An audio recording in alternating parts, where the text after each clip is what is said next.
Opening credits. The Bonita Protocol. Sam Harris Adventure Series Book 5. By P.J. Skinner. Narrated by Google AI. Chapter 1. Calderon, Sierramar, 1996. The rain poured down on Calderon, obscuring the El Grande volcano which loomed over the capital of Sierramar, throwing a heavy shadow of doom over the city. Every time Sam Harris landed at Calderon Airport, she wondered why people lived on the slopes of an active volcano. On each occasion, she dismissed her fears of an eruption, reasoning it would not happen while she lived there, an irrational belief at odds with her geological knowledge. Outside the airport terminal, the usual gaggle of taxi drivers fought over the tourists, desperate for their gringo-based fares into Calderon. Sam held tight to her trolley and stood on tiptoe to avoid their pleas. A high-pitched shriek parted the taxi drivers like the Red Sea, and a brightly colored tornado whisked her up in a tight, perfumed hug. "You're here." "I can't believe it," said Gloria, fat tears of joy leaking down her cheeks, taking globs of mascara with them. "If you cry, I shall leave again," said Sam. She squeezed her friend with real affection, and then released her with fake efficiency. "Now where's David?" "He's over there in the car." "By himself," said Sam. Gloria shrugged. Sam headed for Gloria's car, pushing her suitcases in the ancient trolley, and countering its efforts to keel over. David, Gloria's 6-year-old son, waited in the back of the car, his blonde thatch visible in the window. He turned to watch them with his solemn gray eyes. When Sam opened the back of the Jeep to put in her suitcases, he turned to her and gave her the sort of dirty look his mother was famous for. "Hello there, handsome," said Sam, grinning. "Wow. That's astounding. David's identical to you." David squirmed in his seat. "No, he isn't." "What makes you say that?" said Gloria. "He's got all his father's genes and none of mine." Sam didn't need an argument with Gloria, so she climbed into the front seat and put on her seatbelt. "Well, he's cute as a button," she said. "Vamos, chica. Let's go home." The evening traffic clogged the streets with slow-moving buses, infuriating Gloria, who puffed on a stream of cigarettes, muttering under her breath. The smoke flooded over the back of her seat and shrouded David in a gray cloud. He coughed, but he didn't complain. Sam longed to say something, but there was no point discussing the dangers of smoking near young children, as Gloria might increase her intake. If she needed Gloria to do something, she had to pretend she wanted the exact opposite. They pulled into the driveway of Alfredo's house, where the couple now lived. Hibiscus flowers and climbing plants covered the cracked walls and appeared to be holding them up. Spongy green moss grew in the gaps between the red clay roof tiles and blocked the gutter outlet. A large green stain spread outwards and down across the creamy-colored plaster. The front door of the house hung open, and a flustered maid was sweeping water out of the hall over the doorstep. Gloria jumped out of the car. Her hands on her hips, she planted herself in front of the maid. "What on earth happened, Araceli? Is the washing machine flooding again?" she said. The maid spun around at the sound of her voice, her hands tight on the brush handle, knuckles white. She shrugged. "Señor Alfredo," she said, rolling her eyes towards the stairs. "He turned on the taps to run a bath, and then forgot about it. I heard water running down the stairs, and I rushed straight up to switch it off." "Have you managed to dry the floors?" "Most of them. This is the last of the water, but the parquet floor got saturated and may lift." "Where is he now?" said Gloria in a tired voice. Araceli stared at the ground, unwilling to voice her suspicions. Gloria sighed and rolled her eyes. "Let's go inside," said Sam. "We can make a pot of tea, and I'll show you the contraband I've brought you from London."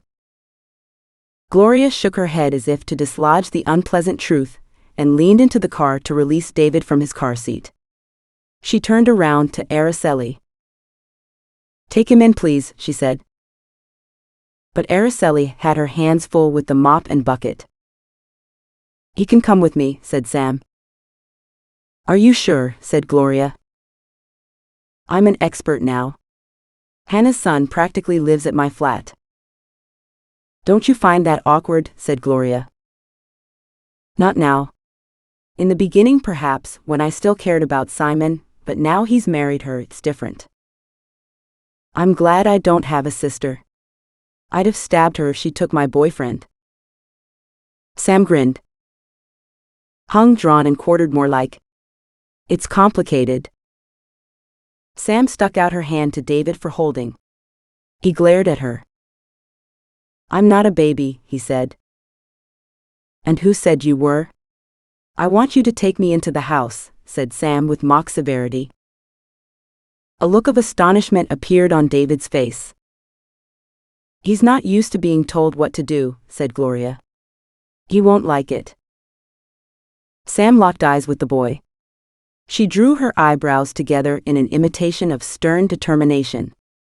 He peered up at Sam from under his giraffe-length eyelashes, looking so like Gloria that Sam spluttered with laughter. To her surprise, he took her hand with his small sweaty one and gave her a smile that melted her heart like cheese under the grill. Come on, said Gloria. Soon they were perched on stools at the breakfast bar in the kitchen, sipping tea from the new mug Sam had brought with her from London. Gloria eyed them with suspicion. Why did you bring me cups? I have hundreds of them, she said. Actually, I didn't bring them for you. The average size of mugs here qualifies them for use in a doll's tea set in England. I'll need to take one to camp and leave another one in your house. I don't have any patience with tiny cups. So they're not for me? A classic Gloria glare almost singed Sam's eyebrows. Not really. But you can keep them when I go home. Anyway, I brought you half of Tesco's. Sam produced jars of chutney and pots of curry powder and other treasures unobtainable in Sierramar from her suitcase, unwrapping them from protective layers of clothing and bubble wrap. She lined them up on the breakfast bar for Gloria to admire. Gloria picked up a packet of tea and read the label. Twining's Earl Grey. My favorite. I remembered. Gloria relaxed and sat popping the bubble wrap with her cigarette. Thanks for the presents, said Gloria. I needed cheering up. It wasn't like her to admit this. The absence of Alfredo hung over them, but Sam was loath to open that particular Pandora's box so soon after her arrival. You're welcome. It's lovely to meet David at last. He's such a treasure, said Sam. Instead of accepting the compliment, Gloria's face creased in misery and she looked away, catching a sob in her throat. Oh, Sam. What am I going to do? Whatever's the matter? There's something wrong with me. My milk dried up and I couldn't feed him. I felt like such a failure, and then I had postpartum depression. Don't be silly. You're not a failure. Lots of women bottle feed their children. Anyway, that was ages ago. It hasn't improved. I didn't realize how hard it would be to love my own child. He doesn't even like me. He only loves his father. His first word was Dada. The raw emotion in Gloria's voice cut her to the core. Sam, who struggled with strong emotions at the best of times, went to science for comfort. But Dada is the first word for most babies because it's the easiest thing to say. It doesn't mean he doesn't love you. Gloria ignored her. She folded her arms and sniffed. How could he love his father more than me? Alfredo's a drunk. Life was so ironic. Her sister Hannah, who didn't want children, got pregnant by mistake and was now a fabulous mother. Poor Gloria, who was desperate for a baby, had a miracle child she couldn't love. I've no idea. I love you, even though you are grumpy and difficult, said Sam. Show me my room. I've got to reorganize my suitcases into Calderon office clothes and Cerro Calvo project gear and boots. Gloria watched Sam separate her belongings into piles, making unhelpful comments and bossing her around as usual. You have the weirdest things in your luggage, she said, poking around in one of the piles and pulling out a chunky piece of colored plastic with a handle on the side. "What on earth's this?" Sam took it back from her and placed it in the Cerro Calvo pile.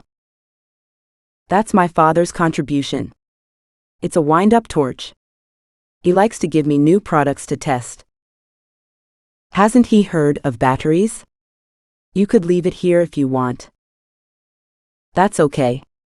I'll take it with me. My father would be disappointed if I didn't report back on its efficiency." Gloria shrugged and fiddled with her hair. "What's going on with this new job?" she said. "I didn't understand what you told me on the phone." "Well, from what I've been told, the company that offered me the position has been taken over by a famous mining magnate called Jim Ballard." "But he's still going to hire you, isn't he?" said Gloria, her brow furrowing. "Oh yes, I'd already signed the contract. Anyway, if he bought the company, it must have excellent prospects, so that's great news. I'll meet the new boss tomorrow at work." "What's Jim Ballard like? Is he handsome?" "I don't know, but he's a she." "A woman? Isn't that unusual? What about Jim Ballard?" "We're talking hen's teeth," said Sam. "His daughter Amanda is my new boss." "Wow. That's amazing.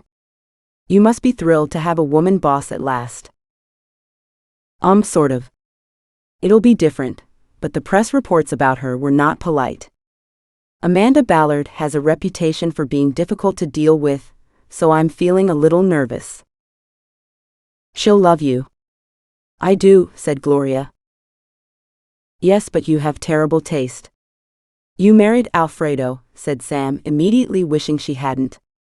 She had meant it as a joke, but Gloria's expression was desolate. "I did," she said. Alfredo stumbled home later while they were eating supper. David leapt out of his seat and rushed to hug him. Alfredo mussed his blonde mop in an absent-minded way, a look of adoration on his face. When he looked up, he noticed Sam sitting at the table and screwed his eyes up to get her into focus. His mouth dropped open and he slapped his brow. "Sam? I forgot. Forgive me. I'm an idiot," he said, throwing his arms around her in a boozy embrace. His tweed jacket smelled as if he had used it to wipe the floor of a bar. Sam held her breath, trying to look delighted at his pungent embrace. "Put her down," said Gloria. "You don't know where she's been." Her voice cracked. Alfredo released Sam but stood gazing at her with a squiffy smile on his face while swaying on his feet. "It's Sam. She's come to see us," he said, waving his arms about. "She's come to work," said Gloria. "And see you," said Sam. "Are you staying?" said David, tugging her arm. "Yes," said Sam. Chapter 2. Thick creamy-colored clouds lay over the city of Calderon, like the froth on a newly poured pint of Guinness.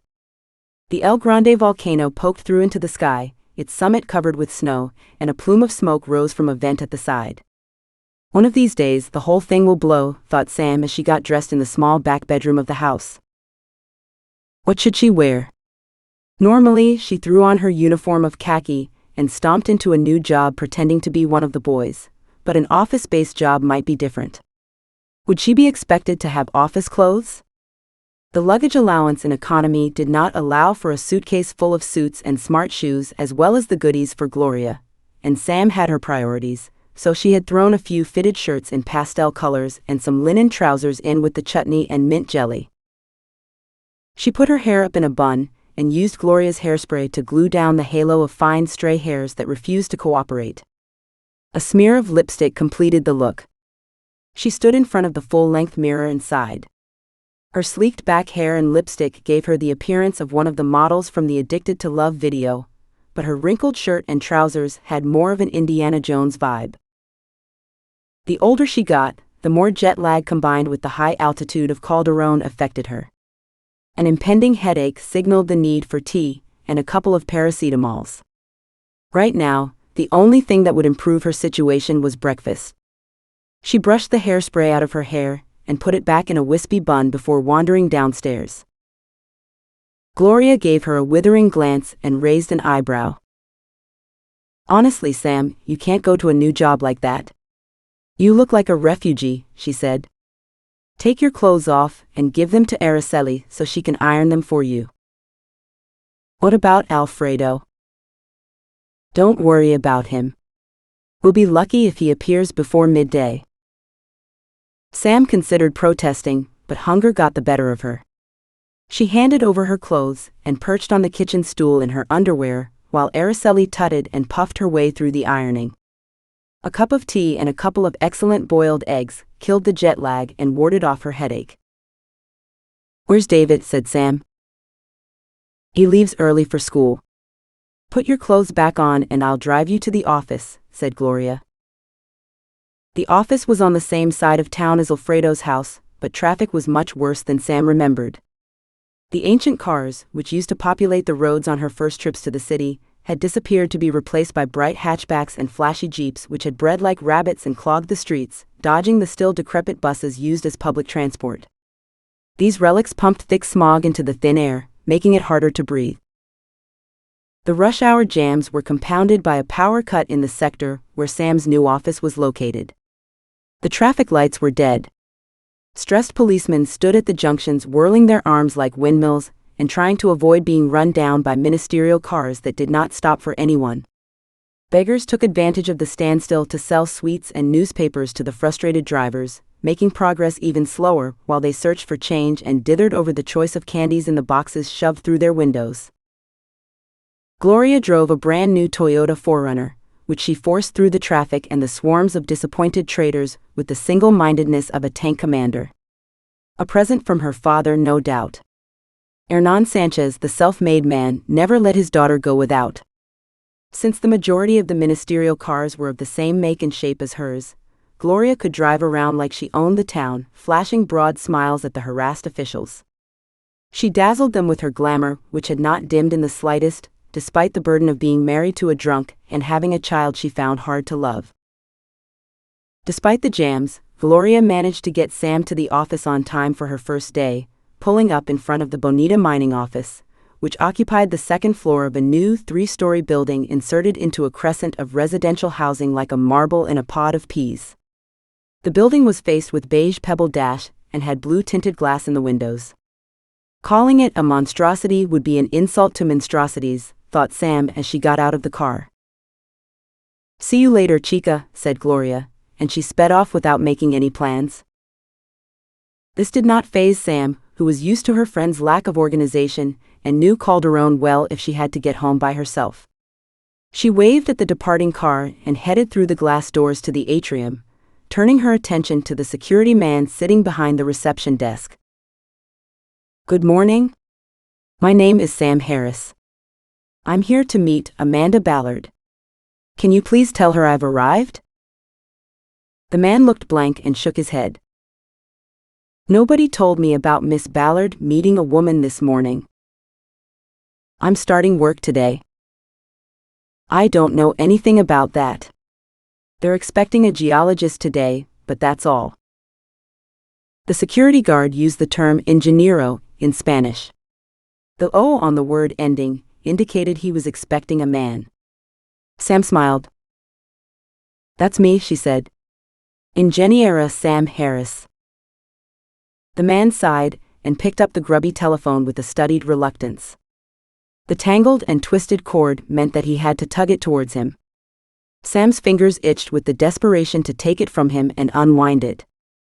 Perhaps when he was away from his desk? "It's Stalin. There's someone here to see Senora Ballard. She says she has an appointment." Sam smirked at his name. She never got used to the custom of hijacking the names of anyone or anything famous for naming offspring in Sierramar. A tinny voice answered, but Sam could not make out what was said. Stalin snorted and leered at Sam. "She's a gringa," he said. "I'm not a gringa. I'm English," said Sam. To her surprise, his attitude changed. He put his hand over the mouthpiece. "Manchester United," he said. "My team." Oh, you have excellent taste, said Sam, who had a vague leaning towards Chelsea because her Aunt Lottie lived there. He beamed, showing her a row of rotting teeth which resembled the worst parts of Hadrian's wall, and replaced the phone. Go on up, said the guard. They can sort it out. The steep stairway took her breath away, and she stood outside the door panting. She had forgotten about the altitude. Calm down. Arriving breathless and flustered is not a good look. Having recovered her composure, Sam opened the door into the Bonita mining offices. Cheap-looking gray nylon carpet tiles covered the floor as far as she could see. Aluminium-framed partitions made of frosted glass upper sections and badly painted chipboard bottoms divided the floor into offices furnished with cheap desks and chairs. She wrinkled her nose in protest at the unwelcoming decor. A harassed young woman in a loose-fitting suit emerged from a doorway at the end of the corridor. She leaned back on the door with her palms against it, as if keeping a monster trapped inside. Her chest heaved with emotion. She pushed herself off and started back down the hall. Then she noticed Sam standing at the entrance and jumped. Who are you? She said. I'm Sam Harris. I've come to work for Bonita Mining. I was expecting to meet Mr. McLean here? She let her voice float up expectantly. You're Sam. Oh, we were expecting someone else. I don't know. Her voice tailed off. What's your name? Said Sam, hoping to avoid awkward discussions about the sex of geologists. Marina, I'm Miss Ballard's secretary. Of course. I forgot. Is Miss Ballard available? The door to the office at the end of the passage swung open with a bang that reverberated around the open-plan room. A female voice barked an order. Where's my coffee? Get a move on, woman. It's a matter of life or death. Sam swung around at the noise and a laugh caught in her throat. Standing in the doorway was a woman who looked like a clone of Gloria, but at twice the volume. Louder clothes, more makeup, ludicrously high heels and blinding red hair made up the intimidating package that filled the doorframe.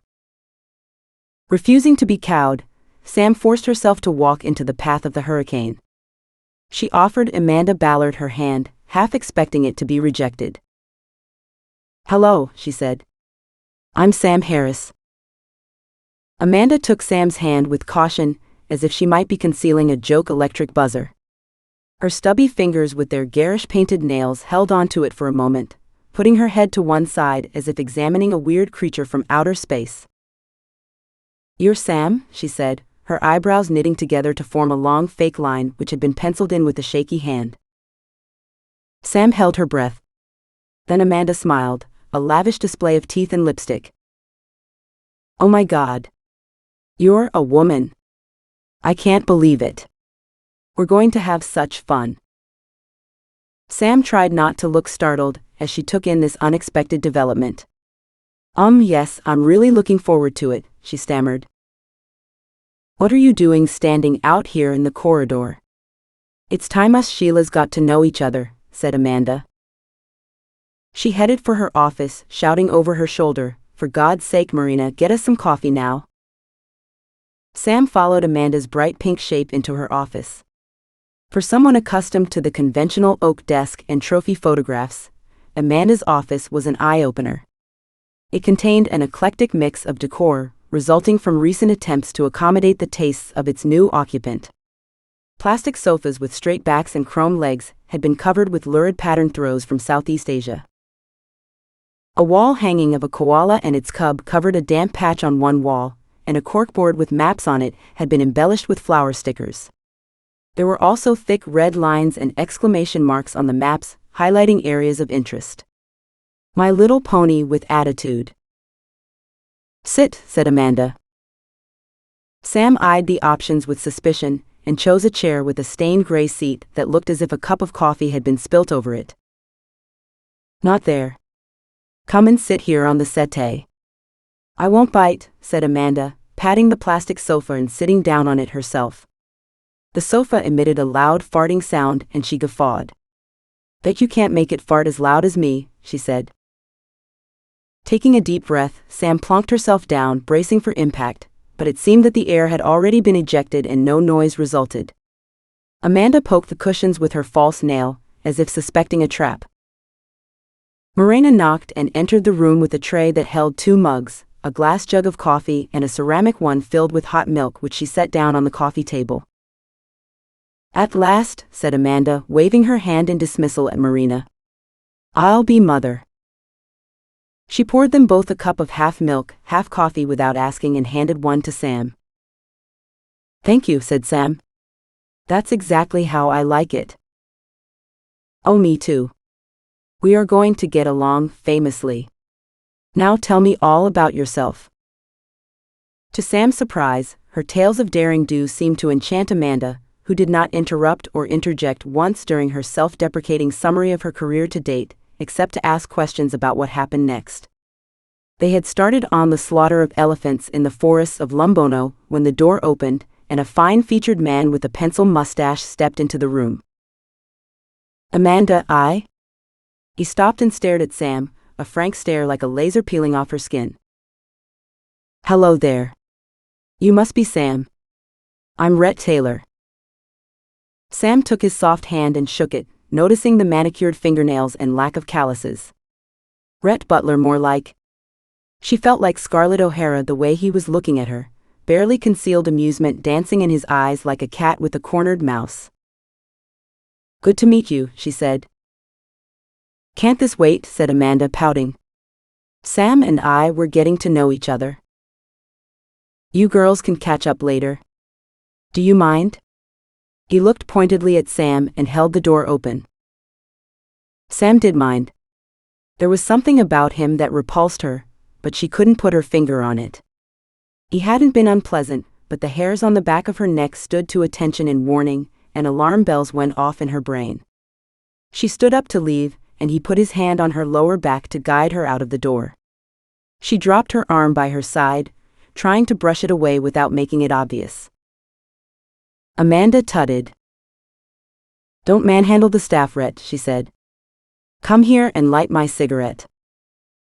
Rhett stiffened, and Sam took advantage of his distraction to remove herself from his reach. "I'll be outside if you want me," she said. "Get Morena to show you to a desk," said Amanda. "We can resume our nice cozy chat later. You haven't told me about your love life yet." Rhett snorted and looked Sam up and down, disdain written on his face. She ignored him and left them puffing on their cigarettes, the atmosphere as thick as the smoke. Sam shut the door behind her and looked up to see Morena observing her from behind the partition. She grinned at the tense face, which relaxed into a shy smile. "Where's the geology department?" she said. "Oh, there isn't one. All of the geology is done on site at the Bonita project. There are some maps here though," said Morena. "Great. Can I see them?" Morena colored and looked at the floor. "They're in the basement storage locker. Amanda said they were cluttering up the office." "Can you show me?" After Sam had left, Rhett walked around the coffee table and sat on the sofa beside Amanda. He reached out and touched her cheek with the caution of a child stroking a ferocious cat. She flinched and hissed at him. "Don't touch me." "There's no need to treat me like a leper," said Rhett. "I didn't ask to come here, you know. Your father forced me." Amanda batted away his hand and turned her back on him. "And who said I wanted you here? This is my company. I want to run it my way," she said. "And you will. Be patient and I'll soon be out of your hair." He changed the subject. "What do you think of McLean's hire?" Amanda smirked. "She looks like a tramp, but she comes highly recommended. Beggars can't be choosers, you know. We can't pay top dollar in this bull market. We could only afford women, drunks, or child molesters on our budget." "Talking of markets, we need to discuss our strategy," said Rhett. "It's not rocket science. The share prices of junior exploration companies are roaring ahead, despite the stagnant gold price. Investors have got gold fever, and they are terrified of missing out. Stan Gordon of Granoros got the right idea. Look at their share price. It doubles every month. We need to surf the wave before it breaks. I can't believe how many investors are piling in. Don't jinx it. We need them to be like lemmings off a cliff. I want to ramp up the price of Bonita mining and offload at the top. I've no interest in mining anything except the market. That's my girl. I couldn't agree more. Do you want to go on the razzle tonight? Chapter 3. A sharp smell of urine emanated from the basement locker as Sam forced the door open, fighting against its rusty hinges. Sliding her hand along the wall, she located the light switch and pressed it. The bare bulb hanging from a thick white cable illuminated the space, which was filled with broken chairs and light fittings. A plastic storage box perched half on half off one of the chairs. The lid had an oily golden luster. The transparent walls of the box advertised its contents, the maps. Sam reached out to lift the box, but Morena grabbed her arm. Don't touch. That's rat's pee. It's toxic. I'll get some disinfectant. While Morena went back upstairs, Sam watched the light swing gently on the long cable, throwing shadows around the storage room, musing on her new position. An exploration company that kept maps in the basement because they were cluttering up the office was not a wonderful advertisement for their priorities. What have I got myself into this time? Once the box had been cleaned of its revolting lacquer, Sam and Morena struggled upstairs with it. They placed it on the meeting table and prized the lid off. The contents of the box emitted an odor of mildew, but were otherwise undamaged. Sam pulled out the first map and opened it on the table in the small meeting room. The map was hand-drawn and someone had carefully colored in the different rock types, a good sign that at least one conscientious geologist worked on site at Bonito. The geology itself did not look promising, but every deposit had its own quirks. Sam ignored her gut instinct about its contents. A shrill buzzing sound made her jump. That's the radio, said Morena. They order food and supplies for the Cerro Calvo project when they can get through. Morena picked up the receiver and pressed the button on the side of it, holding it to her mouth. Calderon receiving you. Over. A man's voice, barely discernible, more tenor than baritone, mumbled across the airwaves. Can you? Sack of rye of beef. Over. Repeat please. Over. Rice of beef. Over. Is that a sack of rice and how much beef? Over. The conversation was fraught with difficulty. Morena kept asking him to repeat the order. Finally, she was satisfied. You'll have to do this when you get there, she said to Sam. Speak clearly and slowly.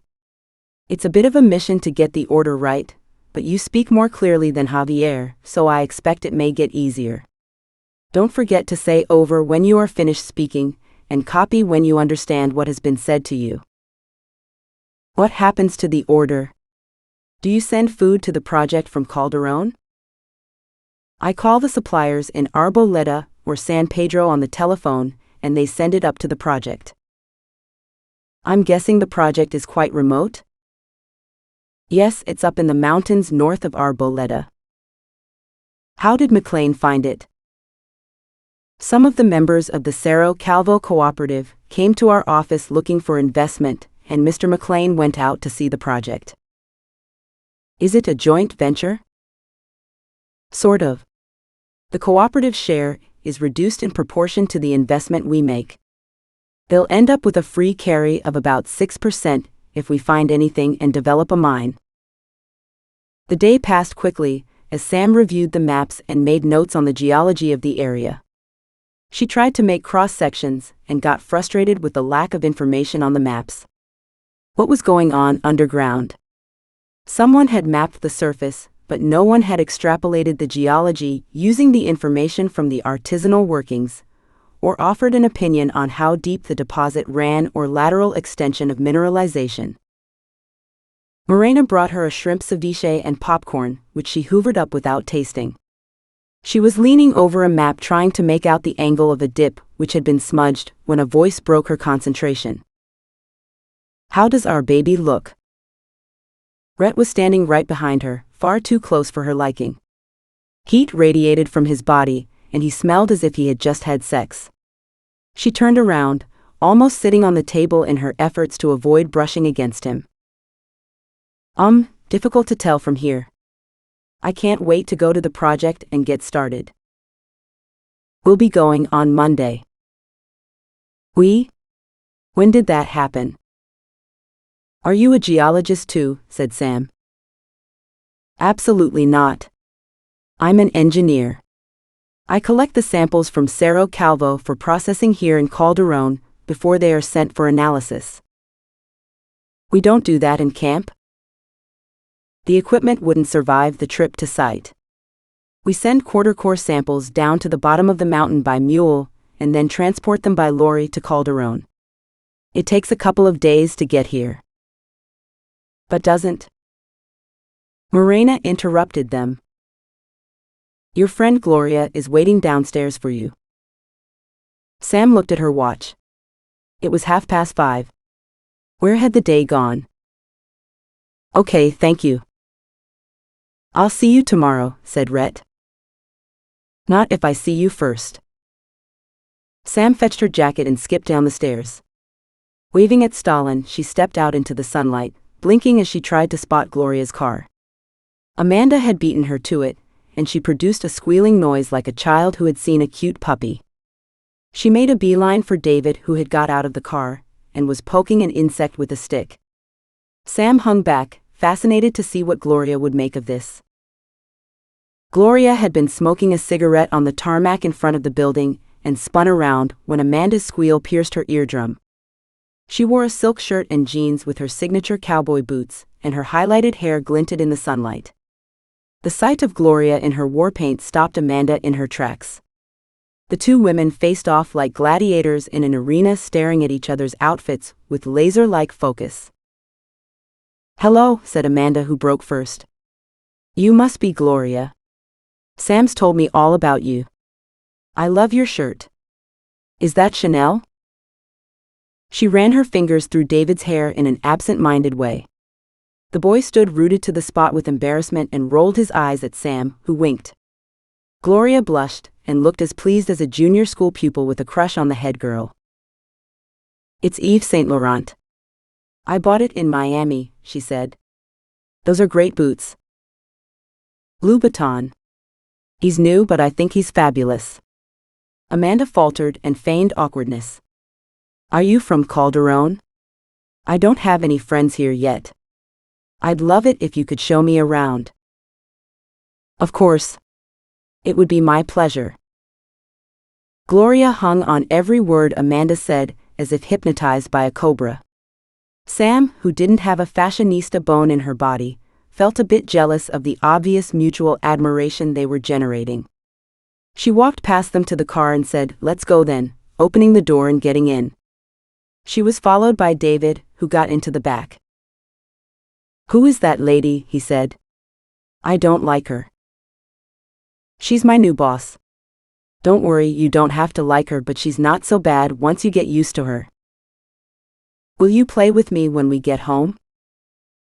"Absolutely." Gloria kept them waiting another 5 minutes while Amanda complimented her clothes, her hair, her son. What a precious angel he is. Gloria usually had a good bullshit filter, but she seemed to be under Amanda's spell. Sam was tempted to sound the horn but resisted. It might be good for Gloria to hang out with someone even more self-absorbed than her. There was no harm in her having a little fun. While she waited, Sam reflected on her choice of job in a tin pot company in Sierramar when she might have got something better. She had her reasons. While it was not the best paid job or the most senior on offer, she hadn't had the chance to manage a drilling campaign on a complex deposit before. Her last roles had been in management, and her abilities in that field were not in question, but this represented a chance to get back in the field and do some real geology.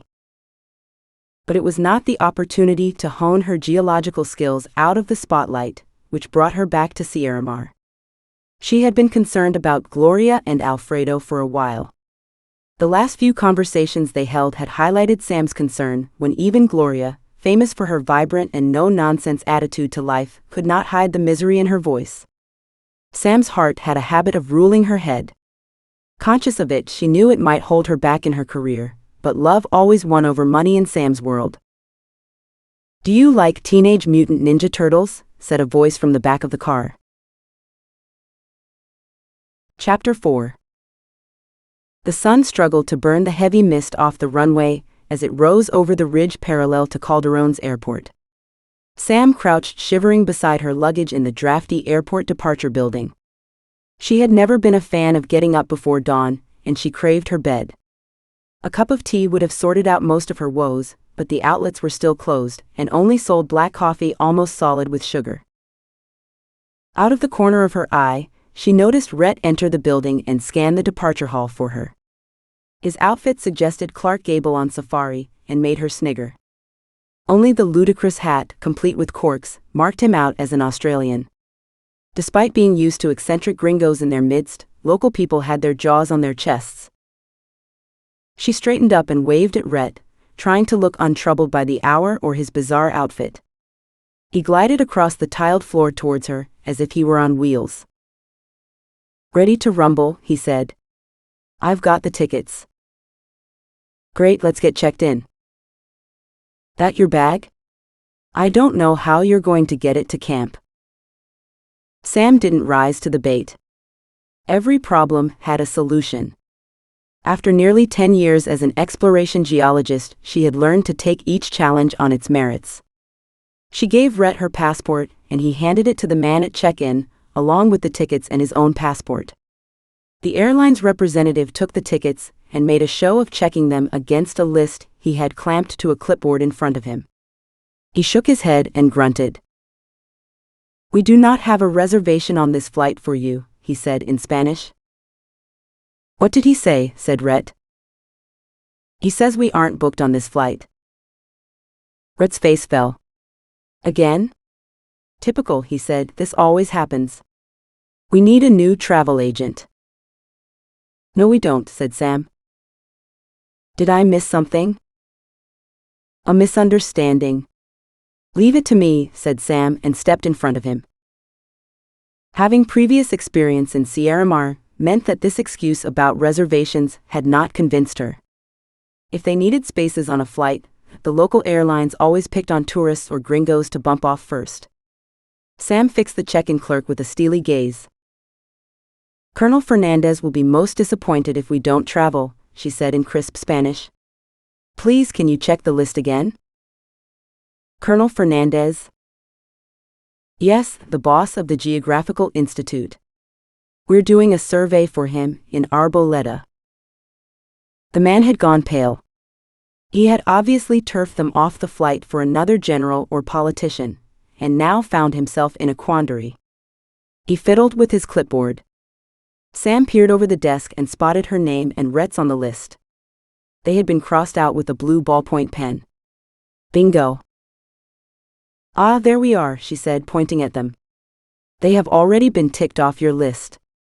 You must have done it by mistake." "Oh yes, there you are. Silly me." He had the grace to look embarrassed. Sam plonked her bag on the scales, staring at him in defiance, daring him to remove it. She held out her hand, waiting until he placed 2 boarding cards and a baggage tag in it. Nodding curtly, she turned away in triumph to receive Rhett's approbation, but Rhett had not waited to see the result of her game. She sighed and went to look for him, finding him outside the terminal where he leant against the wall smoking a cigarette. "Where's your bag?" he said. "Aren't we going back to the office?" "On the plane, I hope. Here's your passport and boarding pass.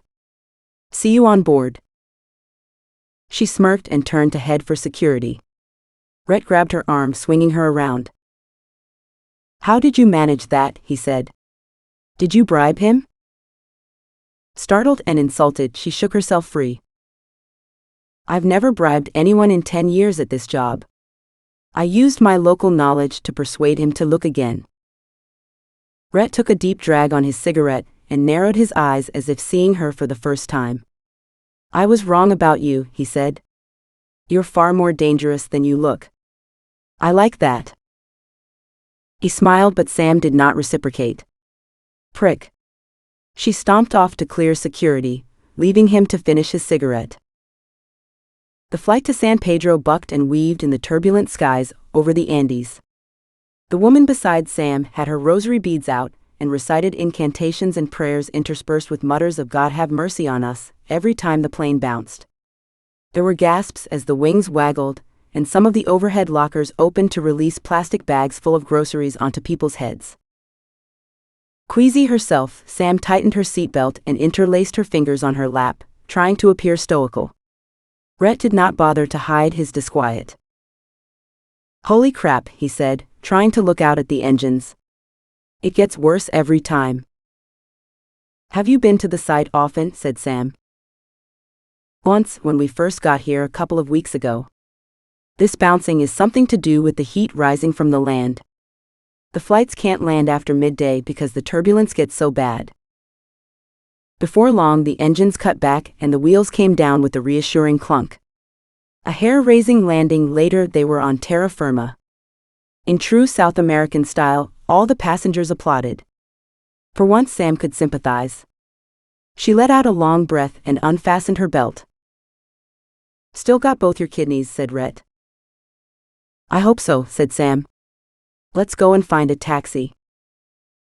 Sam did a recce of the taxi stand to ask local people questions about standard fares to Arboleda. Armed with the information she had gleaned, she bartered with the owner of one of the less ancient cars to take them there. With her brisk manner and grasp of Spanish, she bamboozled him into accepting a mere 10% increase over the local rate. He heaved her bag into the back of the vehicle. Vamos, he said. How much are we paying? Said Rhett. The equivalent of $30, said Sam. But I paid twice that. Stick with me. I'm a cheapskate. Money is not infinite where I come from. After examining the plastic-covered back seat, Sam produced a cotton sarong from her rucksack and laid it on top before sitting down. You've done this before, said Rhett. I can't lie, said Sam, trying not to be pleased. Grateful that he was willing to follow her lead on local matters, she tried to adjust her initial dislike into something more neutral. The first hour of the journey took them along tarmacked roads through straggling villages that ended meters before the next one started. Most of the houses were old-style adobe with tiled roofs, but some breeze-block constructions with rebar poking out through flat zinc sheeting broke the monotony. Poverty abounded, visible in the eyes of the skinny children begging at the side of the road, and the ragged clothes flapping on the ubiquitous clotheslines. This place is a dump, said Rhett, winding up the window. The sealed road petered out, and soon they were driving on gravel. The shock absorbers creaked and groaned as the car was thrown around by the multitude of potholes pitting the surface. The road narrowed until it was a single lane with passing places every 100 meters or so.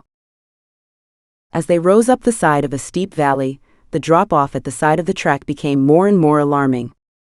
There were no barriers to prevent vehicles from slipping off the road and down the cliff. Sam had an unwelcome view of the chasm from her seat in the car. Bloody hell, this road is terrible, she said. Are we getting danger money?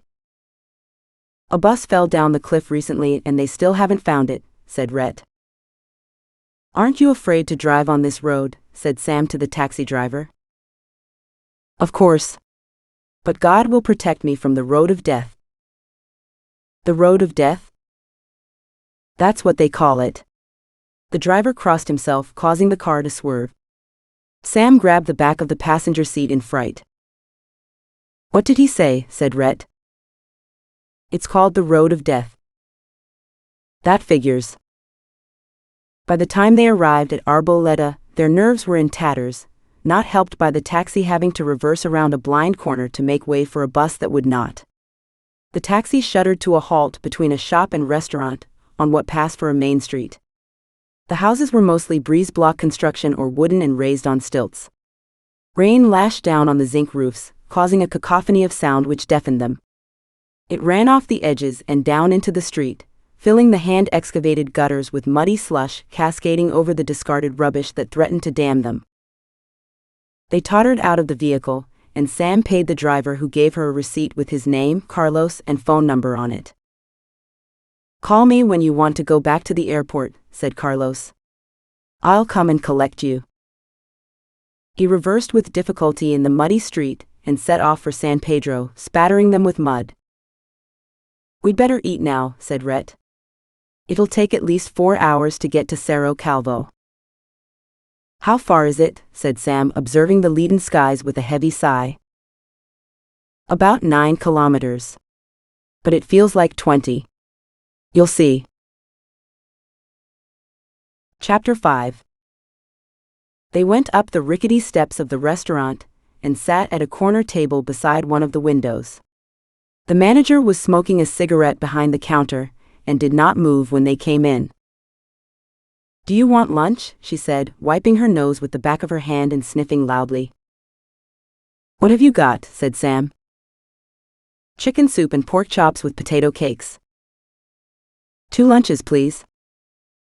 "What did she say?" said Rhett. "She has chicken soup and pork chops for lunch." "Is that all?" "Yes, the only choice around here is lunch or no lunch, so I ordered one for you. Do you want a fizzy drink?" "I'll have a Diet Coke." "I can't guarantee that, but I'll ask." "Senora, can we also have a fizzy drink, please?" "Do you have Coke?" "I have Inca Cola and Fioravanti." "One of each, please." The woman pushed her way through a beaded curtain that looked as if it was made of mouse droppings. The sound of a fridge opening and bottles clinking came from the next room. She emerged with 2 bottles and 2 murky glasses. She wiped inside of the glasses with her filthy apron, as a prelude to opening the bottles. "Oh, that's okay," said Sam. "I have an opener." The manager thumped the bottles and glasses down on their table and disappeared into the back room. Rhett sat looking at the bottles with their rusty tops, an expression of disgust on his face. Sam took out her penknife and opened the bottles. She spat on the corner of her t-shirt and wiped the glass at the top of her bottle, feeling Rhett's eyes boring into her. "Spit is antiseptic," she said. "There could be fly shit or rat pee on the bottles."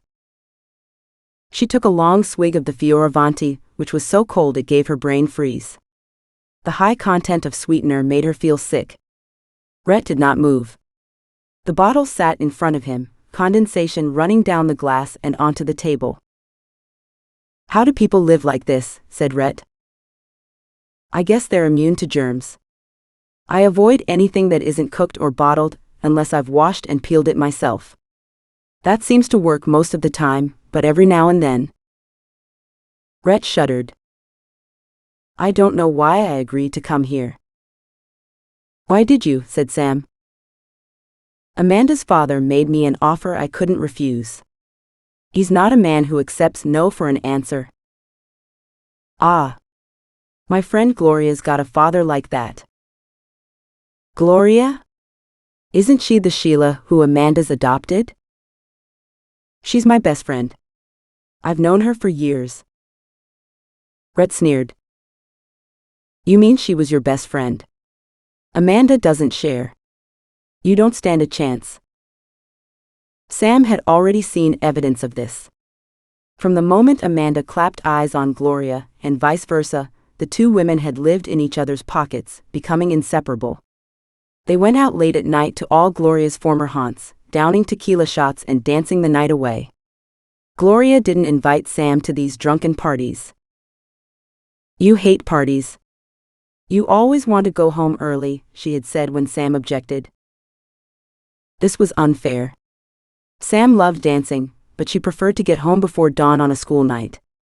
Amanda arrived at work later every day, but as the boss and owner of the company, no one complained. Rhett seemed happy enough squiring the women around town.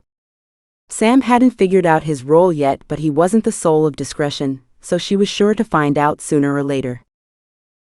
Gloria's absence hurt Sam's feelings, but it meant she could get to know David and hang out with him without Gloria getting jealous.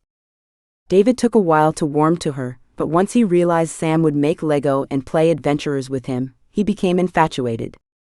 They watched Power Rangers and Teenage Mutant Ninja Turtles and old episodes of Scooby-Doo, which gave David an excuse to cuddle up to Sam and pretend he was afraid of ghosts. Alfredo still disappeared every evening for a couple of hours, but he started to join David and Sam on the sofa in the afternoons. He often smelled of drink, and Sam had to bite her tongue not to lecture him. No one knew better than Alfredo how trapped he was by his drinking. "It's my fault, you know," he said. "Gloria doesn't love me anymore because I can't stop drinking. Do you think it's too late to win her back?" "Not yet," said Sam. "She's got a crush on Amanda right now, but I think you're safe." Alfredo snorted. Sam had taken her chance. "If you want a serious opinion, I'd say you have to choose, and soon. You can't have both. Gloria won't compete, she'll dump you and move on." The rain continued to fall on the town, pouring off the zinc roofs into the street, pitting the surface and filling lake-sized puddles. There was no sign of a let-up. All around, the black clouds sat on the hills, collecting more ammunition to drop on the sodden streets. The manager brought their soup, a watery broth with bits of chicken in it. Sam's soup contained a chicken head which she put aside, wrapped in a paper napkin, before forcing herself to down the liquid. Rhett didn't see the head, or he might have been forewarned. A pair of hen's feet floated to the top of his bowl of soup. "What the fuck," he said, and pushed the bowl away, slopping it over the sides. "They don't like to waste anything," said Sam. "Take them out and eat the soup. It's pretty good." "You must be joking." He sat with his arms folded, chewing on a stale bread roll with concentrated fury. The second course was less edible, as the pork chops were so overcooked they could have been used to re-sole shoes. Sam ate some of the chop, the potato cakes, and ignored the lettuce and tomato garnish. "Can you give me some cash, please? I want to buy some cases of water and hire a mule to carry them up," she said, standing up. "Get a mule for me too." "Okay." "Aren't you taking one?" he said. "No, I'll walk, thanks. I'm not keen on riding." Rhett raised a rude eyebrow, but she ignored him. There was no way she was going to admit that her aversion to riding came from a holiday in France. She had been given a riding lesson on a frisky horse and had to grip on with her legs for hours. The next day she could not sit or walk without pain, and the family she was staying with invited people to their house to mock the English girl who could not sit down. Once bitten. Sam wandered into the local shop and bought 2 cases of water and a case of tonic water. "How much do they charge for a mule to the Cerro Calvo project?" she asked as she was paying. $5 up or $3 down. My son Pepe's outside with his mules if you want to use them, but you'll have to go soon. He doesn't like to do the trip down after sunset. Lots of thieves loiter up there because of the rich pickings." "Rich pickings," said Sam. "People coming down the hill from Monterrico with their gold production have been robbed at gunpoint and worse." Seeing Sam's bewilderment, she added, gesturing up the mountain, "Monterrico is across the ridge from Cerro Calvo. It's an artisanal mining town built on top of a gold deposit. Fortunes have been made and lost there. It's a hellhole." She drew her finger across her neck. Sam shuddered. If she needed an incentive to walk quicker, she now had one, but she was also intrigued. If Monterrico had a high-grade gold deposit, Cerro Calvo might not be a dead loss after all. "We can leave straight away," she said. "How many mules do you need?" "3, please. 2 to carry the water, tonic and my suitcase, and 1 to carry a tall gringo." "How much does he weigh?" "About 190 pounds. "Okay, pay me for the mules and I'll tell Pepe to get ready." "Where's the suitcase?" "On the front steps at the restaurant." "I'll get him to put it in a Hessian sack. Have you got a rubbish bag?" "No, do I need one?" We need to put your suitcase in plastic so it doesn't get wet when the mules cross the stream. Thank you. How much is a bag? Don't worry. I have an old one. Come with me and we'll find my son. My name's Lorena Verdoza, by the way. Pepe saddled up 3 mules and strapped the cases of water and tonic and Sam's suitcase to the wooden saddles, while Rhett stood smoking a cigarette on the steps of the restaurant. When he saw the mules were ready, he sauntered over and mounted the free mule by swinging his leg over it.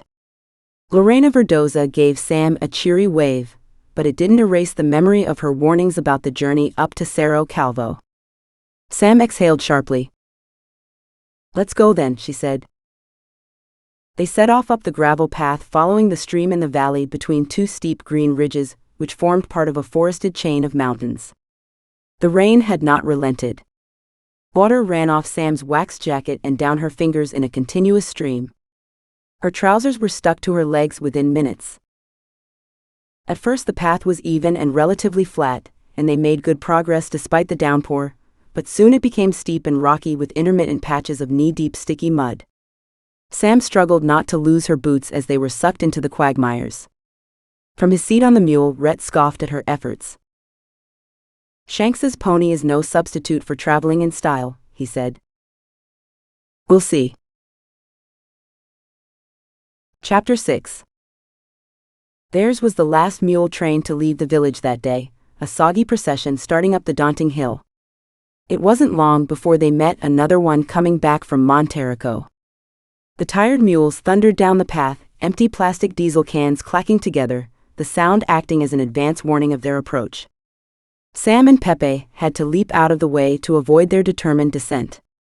Rhett's mule spun around and tried to join them. Despite all his efforts, he fell off and landed in the mud on his back with a splash. Are you okay? Said Sam, trying not to gloat.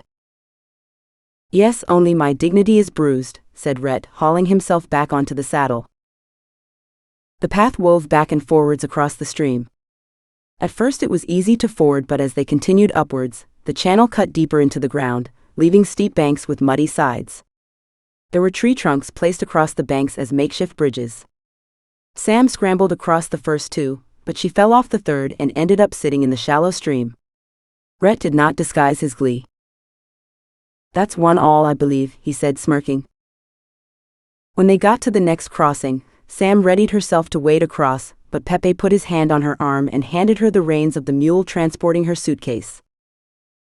Wait here and watch me, he said, and threw himself over the saddle of the other mule so his arms hung on one side of the mule and his legs on the other. The mule carried him across the stream, and he jumped back off at the other side. You do it, he said. Despite her misgivings, she followed his lead and lay across the saddle.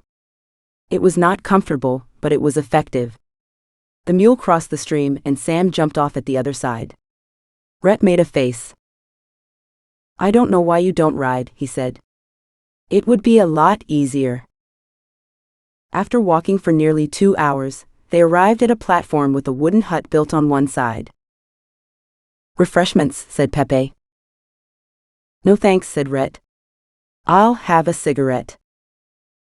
Sam staggered indoors, glad of the rest. She asked for a couple of fizzy drinks and handed one to Pepe. I'll have one, said a voice from the corner. Sam peered into the gloom. A man stepped out of the shadows and approached her. Evil seemed to seep from his pores. A shiver ran up her spine. He glared at Pepe, who took his drink outside. Sam had not yet paid for the drinks, so she stayed at the counter. A challenge had been issued. Sure. Would you like some crisps too? She said with studied nonchalance. The man did a comical double take and winked at the shopkeeper, who pretended to organize something behind the counter. Sam did not react, waiting for an answer. As usual, she had blundered into something she didn't understand, and would have to wing it. No crisps. Buy me a ham roll. Sam nodded at the shopkeeper, who handed one over. Come and sit with me, said the man. It was the last thing on earth she wanted to do, but Sam hated to back down and her legs were begging for respite. They sat at an ancient formica table with a full ashtray, and a trail of ants carrying crumbs of sugar across the top and down the leg. The man brushed them off and sat down with his legs open, arms folded across his chest. "Do you know who I am?" said the man. Sam shook her head and took a swig of her drink. The bubbles tickled her nose and she fought the urge to sneeze. "My name is Senor Morte. Mr. Death." Sam didn't react, but her grasp tightened on the lukewarm bottle. "I'm Sam," she said. "What do you do?" "I kill people," he said, and reaching into his bag he pulled out a handful of identification cards, which he spread on the table like a poker player with a full house. Normal-looking people with faded faces growing old in his rucksack. She trembled. "You must be good at it," she said, trying to quell the tremor quivering in her throat. "I'm a geologist." She searched in her rucksack and pulled out her compass, which she gave to him to examine. He gazed at it, turning it in his calloused hand, watching in fascination as the needle returned to the north. Suddenly bored, he thrust it back at her, and pulled a gun out of his bag. He pointed it at Sam, waving it to and fro. She didn't flinch despite her rising terror. Senor Morte seemed disappointed, as if he had imagined that she might cry or beg for mercy. "Are you going to kill me?" said Sam. Her heart thundered in her chest as a rush of adrenaline threatened to overwhelm her. A nasty leer crossed his face as he enjoyed her consternation. "No, not this time," he said. He leant forward. Sam could smell the cheap aguardiente on his breath like licorice. He took her unwilling hand and stuck his fingernail deep into her palm. She winced but did not pull her hand away. He then seemed to lose interest in her and contemplated his gun. Sam stood up, leaving her drink on the table. "I've got to go," she said. "Finish your drink." She glugged it down, still standing, and to her horror, a loud burp escaped before she could stifle it. She stood rooted to the spot with embarrassment and terror. Senor Morte lost his evil air and giggled like a schoolboy. "Ah, Sam, you're more precious than any treasure," he said. "You shall have a free pass today, but I will expect payment later. Don't forget." Not sure whether to be thrilled or terrified by the encounter, Sam went back outside and started walking up the hill without saying anything to the two men, who picked up her mood and did not comment. She struggled up the slippery path, forcing herself to put one foot in front of the other, anything to get further away from that maniac. The physical exertion reminded her of her sedentary lifestyle in London, and mocked her with the many times she had announced she would go to the gym but hadn't. The road was not empty. Many people passed them going down to the village, half running on the difficult ground like human goats. Sam envied their agility and high-altitude lungs. As often happened in her career, she wondered what on earth had possessed her to become a geologist, when she could have had a nice, cushy desk job. They did not speak again until the lights of camp came into view, as they tramped through the gloom of the approaching evening. "Home sweet home," said Rhett, indicating the silhouette of the camp against the pink sky with a sweep of his arm. The exploration camp sat on one of a pair of parallel ridges, buttressing a higher one, which ran at right angles to them. Blankets of almost virgin forest covered the ridges and hills around the site like swell on the high seas. The highest part of the mountain chain stuck out of the trees like a bald head and gave the project its name, Cerro Calvo. Sam stood transfixed, staring out across the rolling waves of trees. "It's wonderful," she said. The Cerro Calvo project's main building rested on short stilts, at a precarious spot on the end of the spur. It was built on a platform which had been leveled for the purpose, constructed out of wood cut from local trees without drying it first. As a consequence, the wood had shrunk, and there were now large gaps between the boards which had been covered with random planks and sheets of tin. The top floor of the building was surrounded by a balcony, which led to the doors of senior staff sleeping quarters. The guardrails were covered in laundry drying under the eaves of the zinc roof. A second building, tucked into the hillside at the back of the platform, had a shower and toilet block at one end and housed the more junior workers. A slab of concrete covered the ground between the two buildings with rain channels running on either side, which fed into a discharge pipe that snaked down to the stream bed far below. The shed housing the generator emitted clouds of black diesel smog. A plump couple emerged from the main house, beaming their welcome. "Senor Rhett, welcome back." "And is this your wife?" said the man, shaking Rhett's hand and turning to Sam. "I am Javier Perez, and this is my wife Selma." "I'm not married." "My name is Sam Harris, and I'm the new boss of exploration," said Sam. Javier's eyes widened as he took in this information, but his wife stepped into the breach. "Welcome to the Cerro Calvo project," said Selma. "You must be tired. Dinner is ready. I'd like to take off my boots and give them a wash." "Is there a tap?" said Sam. "Leave your boots here.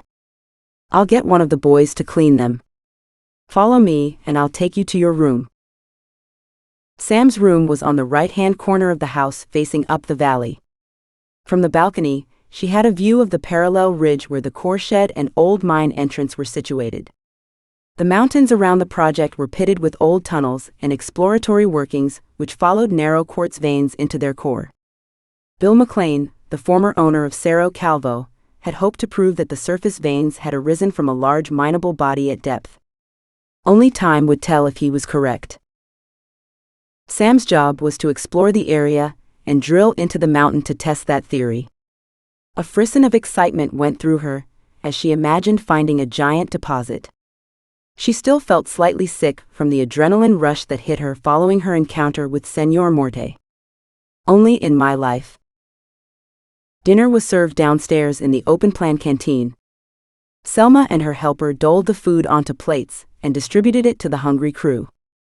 Even the appearance of their food did not distract the majority from staring at Sam, as if an alien had landed and popped in for a meal. When she smiled at one young man, he blushed and looked back down at his food, shoveling in the rice as if someone was about to remove his plate. After the men left for their bunkhouse, Rhett sat at a table with Javier gesticulating and looking up words in a Spanish-English dictionary. Sam offered to translate, but the men did not respond except to shake their heads. Sam shrugged. It had been a long day, and she hated politics. On the outside, looking in as usual. As she started up the stairs, gloom wrapped like a cloak around her shoulders. Selma put out her hand and touched Sam's arm. "Give them time," she said. "Men think they rule the world until they need us." Chapter 7. Sam was woken by the sunlight piercing the gaps in the planks lining her room. It formed bright rays across her rough wool blanket, making a prison cell for the purple llama depicted on it. She lay in bed feeling the slats dig into her back through her thin foam mattress, and making a list of the things to order from the mule driver's mother next time someone went down to the village. The smell of coffee and toast rose through the floorboards and filled her bedroom, forcing her to get up. She waited until the sounds of breakfast had died out before she ventured down to the canteen. Rhett was tucking into a plate of fried eggs and rice, sprinkled liberally with pepper. He sneezed on cue and looked up to see her hovering on the bottom step. "Good morning, sleepyhead," he said. "I can't believe you slept through breakfast." "No chance of that," said Sam. "My bedroom's over the kitchen. I've been awake since well before dawn." "Ah. Do you want to move to another room?" "No, I'll pay for the view with sleepless mornings. I'll soon get used to it and sleep through. Actually, I was waiting for the lads to go to work so that I could use the bathroom. I'm going to have to work out a way of doing my ablutions without the whole camp sitting outside listening." Rhett laughed, his handsome face creasing up with mirth. It was tempting to flirt, but she wasn't that stupid. Look and don't touch was the rule for the boss's toy boy, or whatever he was. It shouldn't be too difficult to find out. Selma came out of the kitchen, wiping her hands on a tea towel. "Do you want breakfast?" she said. "Yes, please. I'll have the same as Rhett without the pepper, and a cup of tea. By the way, how do I wash? Should I use the shower block?" "I don't think that would be a good idea. It's not exactly private. There's a shower cubicle in here beside the toilet that you can use." "Okay, maybe later. There's no hot water in camp." The water comes directly off the mountain and is teeth-clenchingly freezing, said Rhett. I don't bother to shower while I'm here. I'll be here for 3 weeks, remember, so I don't think that's an option, said Sam. I'll heat you up some hot water when you want one, said Selma. That would be great, said Sam.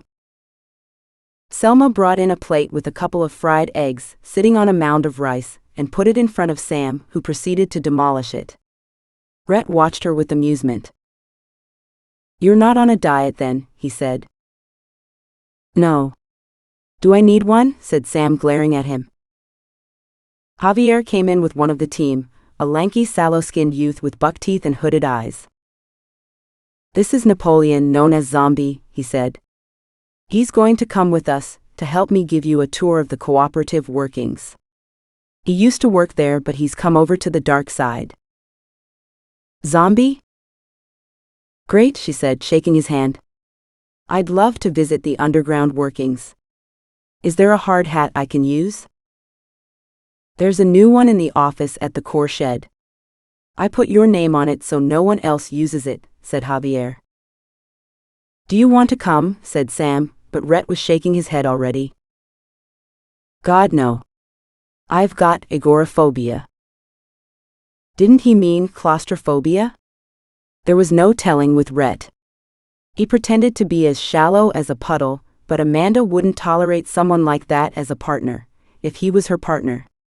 His obsession with looking good, and his other tics suggested that he might be gay despite his wandering hands. She didn't care much. In truth, she wanted free rein at Cerro Calvo and didn't need him interfering. Okay, I'll see you later then. He didn't look up. She collected her small rucksack from her room, and followed Javier and Napoleon down the muddy track to the cooperative. Soon a scruffy group of wooden shacks came into view, built up against the valley wall with many additions and repairs. There was a larger building on the left-hand side of the shacks, next to an added entrance with a chain hanging across it. It contained a Denver stamp mill, a primitive rock-crushing machine with a row of metal poles attached to a horizontal bar that raised up and down, dropping the poles with their concrete shoes into a trough. The trough contained bright white quartz vein material from the mine. Wow, said Sam. I didn't know these stamp mills still existed. All the mines around here have a stamp mill. They are cheap and easy to make and run, said Javier. What happens to the crushed material? They pan it down, and then add mercury to absorb the free gold. There must be a lot of gold. There is. Look. Javier bent down and picked up a random piece of quartz, which he handed to Sam. Assuming he was joking, she gave it a cursory glance, and then fumbled for her hand lens in the pocket of her khaki trousers. A fine ribbon of gold ran in the border between the quartz vein and the wall rock. Is all the material like this? She asked. They say it runs at 1,000 grams a ton in some places, said Javier. A kilo of gold per ton. Holy shit. How did they extract it from the mercury? Napoleon smiled. We burned the mercury off with a blowtorch. That was my job for 2 years. Sam smiled back, but her real reaction was profound shock.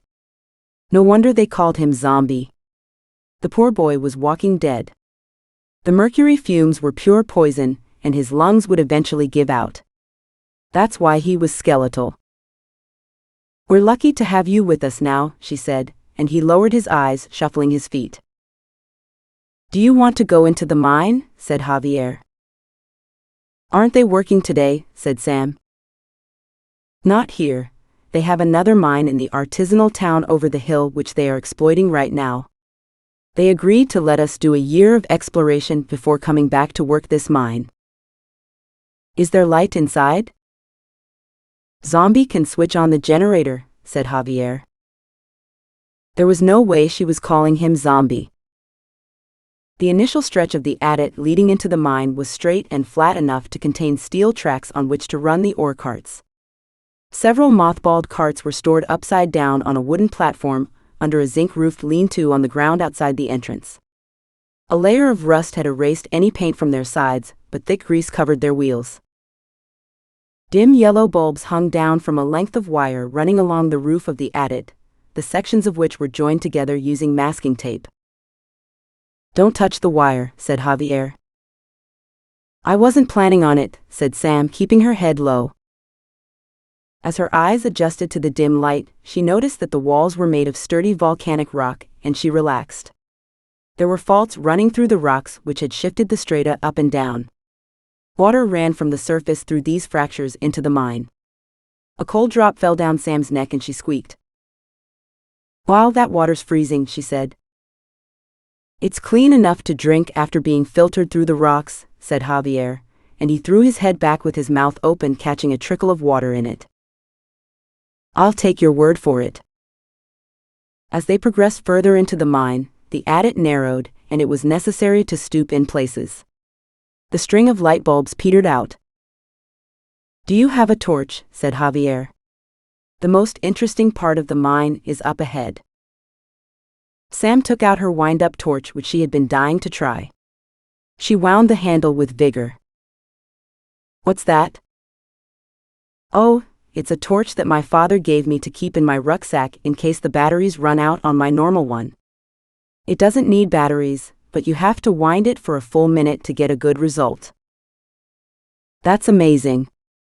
You will have to give it to me when you leave." Was that a dig? Sam decided to ignore it. There was no point reacting to imagined slights at this early stage. As they continued upslope, numerous crosscuts ran at right angles to the tunnel. Some of them extended up and down for several meters, where the miners had followed the vertical vein as far as possible. Several caverns still contained the rickety wooden scaffolding used to access the gold-bearing material. Sam shivered as the damp penetrated her clothes. The torch did not allow her to see the geology clearly, and the lack of support on some sections of the tunnel's roof made her nervous. Another unstable rabbit warren, waiting for the slightest tremor to reseal itself. "How far do the tunnels go?" she said. "Kilometers. We haven't gone to the end. There's only so far you can carry out sacks of rock on your back along these narrow rat holes." "Do we have a surveyor on site?" "We have hired a guy from Arboleda in the past when we need one." "Can you get him up here for me?" "Sure, we'll send one of the boys with a message after lunch." "How long will he be needed?" "At least a month, probably 2.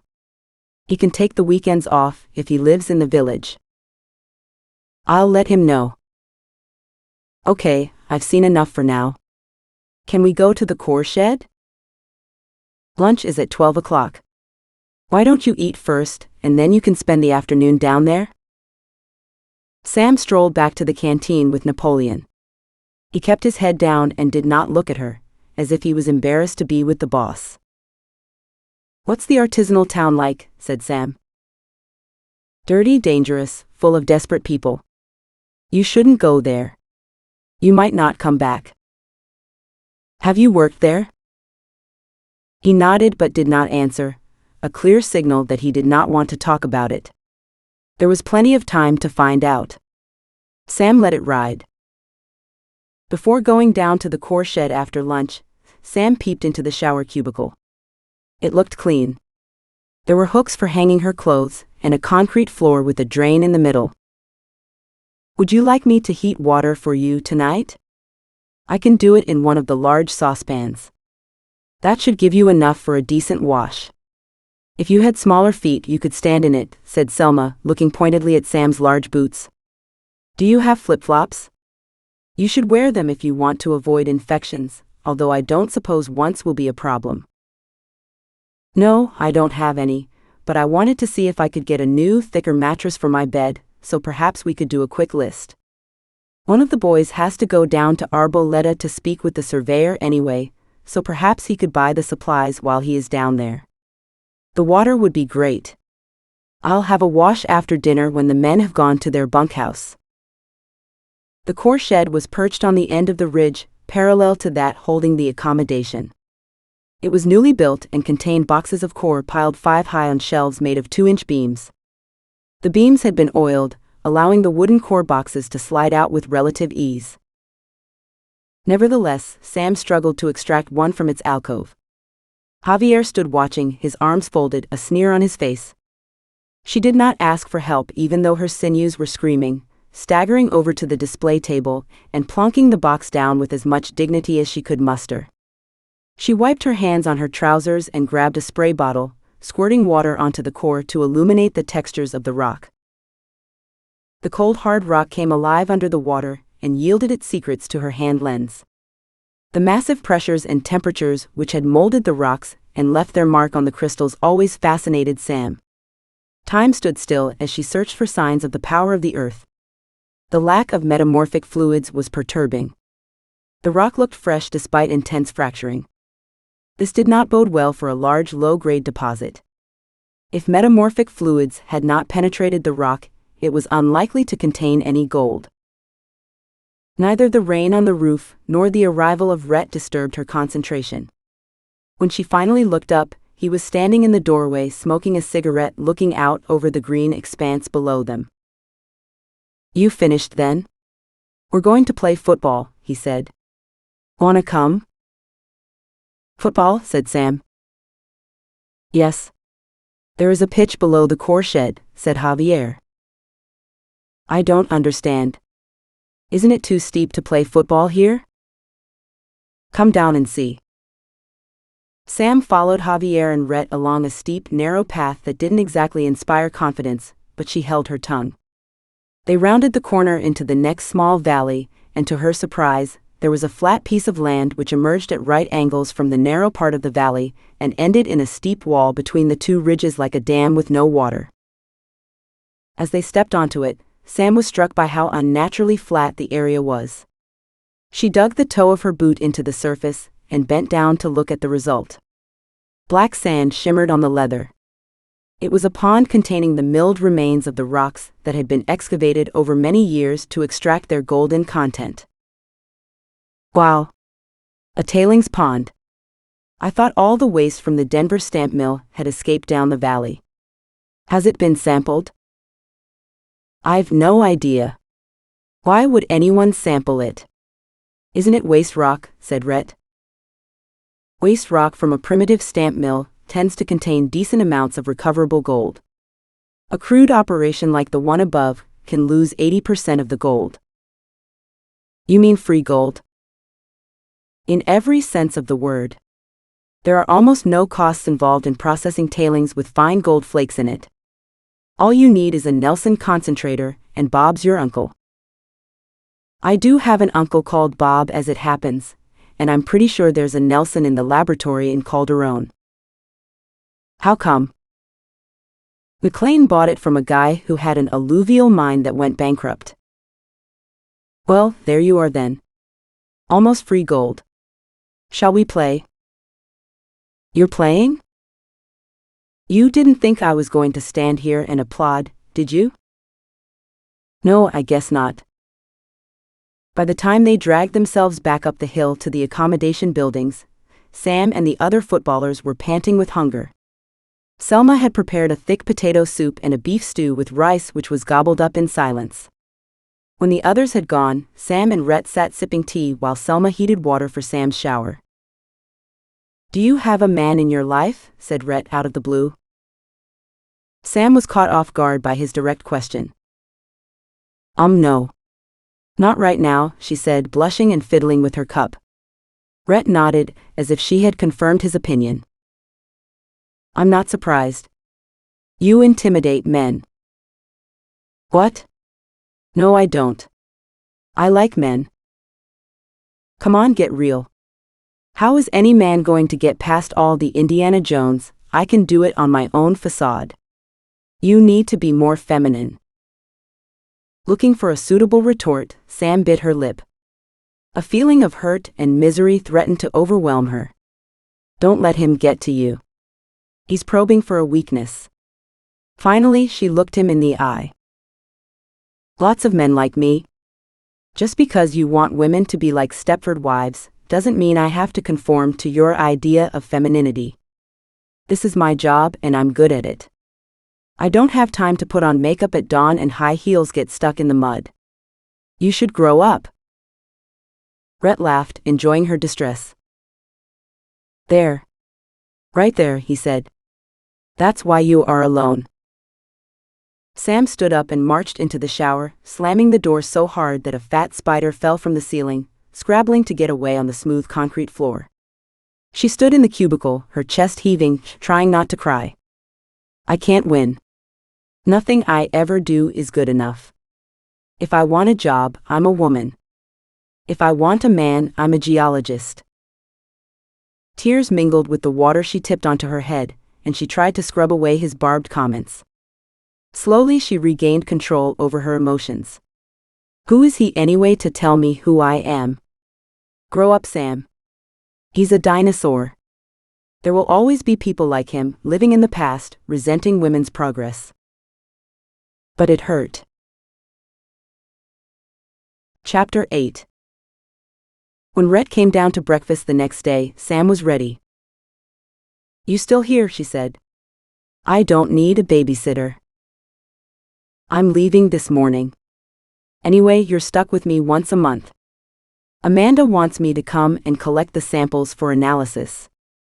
The logistics are easier if we travel together. And she wants me to keep an eye on your progress. Because I'm not a man? You made it quite clear last night that I'm pretty close. I didn't say that. Didn't you? Sam sat down with her back to him at the geologist's table. What's up? Said one of them in Spanish. Oh, nothing. Senor Rhett is from the Stone Age. They all looked at him and laughed. A cheap shot, but Sam felt better. Bastard deserves it.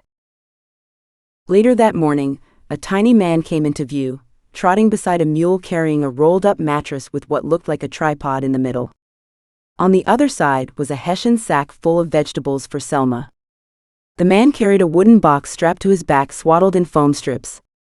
Javier and Sam went outside to greet him. Engineer, welcome back, said Javier. This is Sam Harris. She's the new boss up here.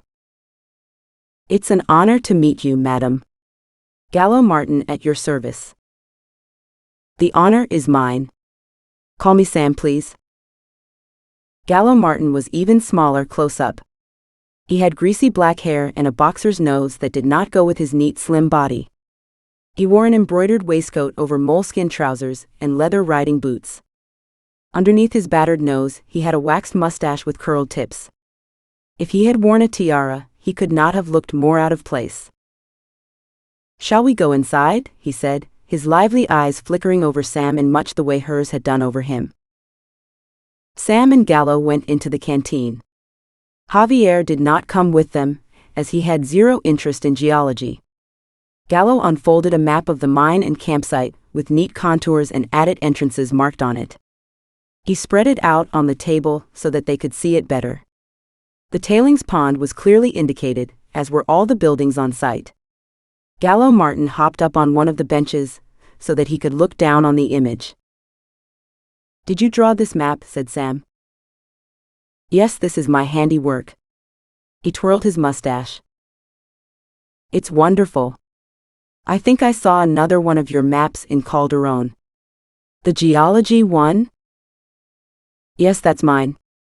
I worked with the geologists to put all their surface data on it. I noticed that we don't have any cross-sections of the geology. I presume we don't have enough information. The information is available in the adits, but I wasn't asked to map them yet. It's an essential part of the puzzle, as far as I'm concerned. That's why I want to make a three-dimensional map of the tunnel complex. Is it feasible to carry out with your equipment? She cast a doubtful glance at the old wooden box on the table. Gallo drew himself up to his full height. She may be old, but Esther's still got it in her, he said, caressing the grain of the box, which was holding down one end of the plan. We can map out the 3 main levels and plan, and then plot out some cross-sections every 50 meters, using the drilling to fill in the geology. You mean we'll have a block model of the deposit? That would be great. Yes, we draw the cross-sections and plans onto acetate sheets and make a frame to hold them. You'll be able to turn it around and look at it from all angles. Wow! How fantastic! When can you start? Gallo shrugged. I've got nothing lined up right now. Is today okay? Better than okay. I'd like to come with you and learn how to operate Esther, if that's all right with you. No problem. I'll need an assistant too. Sam didn't hesitate. Napoleon's a good lad. I'll get him to help. Javier tutted behind them. Don't know why you would bother. Zombie doesn't need any training. He'll be dead soon. Please don't call him that and give him some new boots. His are falling to pieces, said Sam. Javier grunted. A waste of good boots if you ask me, he said, but Sam's glare sent him sloping off to the storeroom. What Javier hadn't grasped was that Sam had selected Napoleon precisely because he didn't have long to live. The equipment was almost obsolete, and she didn't want the other men wasting their time training on it when they could be learning something more useful. Being Sam, she had also done it to be kind and make Napoleon feel valued. She didn't lose anything by it, so everyone was happy except Javier. Napoleon turned up to the attic entrance in his new boots, a big smile on his face. Gallo Martin shook his hand and asked him a couple of questions. The answers seemed to satisfy him, and soon they were setting up the theodolite. When Gallo had removed the ancient instrument from its box, Sam photographed it as if it was an antique. It was unlikely that she would ever work with one again, and she intended to take full advantage. Modern theodolites measured distances using a laser, but this old one relied on line of sight. The simplicity of the method for measuring the tunnel's dimensions was startling. The surveyor laid out the measuring tape along a line of sight through the tunnel of up to 30 meters at a time, starting at the point directly below the instrument found using a plumb line. Then they ran a piece of string 1 meter off the ground, directly above the tape, between a hook underneath the theodolite and the top of a 1 meter piece of pipe held so that it stood on the far end of the tape. First, Gallo took a reading with the theodolite of the direction and slope of the tunnel. He twirled his waxed mustache before each measurement, a tic that fascinated Sam. Then, every 5 meters along the tape, Napoleon measured the distance between both sides of the tunnel and the string, and from floor and ceiling also to the string. The data was noted in Gallo's waterproof notebook with a stylish propelling pencil. After the measurements had been recorded, Gallo let both Sam and Napoleon use the theodolite to get a line of sight down the tunnel. He showed them how to focus the instrument and line it up for a perfect measurement. Any tiny deviations add up. If we don't get the survey right, we can't be sure if the tunnels are in the correct position on the three-dimensional model. If you are planning to drill into this area, any mistakes in the mapping can cause the drill to hole out in a tunnel instead of drilling through the rocks lining it. The mapping tutorial with the theodolite signaled the start of a routine. Gallo and Napoleon headed down to the mine after breakfast every morning, while Sam delegated the tasks of the day and attempted to call Marina in Calderon on the radio.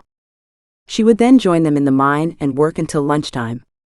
In the afternoon there was core to log, so Sam helped the geologists Kennedy and Marlin down at the core shed while Gallo transferred his data onto the master map in the canteen. The two young geologists looked like brothers, but they were second cousins. They belonged to the Torres family, a large wealthy clan based in Calderon who had made their money from artisanal mining.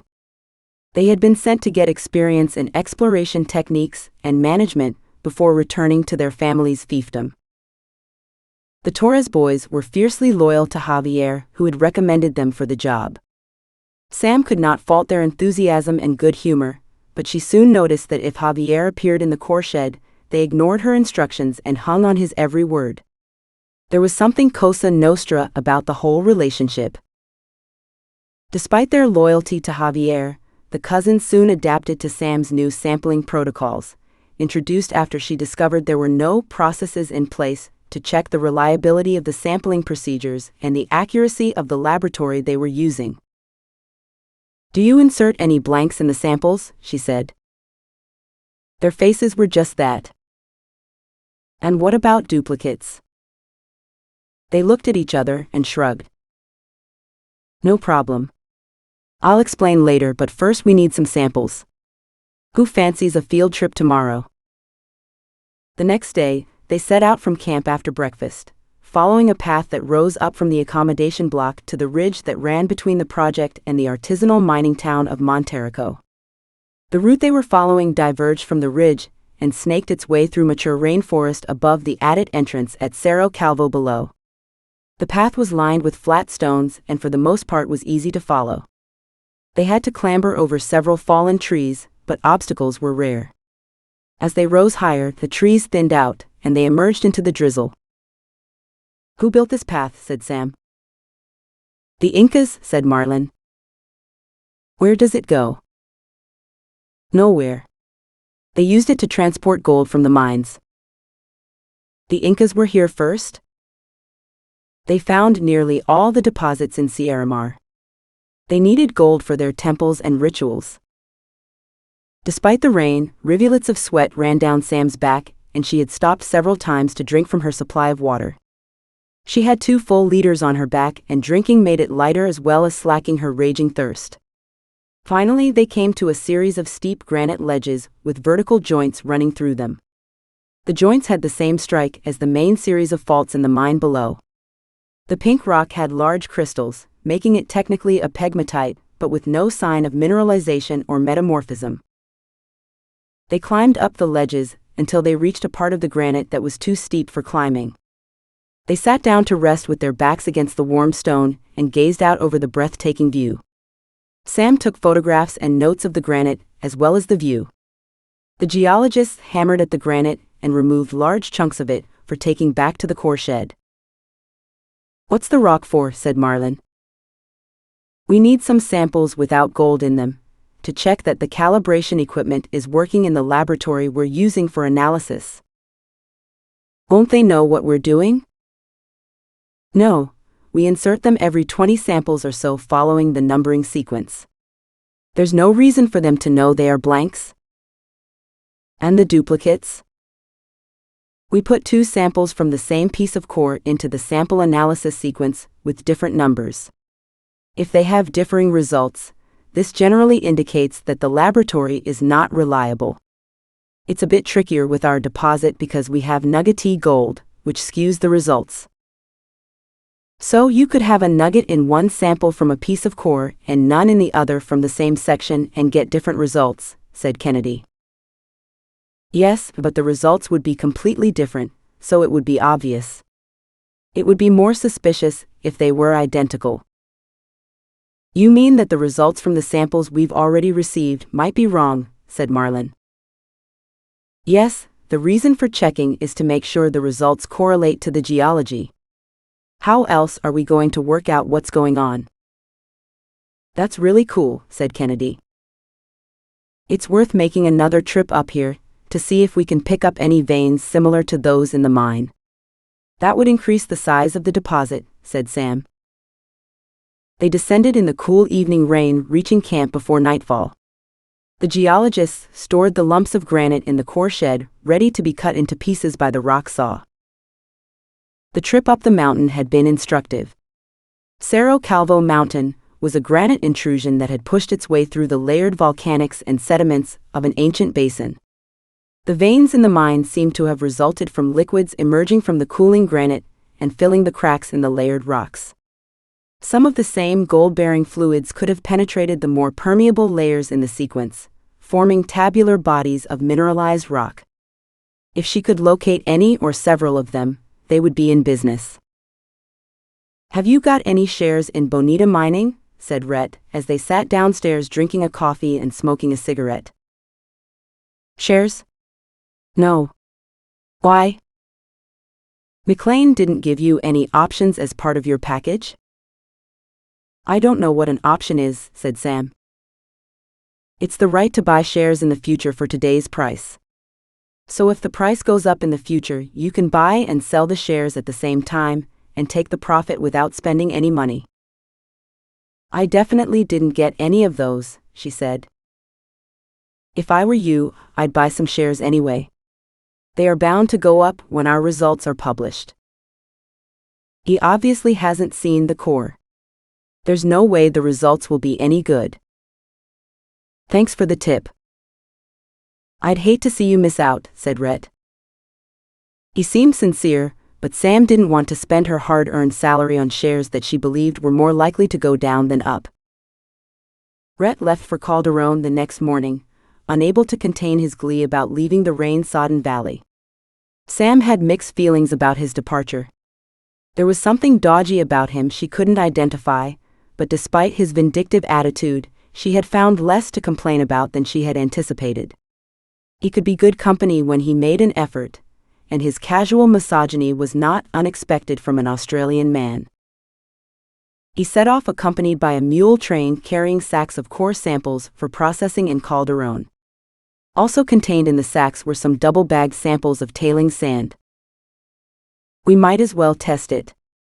There's not enough material to justify any sort of plant, but we could help the cooperative set up the Nelson concentrator if they paid us back, said Sam. You're the boss. Yes, I am. He smirked. Why did she let him push her buttons? Sam set about instructing the geologists how to insert the duplicates and blanks into the sampling sequence, and bag them up for transport to Calderon on the next trip. She made meticulous notes on the sequence of the samples and their contents, which she copied out by hand due to the absence of a photocopier. She stored one copy in the core shed, and the other she sealed into a Ziploc bag which she put under her mattress. The copy in her bedroom identified the blanks and duplicates, but the one in the core shed did not. She did not want her controls to be identified by the laboratory, and she wasn't sure that anyone in the Calderon office had the knowledge to use them. It wasn't like Rhett or Amanda had any interest in the quality control of the sampling. The days flew by, and soon it was time for her break in Calderon. Sam left most of her gear with Selma for washing and storing in her room. She tried not to run on her way down the mountain, but it was tempting to keep up with the locals. Fording the streams on the back of the descending mules, her exhilaration only increased. Carlos, the taxi driver, waited for her in Arboleda. His face wrinkled into a big smile when he saw her trotting down the main street. Her agility had increased after weeks at the Cerro Calvo project, and it showed. He drove her to San Pedro. She did not even notice the road of death as she was sound asleep in the back of the taxi. The flight to Calderon took off without incident, bumping and barging its way through the troublesome thermals over the airport. Sam read her notes and anticipated the analysis results that awaited her in the office. What secrets did they hold? Was Bill McLean correct, or were they drilling a dud? She couldn't wait to find out. Chapter 9. Sam took a taxi home from the airport, desperate for a proper shower before venturing to the office. She found Gloria still in bed, mascara caked around her eyes, her face creased with sleep. You're back? I can't believe how fast the time went by. It seemed like quite a long time to me, said Sam, grimacing. Cerro Calvo is amazing though. You can't imagine how beautiful it is up there. Gloria managed a weak smile. You can tell me all about it later. I've got a terrible chuchaki. Hungover. That figures. Out with Amanda again? Isn't Alfredo jealous? I don't know. I never see him. He's asleep when I'm awake, and I'm awake when he's already gone out to work. What's he working on? Something? I don't know. Gloria slid down her pillows. I'm going back to sleep now, she said. Let's talk later. Sam, who had been bursting with tales of Cerro Calvo, found this a little deflating, but she knew better than to continue. Instead, she luxuriated in a long hot shower and washed her hair until it squeaked. She jumped into a pair of jeans and a t-shirt, and brushed her hair before going to the kitchen for a mug of tea and a big wedge of banana bread. Araceli, the maid, fussed around her, trying to make her eat more. You've lost weight. Don't they feed you up there? She said.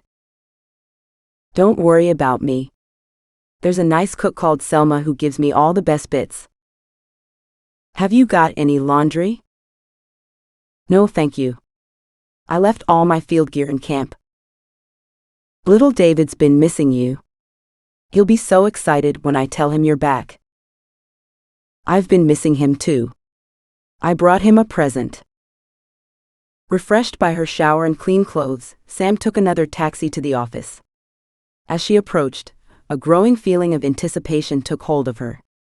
She waved at Stalin, who was sitting at reception, absorbed in his newspaper. Señorita Sam, you are back, he said. Go on up. She forded the steps 2 at a time, remembering only at the top that Calderón was much higher than the camp at Cerro Calvo. She put her head around the door of the office. Hello, anybody about? Morena appeared from behind the partition, a frazzled look on her face. Sam, you're back. Aren't you supposed to be on your break? I popped in to see the results of the analysis. I couldn't wait until next week. I wouldn't advise it. If I were you. But Morena never got to finish her sentence. The door of Amanda's office swung open with a theatrical bang, and Amanda stood in the doorway with her hands on her hips. She wore a tight purple lurex dress with a plunging neckline and matching patent leather stiletto heels. Her eyelids were covered in shimmering purple eyeshadow, and one of her false eyelashes was coming away from her eyelid. Had she come straight to the office from the nightclub? Whatever the story, she now had metaphorical steam coming out of her ears. About time, she hissed. Where have you been? The plane landed 2 hours ago. All Sam's excitement evaporated and was replaced by resentment. She wasn't even supposed to be in the office, and now she was being reprimanded, she didn't know what for.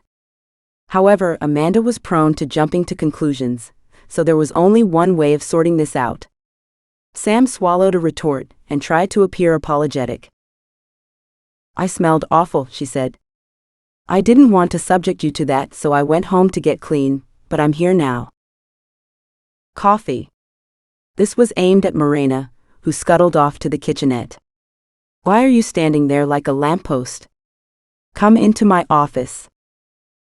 Sam took a deep breath and followed Amanda into her den. Amanda sat behind her desk, so Sam pulled up a chair and sat opposite her. Amanda lit a cigarette and searched through a pile of papers on her desk. Would you like to explain this? She said, extracting a sheaf of papers from the pile and tossing it across at Sam. The papers fell on the floor before Sam could catch them, and she scrabbled around collecting them from the carpet before sitting back on her chair. Explain what? She said, flipping through them and organizing them by page number. A cursory glance alerted her to the fact the results were awful. Derisory amounts of gold in some samples and absent in others. Except for... Well? Amanda drummed her purple nails on the desk and smoked her cigarette with undisguised fury. I can't believe you're so useless. I thought you were a professional. Sam looked up from the sheets and their dismal numbers.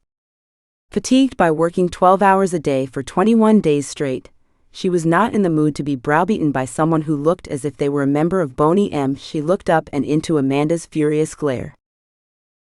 These results are disappointing. Disappointing? They're downright appalling.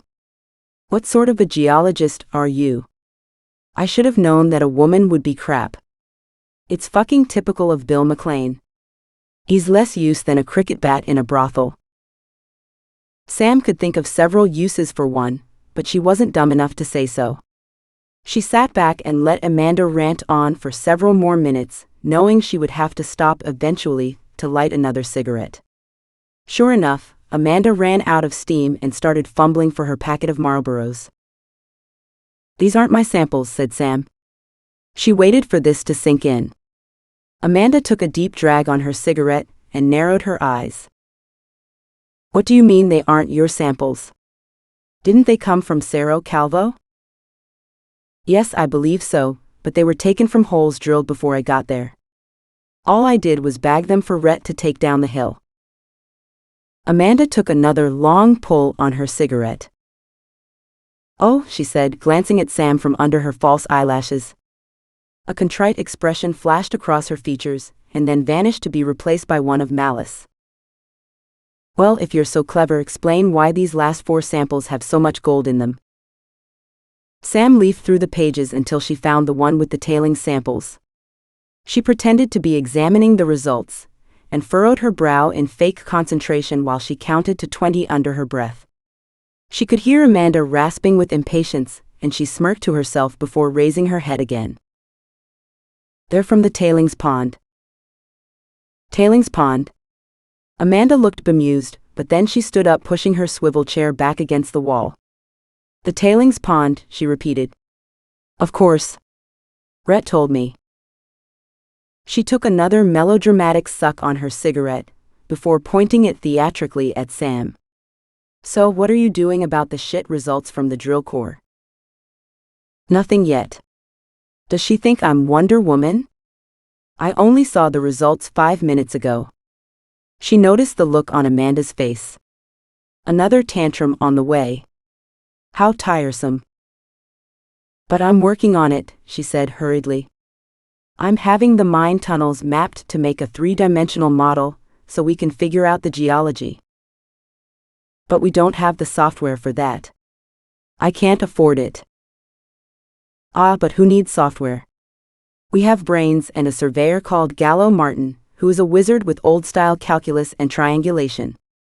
It takes a bit longer, but the results are the same. If anything, they are more accurate. Really? That's the first bit of decent news I've had all week. Amanda's features relaxed, and she leaned back in her chair. I aim to please, said Sam, standing up. I'm going home now. But I was looking forward to a girly chat about your adventures. The woman was schizophrenic. Jekyll and Hyde in a skin-tight lurex dress. Sam shuddered but kept a neutral expression. Why don't you come by Gloria's house later for a gin and tonic? That way I won't have to repeat myself. Amanda beamed and stubbed her cigarette out in a saucer. That would be nice. I'll be there later. Everything okay? Morena whispered as Sam walked past. Sam rolled her eyes. Lucky to get out alive, she said and winked. By the time Sam got home, Gloria had managed to drag herself out of bed and was sitting out under the sunshine in the back garden of Alfredo's house, smoking a cigarette. Sam made them both a gin and tonic, squeezing a fresh lime into the mixture in tall glasses with lots of ice. She scrounged a cigarette from Gloria, and they sat on loungers in the dusty warmth of the Calderon afternoon watching the world pass by. Bees buzzed from flower to flower in the bougainvillea, and climbing hibiscus plants that were strangling the walls. A hummingbird flitted among the blooms, its iridescent wings glinting in the sunlight. Sam rescued a beetle that plopped into her drink, flicking him back onto the grass. This is luxury, said Sam. I wish the sun would shine more in Britain. Ah, but you have tea and chutney and Lady Diana. Sam did not bother to tell her that Lady Diana was a princess now, or that she was not Sam's cup of tea. It would have broken the mood, and she had not had Gloria to herself since Amanda had barged into their friendship and usurped her. The two women relaxed, dozing in the heat and chatting in low voices until a small blonde torpedo jumped straight into Sam's arms, almost knocking her off her recliner. You're back, said David. Sam hugged him close and kissed the top of his blonde mop. After a minute he wiggled free and observed her with his old man's eyes. Sam beckoned him close and whispered in his ear.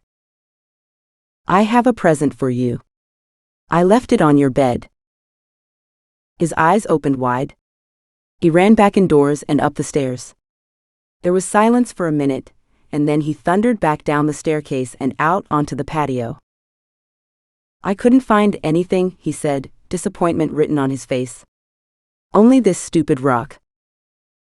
Stupid rock? How can you say that? Look again, said Sam. David peered at the rock and his face lit up. Is that gold? He said. Yes, I thought you'd like it for your collection. Mummy, look what Sam brought me. Gloria's eyebrow raised as she examined the rock.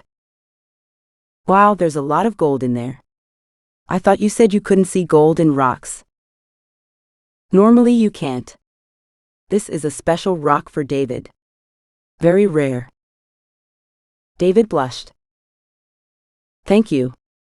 I love you, he said. And I love you, sweetheart. Will you marry me when I grow up? If you still want me. Now go and watch Ninja Turtles and tell me what happens later. Don't lose that rock. It's worth millions. He stuffed it into his pocket and ran back into the house. Don't lie to him, said Gloria. I'm sure it's worth millions of lire or some currency like that. Gloria laughed. I'm glad he loves you, she said. It makes it easier for us to get on somehow.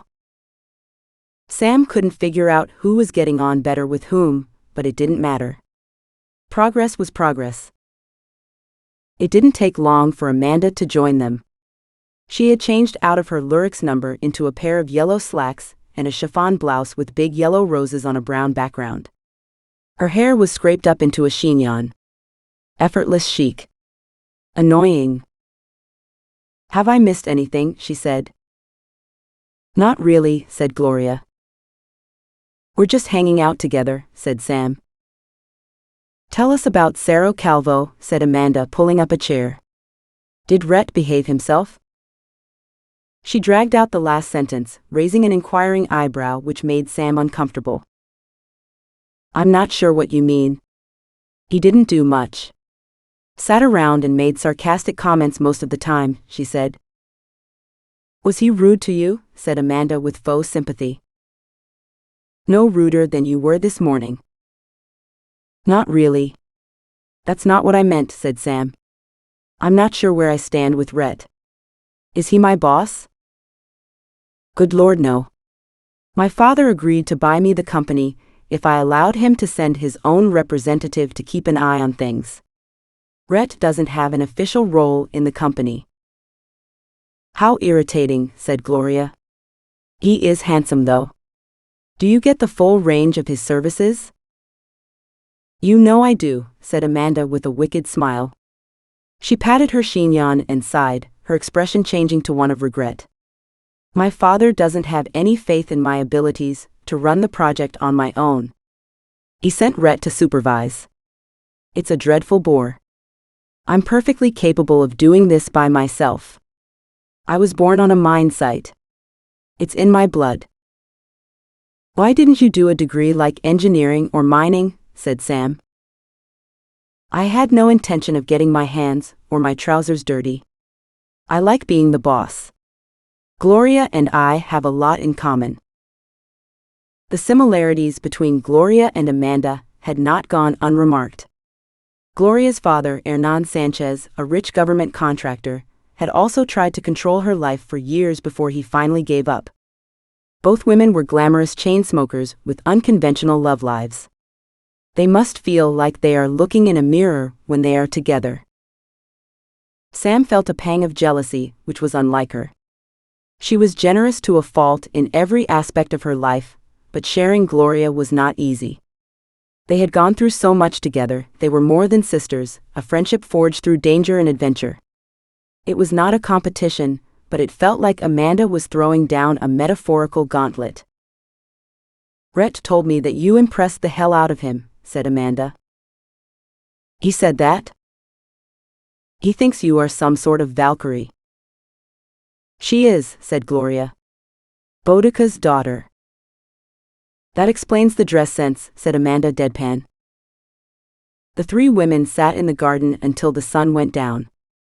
There were no mosquitoes in Calderon because of the altitude, but a rapid reduction in temperature drove the women indoors anyway. Sam sat with David while he had his tea, and then sent him to the sofa to practice his reading. Amanda came in and sat beside her. She stared at the back of his head with a weird intensity. David is so pure, she said. I'd love a child like him. He's a special little boy. Are you planning on having children? Not likely. All that screaming and sweating.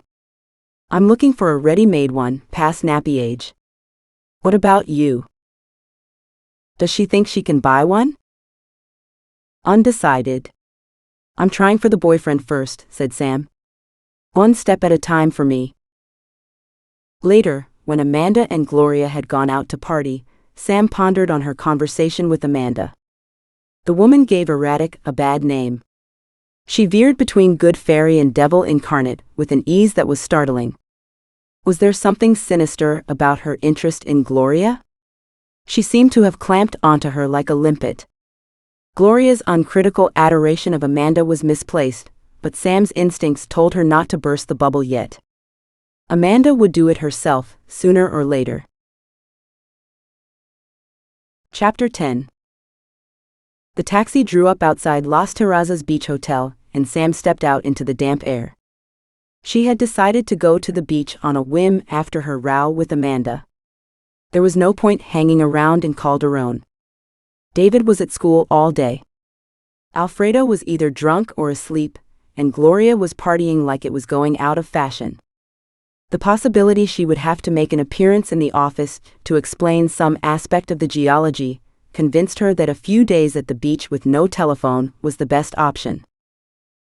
The hotel and the cabañas looked as if someone had given them a fresh coat of paint. Their pastel colors stood out against the golden sand and the blue-green Pacific Ocean. Sam remembered the first time she had visited the site as a newly graduated geologist, fresh from her initial experience of the jungles of Sierramar. Where was Mike Morton now? Had he ever made a fortune, or was he still at the beck and call of Edward Beckett? A gentle breeze was blowing, and she shut her eyes and allowed it to ruffle her shirt as she stood swaying on the sand. Hello. Can I help you? She opened her eyes to find a young blonde man standing in front of her. He looked like Socrates, the owner of the hotel, but 20 years younger. She blinked, but he wasn't a mirage. Who are you? I was expecting Socrates. I am Giannis. Seeing her confusion, he smiled. Ah, my uncle. He's on holiday right now. He went back to Greece and he left me in charge. Sam tried not to notice how handsome he was, not an easy job, as he wore only a faded pair of denim shorts on his tanned, lightly muscled torso.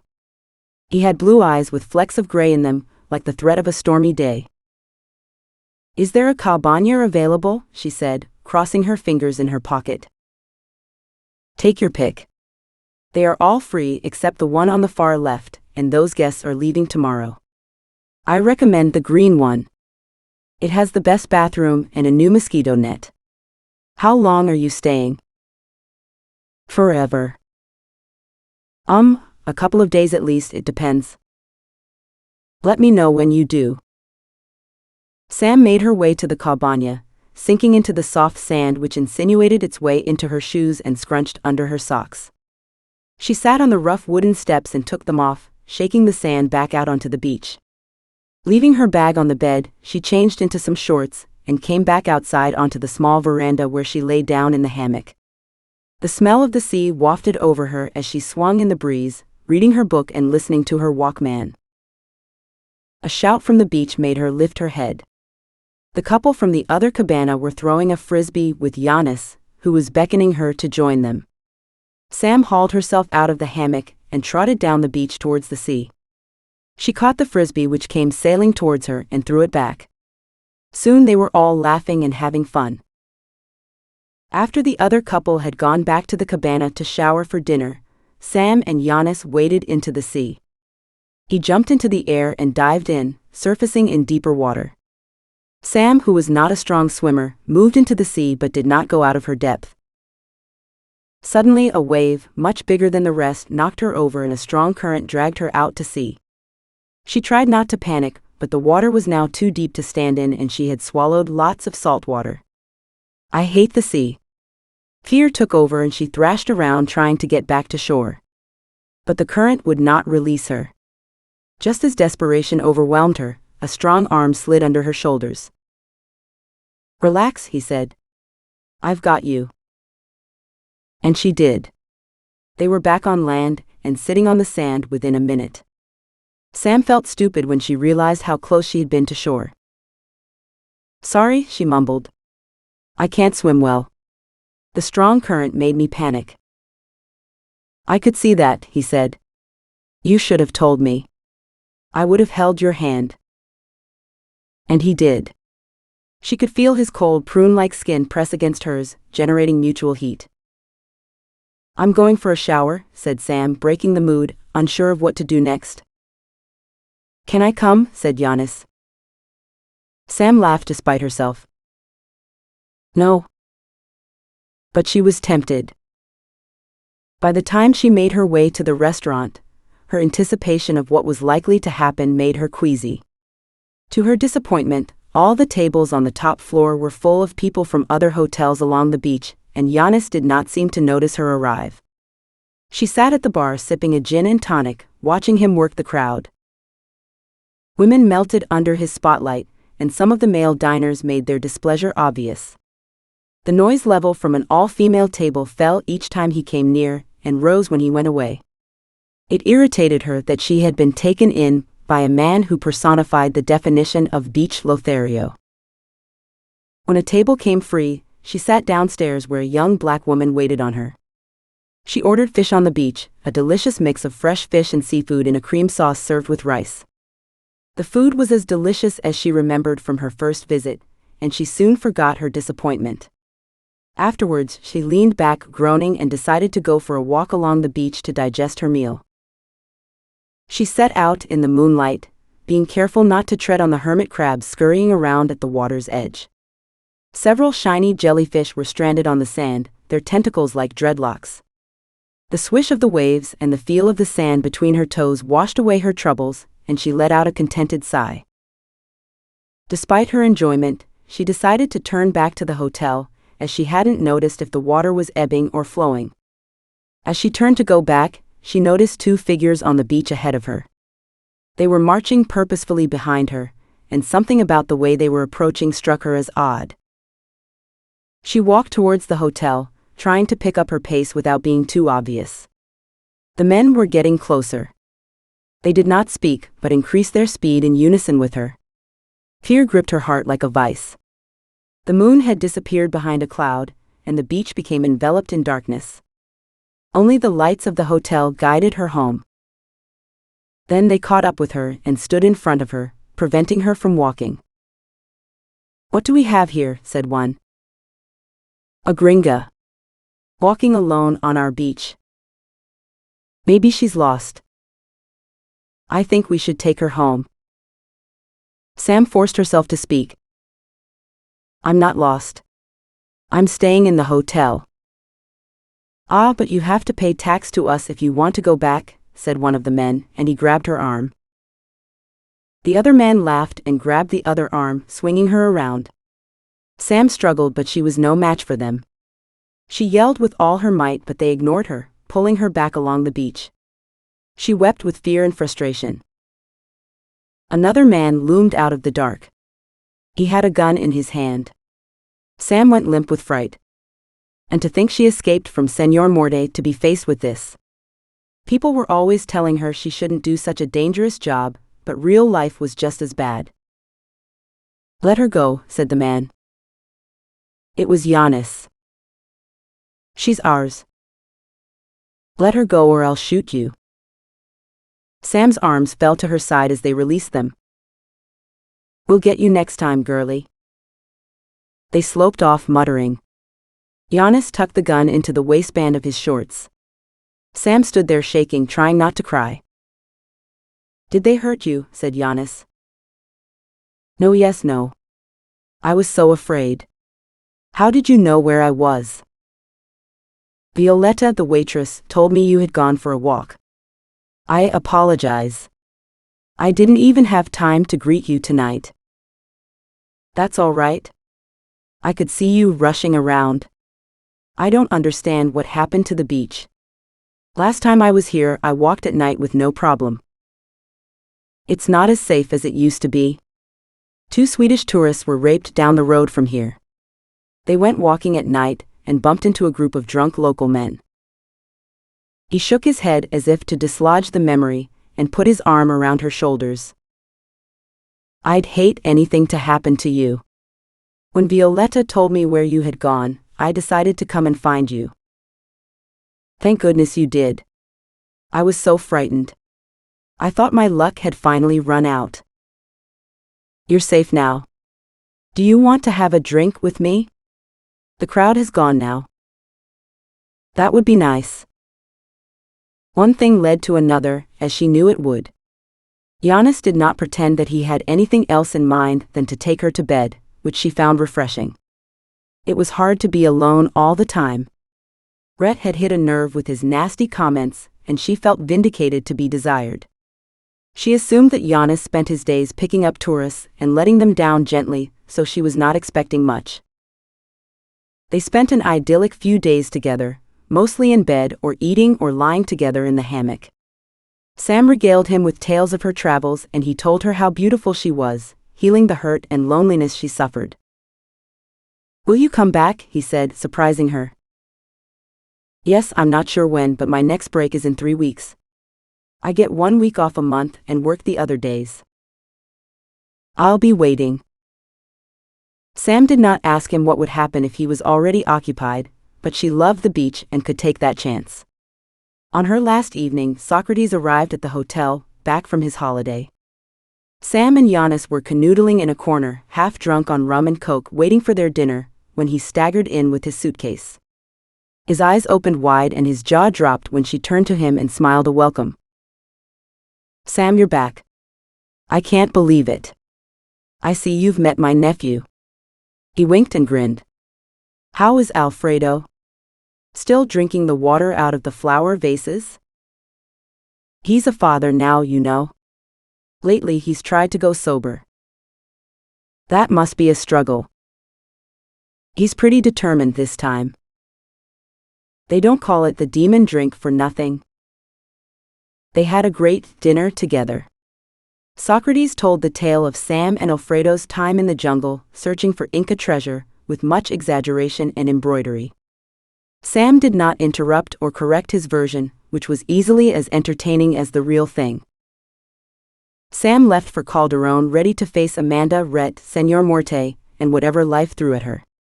Grateful, she kissed Giannis tenderly. "See you soon," she said.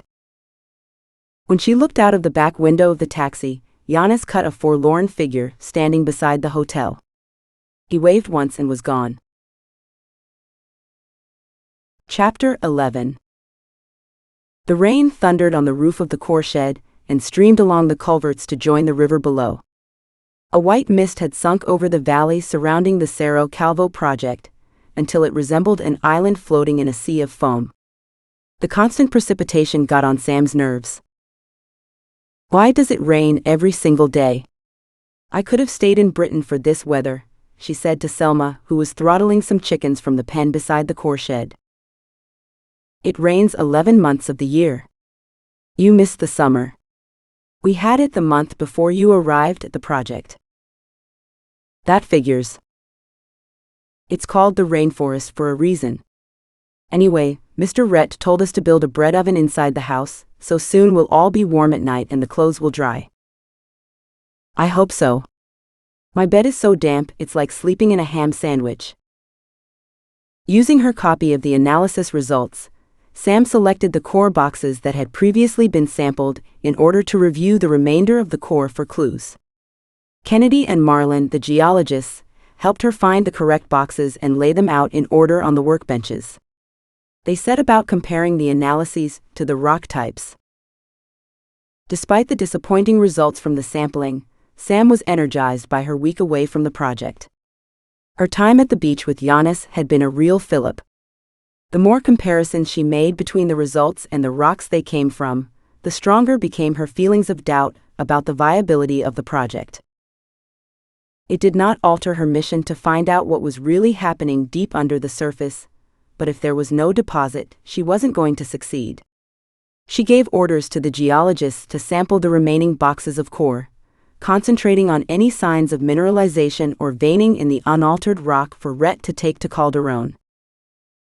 The next morning, she made a fruitless attempt to communicate with Morena over the radio, before enjoying a mug of milky coffee. Her throat hurt with the effort of shouting clear instructions into the mouthpiece. She knew shouting was pointless, but somehow, she couldn't convince herself that it wouldn't help. Slurping her drink, she made a list of pending tasks for the day. There was a commotion outside in the yard, and the door to the canteen opened with a bang, making her jump. 3 men entered. They wore jeans tucked into muddy Wellingtons, bomber jackets and baseball hats. The tallest of them was holding a gun. He stood back while another of them approached Sam and laid a live chicken with its legs trussed on the table. It squawked forlornly. The third man placed a bottle full of transparent liquid, sealed by a metal screw top tightened over a piece of plastic beside it. "Are you the witch?" said the third. "Señor Morte sent us to find you." "Witch? No, I'm not." But she was. She remembered showing him her compass. The Spanish word for compass was brújula, and the word for witch was bruja. No doubt they had heard him wrong. There was no harm in them thinking she was a witch. It would provide protection from superstitious people. "He wants you to help us find the vein. It has disappeared." "And what is your name?" said Sam. "I'm Jorge Lara. These are my brothers, Roberto and Pancho." The other men nodded and smiled as they were introduced. "Firstly, we don't allow guns in here, so you need to leave that outside," said Sam in a tone that suggested a red line. Roberto hesitated, but Jorge nodded, and he went outside and left the gun on the steps, coming back in while looking over his shoulder. "No one will touch it," said Sam. "It's a pleasure to meet you all. My name is Sam Harris. Where's the vein located?" Jorge had opened his mouth to launch into his explanation, when Sam noticed Selma signaling frantically from the kitchen. "Please sit down." "You'll have to excuse me 1 minute," said Sam. "Can we get you a coffee?" The men slid onto the crude wooden benches lining the tables, their backs to the 2 women. Sam entered the kitchen and Selma pulled her out of sight. "Señor Morte?" "Did he say Señor Morte?" said Selma, crossing herself. "He's the most dangerous man in Sierramar." "Yes, I met him on my way up here the first time I came. I bought him a sandwich," said Sam. "Saints preserve us. I don't know how you survived this long with no sense at all." Sam laughed. Selma treated her like a lost soul instead of the boss. "Well, they're here now. What's the protocol?" "You must help them. The chicken and the alcohol are gifts which you must accept." "Do we eat now?" "No. Do as they ask, and I will prepare the chicken for you to eat later. You should invite them to dinner." "Okay. Can you make us some coffee?" "I'll bring it out shortly." Sam emerged smiling and sat at the table on the bench opposite the brothers. "So what can I do for you?" "We have lost the vein in our mine in Monterrico," said Jorge. "Señor Morte is not happy," said Pancho. "You must help us find it," said Roberto. "He's not a patient man." "Is it his mine?" said Sam. "It's ours. Our father came here 10 years ago." Jorge hesitated. "But we must pay him a percentage, or he will take it from us and give it to someone else." Extortion. No surprise there. The desperation in his voice was palpable. "I'll do what I can, but I can't guarantee results," said Sam. The men glanced at each other. Selma brought out a tray of coffee and biscuits to a row of admiring glances. She was a woman in her prime, and her ample curves well suited to local taste. Pancho, the youngest brother, undressed her with his eyes, causing Roberto to slap the back of his head and release the tension in the room. "Tell me about the mine," said Sam. Despite Napoleon's dire warning about the artisanal town, Monterrico did not, at first sight, look any more threatening than Arboleda. As they approached the town, Sam could see the same muddy streets lined by the same wooden shacks with the same shabby clothes hanging on lines under the zinc eaves. But these houses held a secret. Open sewers ran underneath them, filled with a mix of household effluent and tailings from small stamp mills hidden behind the walls of most of the larger houses. As they penetrated further, the streets seemed to close around them. The noise of 1,000 generators oppressed Sam's ears, and the acrid smoke filled her lungs. Señor Muerte's request appeared more and more onerous as she slogged through the mud and soggy plastic clogging the way to the mine. The usual population of plump, happy pigs snorkeled in the sewage, turning mud into meat. The toxic mixture in the water probably killed any liver fluke or worms in the gut. Why didn't they die of cyanide and mercury poisoning? Perhaps they were immune to it, or maybe they were slaughtered before the concentration in their flesh became lethal. There were tunnels leading into the ground under most of the houses. It didn't take much imagination to view the whole hillside as a fetid rabbit warren, ready to collapse at any minute. The rains kept falling, washing away the soil, a prelude to disaster. Minimum effort was put into digging safe tunnels, as it all had to be done by hand, and with back-breaking toil lifting the material to the surface in sacks. Every now and then, an entire slab of earth and rock would slide down the hillside, entombing dozens of miners where they worked. The villagers were tiny people of Andean stock. Sam felt as if she had grown a foot and towered over the vast majority of the men. The tunnels were not Sam-sized, and her stomach clenched with fear at the thought of entering one of them. Not that she had any choice. Her chance meeting with Señor Muerte had seen to that. In her rucksack she carried her compass, torch, and hard hat, insurance against going in without one. There were no safety norms in these mines. You lived to fight another day, or you died suffocated or crushed in this hellhole. "You're going to Monterrico?" Javier had said, his disapproval showing.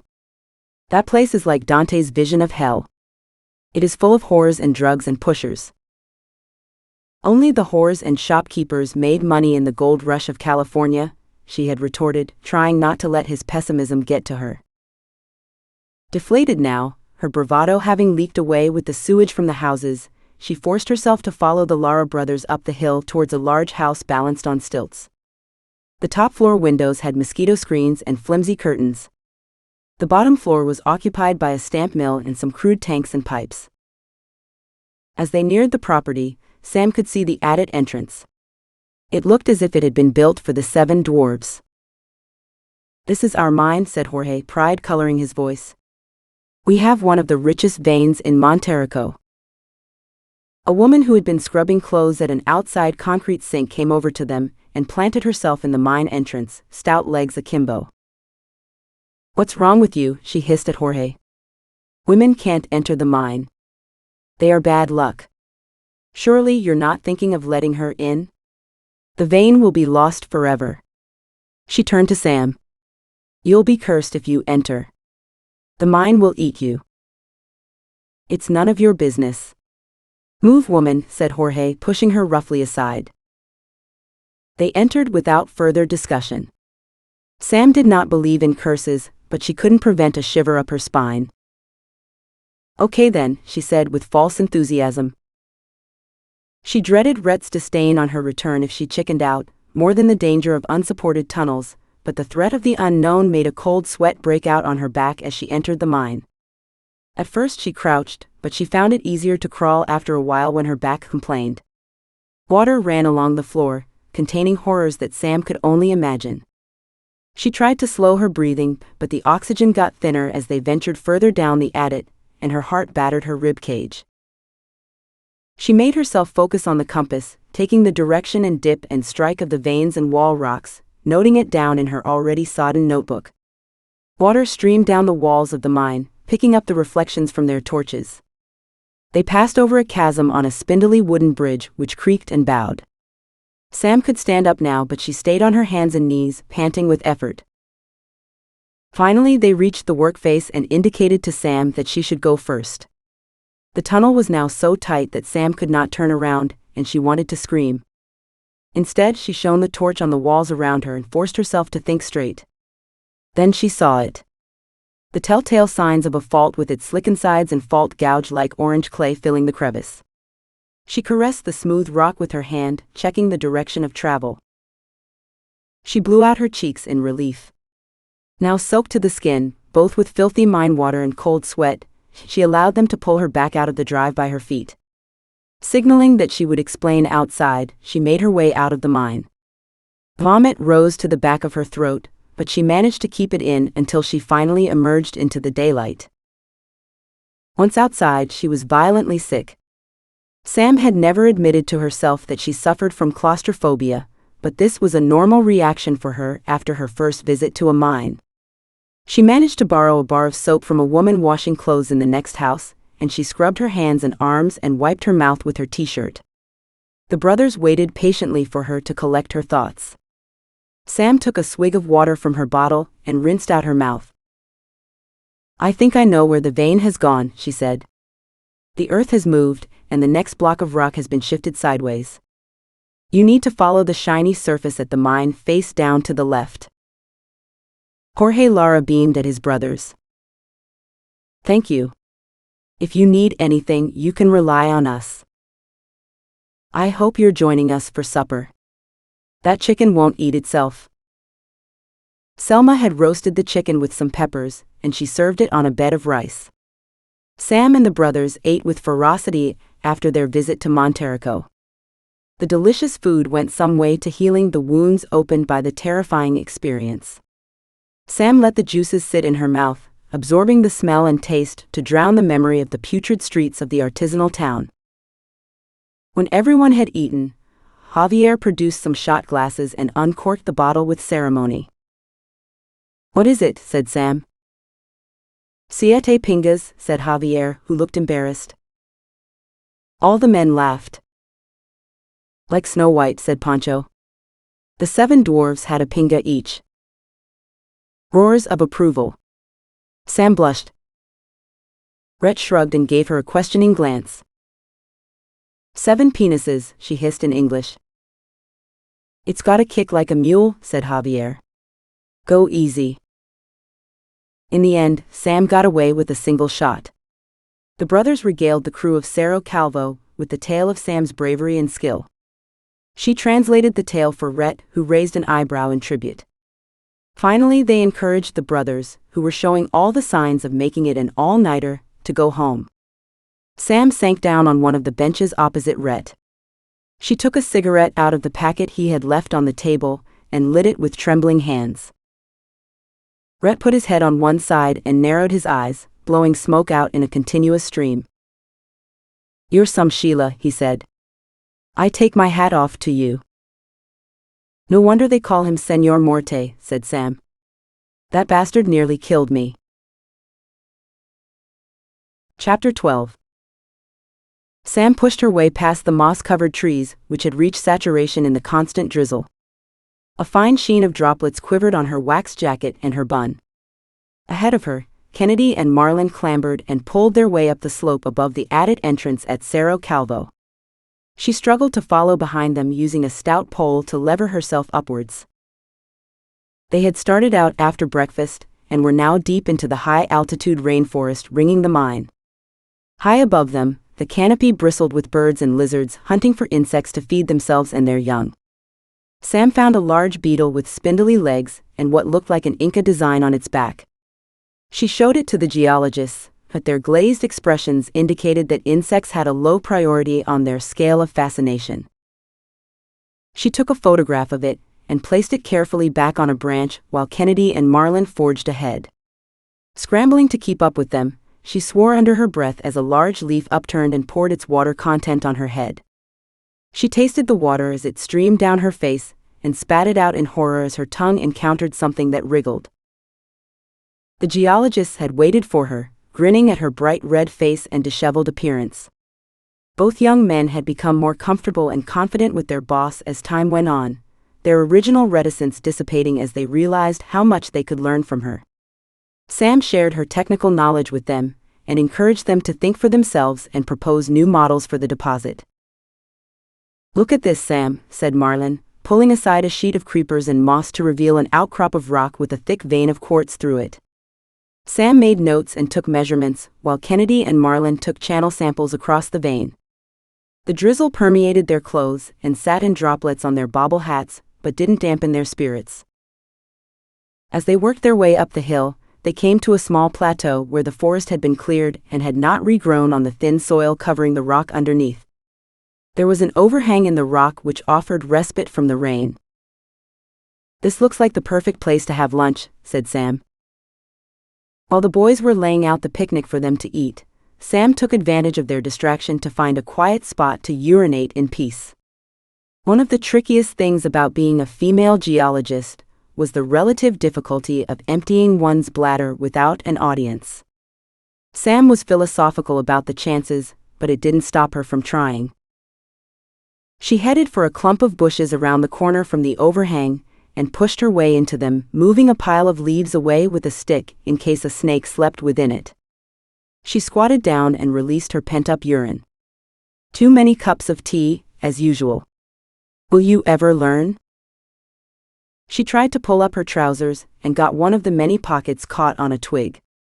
This caused her to overcorrect and fall backwards towards the rock face. She braced for a thump, but instead of hitting the wall, she rolled backwards into an opening. Surprised, she examined her surroundings. She had fallen into the entrance of a tunnel. It had been impossible to see from outside the bushes, and she had not even seen it while 1 meter away in the dim light afforded by her shelter.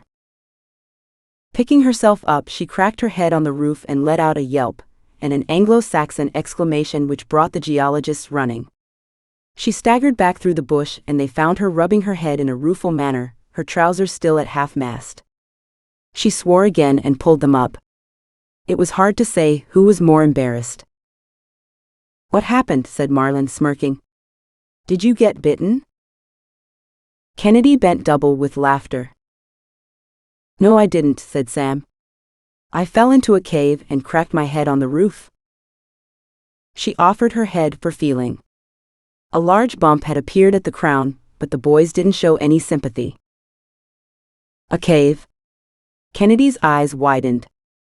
"It's more likely to be an Inca working.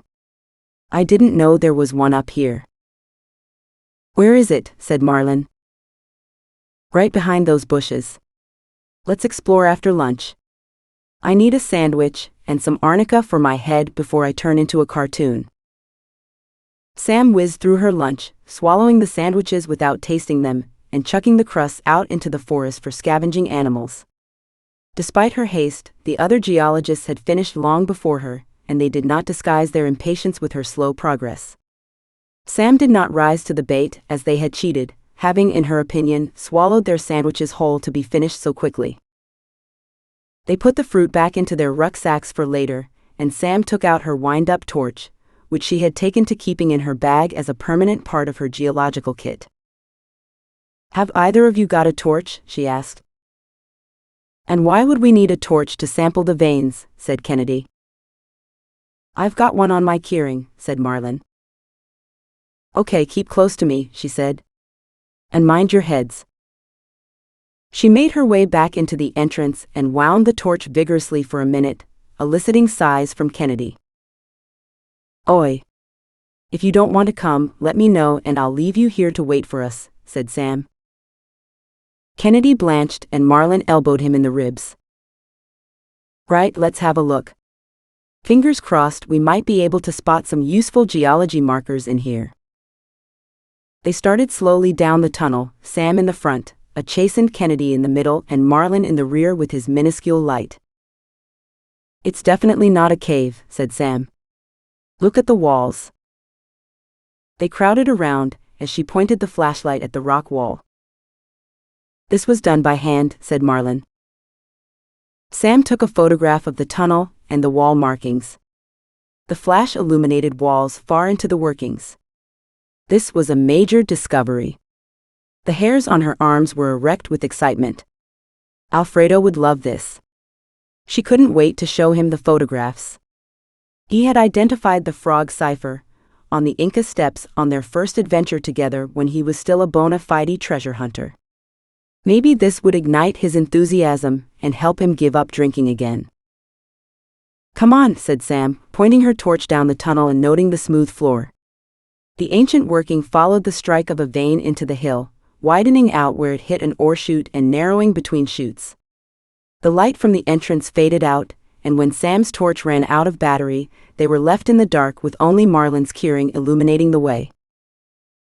Sam handed the flashlight to Kennedy, who wound it and handed it back.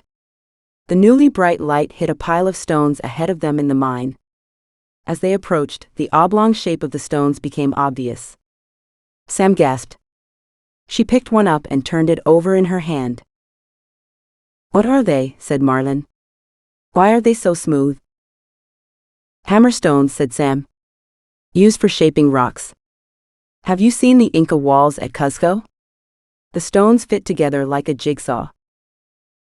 "There are walls like that in Sierramar too," said Kennedy. "It looks like they manufactured the hammerstones for them from the Cerro Calvo granite, but for some reason they stored them in the mine. Perhaps something happened to stop them transporting the stones." She bent over to examine another stone which lay beside the wall of the tunnel.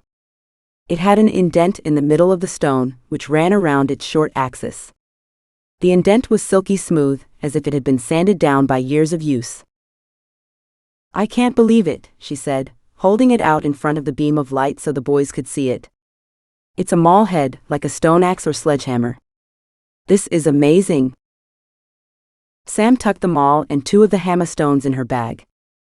She planned to take them to Alfredo so he could make a judgment on their origins. After winding the torch one final time, they made for the exit again. "If you don't mind, I'd like this to be our secret," she said to the geologists. "I have a friend in Quito who is a well-known historian. I'd like him to see these before we take a next step, if that's okay with you." "But we'll come back," said Kennedy. "Of course, I think there may be a lot more to see here. However, if the news gets out that we found an Inca tunnel, we could have an invasion by the artisanal miners looking for new gold veins to exploit. It's important to keep it secret for now. Agreed?" "Agreed." The two men spat in their hands and put them one on the other. Sam, slightly revolted by this action, did the same. Blood of the Virgin. Sacred honor. Sam shook with excitement. She took a cigarette from Kennedy, which she soon regretted, coughing and spluttering at the unfiltered tobacco making them laugh. As if to herald their discovery, the clouds opened for a minute, and they had a clear view of the camp below them. To Sam's surprise, they could see Rhett preparing to leave. A whole train of donkeys milled around outside the core shed. What on earth was going on? Perhaps Pepe, the mule driver, was picking up the samples on a return trip from Monterrico? Rhett had not said anything about leaving, and he hadn't said goodbye. She shrugged. Transparency was not his strong point. "Let's go," she said, and they plunged back into the jungle, half walking, half sliding their way down the slopes towards the adit. By the time they arrived back at the core shed, Rhett had left for Arboleda, and the still steaming piles of fresh manure were the only evidence that she hadn't imagined the mule train. She gave Marlin a spade and asked him to pile them up for composting. The worms would be a good treat for the chickens before their inevitable demise. Despite their exhaustion, the threesome headed for the football pitch before their evening meal to see if there was a game on. There were mule hoof prints on the path heading down to the tailings dam. Perhaps one of the mules had escaped and run down the path, but there were a lot of hoof impressions. Maybe the others had followed it. As they rounded the bend, Marlin shouted out in surprise. "There's a big hole in the pitch." Sam stared at the excavation in disbelief. Someone had tried to fill in the hole and smooth it out without success. There were empty rice sacks left scattered on the surface. Only one explanation made any sense. Rhett had taken a bulk sample of the tailings to Arboleda by mule. How many sacks had he taken?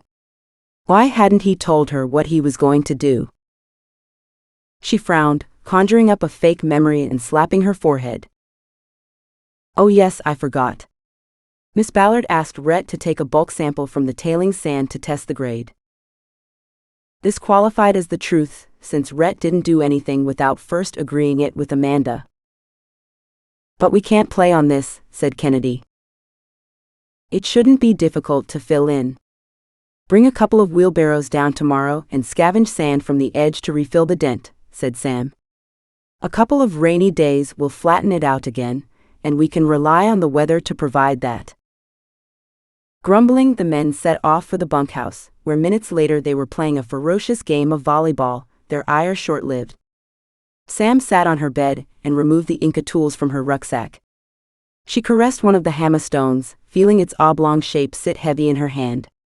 She could imagine its owner dressing a stone to fit into a complex opening. She tied the maul stone to her walking pole with a scarf and swung it gently. The maul flew off the pole and hit the floor with a loud thump. "Are you okay?" Selma's voice floated up the stairs. "I dropped something," said Sam. "A gold bar? Come and eat your dinner." "I'll be right down." She pushed the tools to the back of the shelf which held some of her favorite samples, covering them with some large pine cones she was drying to take home to London. It had been a long day, and her stomach rumbled loudly. She descended the stairs to the canteen. "What's for dinner then?" she said. "Liver and onions with mashed potatoes," said Selma. "How did your sampling trip go?" said Javier. "Successful, thank you," said Sam. "How many sacks of black sand did Rhett remove from the tailings?" Javier's eyes widened in shock. He looked about him in panic. Rhett must have given him instructions to keep it secret. They were probably intending to fill in the hole before she saw it, but she ruined their plan by going to the pitch after the field trip. She raised her eyebrows in inquiry, fixing him with an unblinking stare. "I'm not sure. 10 maybe," he mumbled. "I guess he's testing the Nelson," said Sam, letting him off the hook. "It could prove useful in the future, if it's working." "Yes, that's what he said." "Did he take the rest of the samples from the old drilling?" "Yes. We can start on the most recent holes tomorrow. I put a new blade on the core saw this afternoon." "Great, let's eat. I'm ravenous." Chapter 13. Sam did not get back up to the cave during her shift. Marlon and Kennedy went out on leave for a week to attend a cousin's wedding, and she had her work cut out, updating all the sections and plans with geology by herself. Gallo Martin was a revelation. His hard work and cheerful demeanor making Sam's life a lot easier. His survey had progressed along the lower adit and arrived at the furthest place Sam had visited with Javier. Rather than carry on into the restricted spaces further into the mine, they had entered the upper levels and were mapping them instead. Gallo left to be with his family at weekends, and Sam labored to fill in the cross-sections with the geology from the drill holes. The survey of the mine confirmed Sam's ideas about the near-surface geology. If the indications were correct, they were looking at a high-grade deposit that was too small to finance a plant. This was not the sort of news Amanda expected or desired. Sam had no faith in the samples that Rhett had taken with him. They were sure to return the sort of results that had given Amanda a tantrum. She needed to drill deeper to find a source for the gold-bearing fluids. If they could locate that body, the project would be saved. She got the drill crews to reposition the drill at an angle that would penetrate the rocks under the mine. Gallo's animated face and the fact he was hopping from foot to foot with impatience told Sam all she needed to know about his excitement at showing her his progress. A model of the mine sat on the table in front of him, the sheets of acetate covered in colored marker pen. "May I?" said Sam, stretching out to grab it without waiting for an answer. She held it against the light. It was not finished, but already the geology revealed its mysteries to her eager eyes. A parallel set of vertical veins were intersected by horizontal fractures, which had acted as conduits for the gold-rich fluids coursing through them. At the junctions between the veins and the fractures were high-grade chutes carrying nuggety gold. "Wow! This is fantastic. I can design a drill program to penetrate these veins at depth and see how deep they run. We'll soon find out what's going on." "I'm thrilled with it, but it's not finished yet. Do you want me to continue?" "Absolutely. This is perfect. Can you make me some plans of the mine at approximately 50-meter intervals, cutting through at adit level?" Give me a couple of weeks to finish the survey, and then I'll complete the model and the mine plans while you are next on leave. Before Sam knew it, it was time to take a break again. She packed her rucksack with the Inca tools cushioned by pushing them into her thickest hiking socks. The rucksack banged against her spine as she walked down the hill through the pouring rain. She stopped in the halfway house for a fizzy drink, checking the interior before she entered. "He's not here," said the owner. "But you must have made an impression. He left something for you." "For me?" He placed a small package wrapped in a torn plastic bag in her unwilling hand. What if it contained a stolen piece of jewelry from a murder victim? The thought made her legs fold under her and she slumped onto a bench. "Are you all right?" "Yes, a little tired." "Go on. Open it." "No, I'll open it later." The man grunted in disappointment, but her curiosity was outweighed by a feeling of dread. It could be anything, a finger, an ID card, who knew what Morte was capable of. She put it into her rucksack and finished her drink.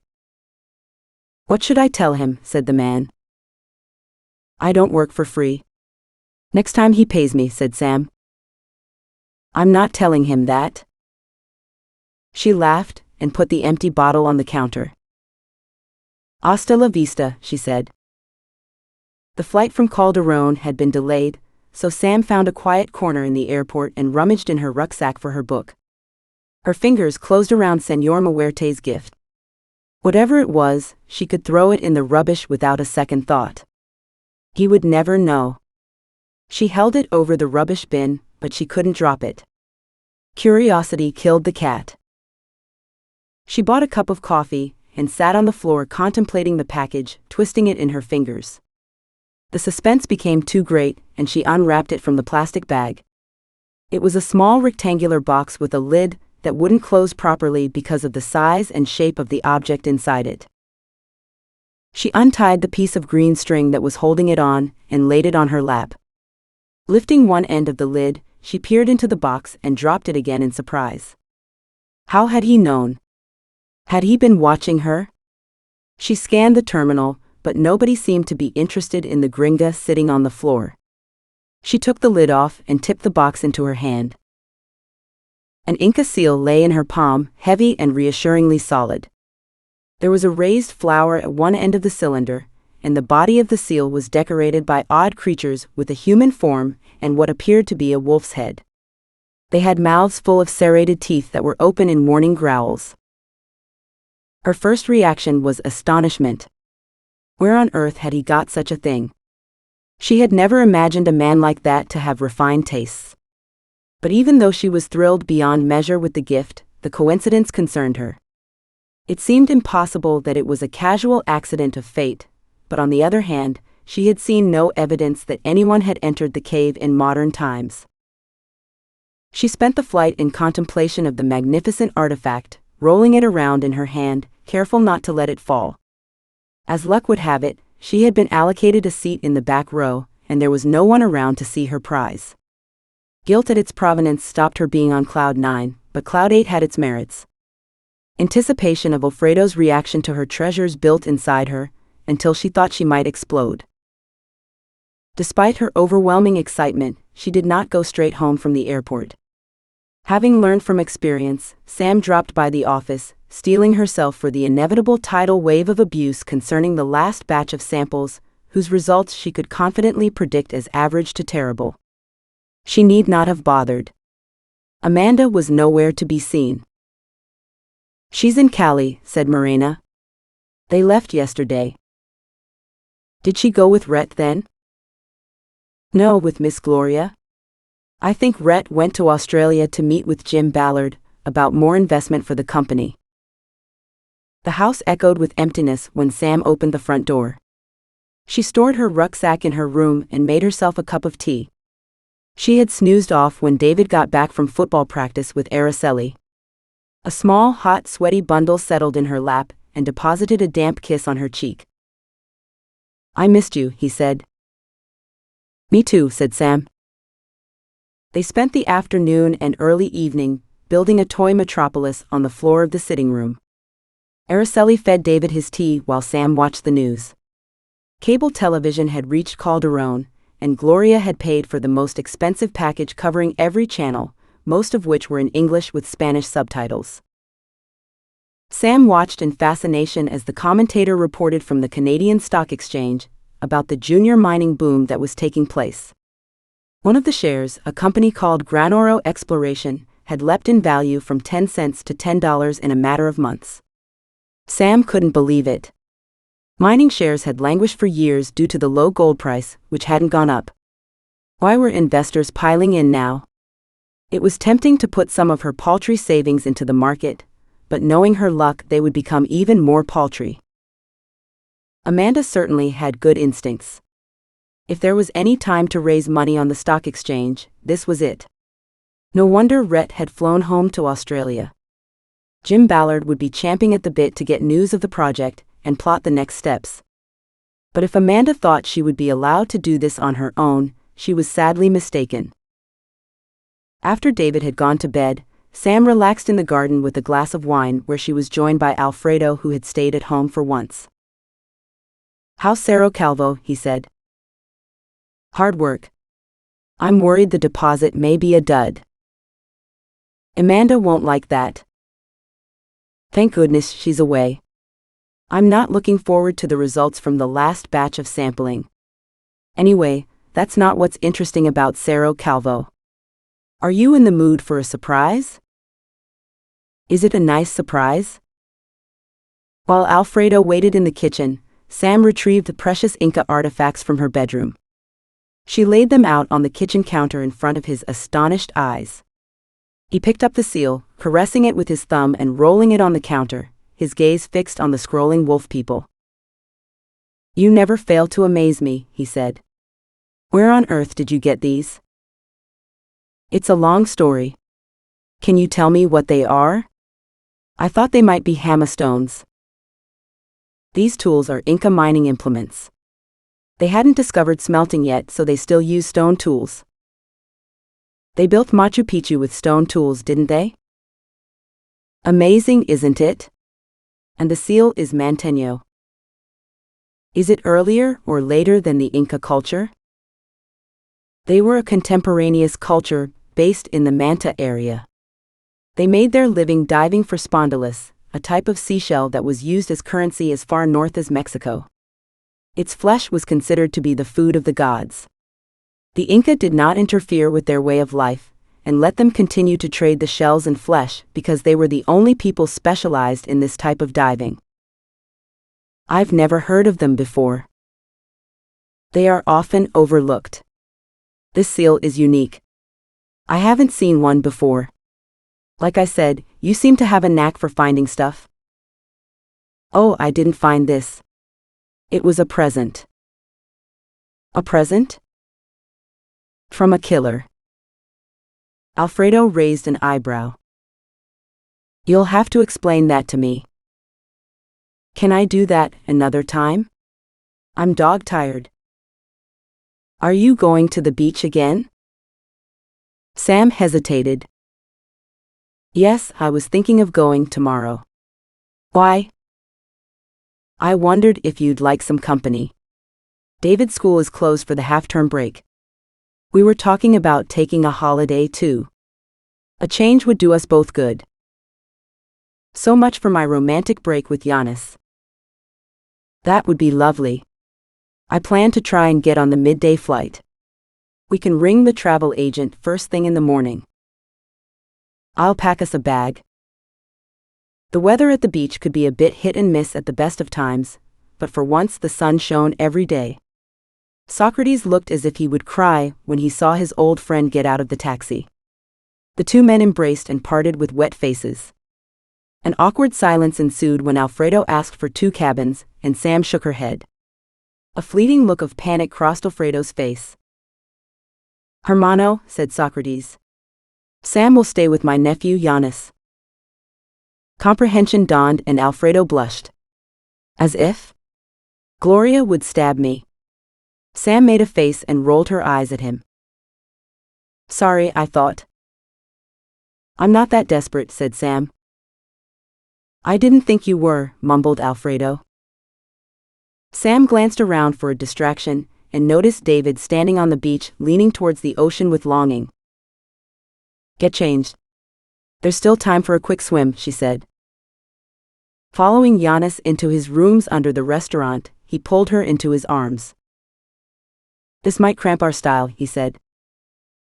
I hope not, said Sam. Later that evening, with David asleep in the upstairs hammock, Sam, Alfredo, Giannis and Socrates discussed the find she had made at Cerro Calvo. Señor Morte? You've got to be kidding me, said Alfredo, slapping his forehead. How do you manage to find the baddies with such unerring skill, woman? Just talented, I guess, said Sam, smirking. I have to see this cave, said Alfredo. Who knows what could be hidden inside? It's the chance to see a unique and untouched slice of the Inca civilization and record it for posterity. I don't know if Amanda's going to like that, said Sam. And who says she has to know? Can't you two live a normal life like everyone else, said Giannis. This is normal for me, said Sam, deflated. I was kidding, he said. You're like Manuela Scenes. She's more like Bolivar, said Alfredo. I'm going to bed, said Sam. Giannis followed her out, leaving the two old stagers to drain the bottle. The night before Sam and Alfredo returned to Calderon, her sleep was disturbed by a sound coming from the beach. Spooked by the memory of the attempted assault, she jumped out of bed and woke Giannis. What's that? She said. Giannis got out of bed too, and peered through the door onto the beach. It's Alfredo. I think he's weeping, he said. Should I go and see what's wrong? No thanks. I know what's wrong. I'll go. Sam put on a t-shirt and a pair of shorts. Then she left the room and felt her way across the sand, trying not to stand on night crawlers or sharp pieces of vegetation. Why didn't I put on my flip-flops? Alfredo was sitting on the trunk of a fallen palm tree. She reached out and put her hand on his shoulder before sitting close beside him, their thighs touching. Want to tell me about it? She said. Alfredo sniffed and wiped his face with his shirt. He turned a pair of tear-filled eyes to her. They shone with emotion in the moonlight. What am I going to do? He said. About what? She knew why he was crying, but she needed him to say it out loud, to make it real. Everything. My drinking is killing my marriage. I'm losing her. You don't have to. She still loves you, but... He broke in. I know. But she can't stand the drinking. The stupid thing is, neither can I. You don't have to do this alone. Gloria's friend Pedro Suarez goes to AA meetings most days. He's been sober for ages. 9 months. He showed me his sobriety chip. You've done it before. I remember. But this time it's forever. Somehow that makes it harder to start. Forever's a long time. Not many people could deal with that. You have to take it one day at a time. I don't know how to face life without drink. Can you face life without Gloria and David? Alfredo's head whipped around, his eyes wide with shock. How can you ask me that? You are standing in front of 2 one-way doors. One says Gloria and David, one says drink. Once you choose, you can't go back. You must help me. I can't decide for you. Admit you can't beat it alone, and go to AA before it's too late. She put an arm around his shoulders while he wept bitter tears of farewell, but whether saying goodbye to drink or to Gloria she didn't ask. How come you didn't tell me about you and Giannis, said Alfredo, as they flew to Calderon.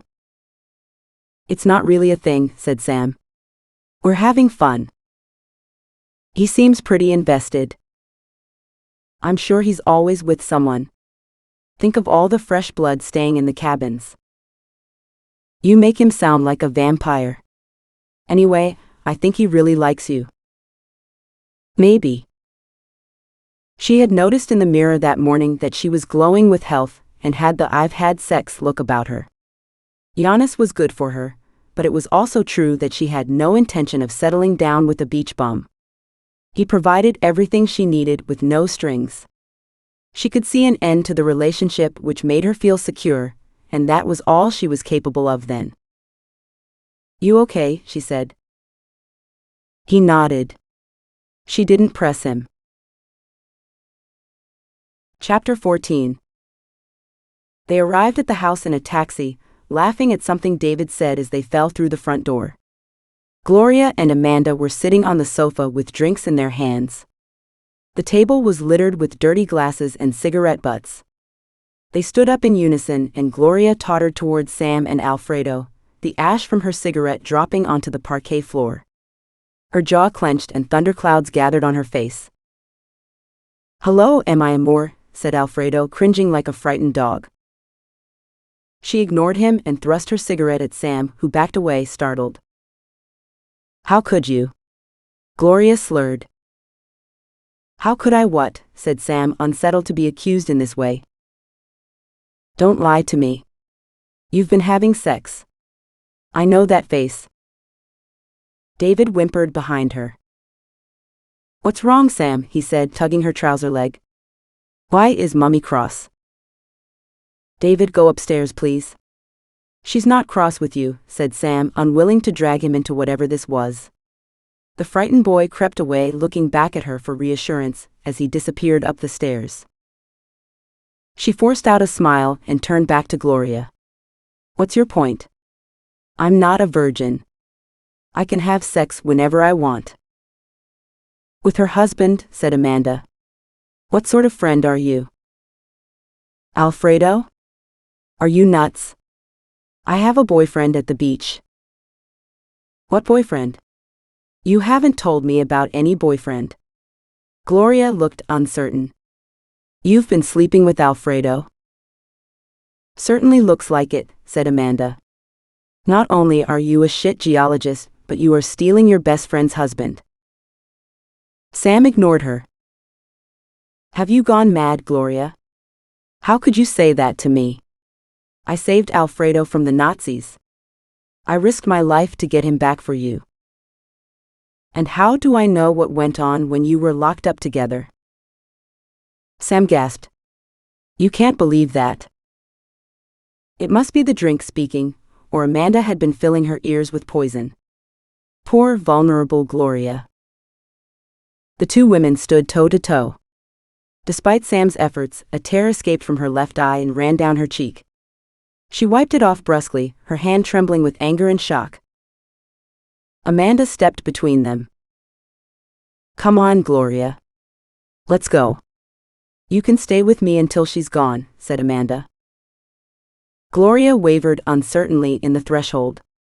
Alfredo had a fixed look of horror on his face, as if he had never seen her before in his life. "Don't go," he said. "This is all my fault. I love you."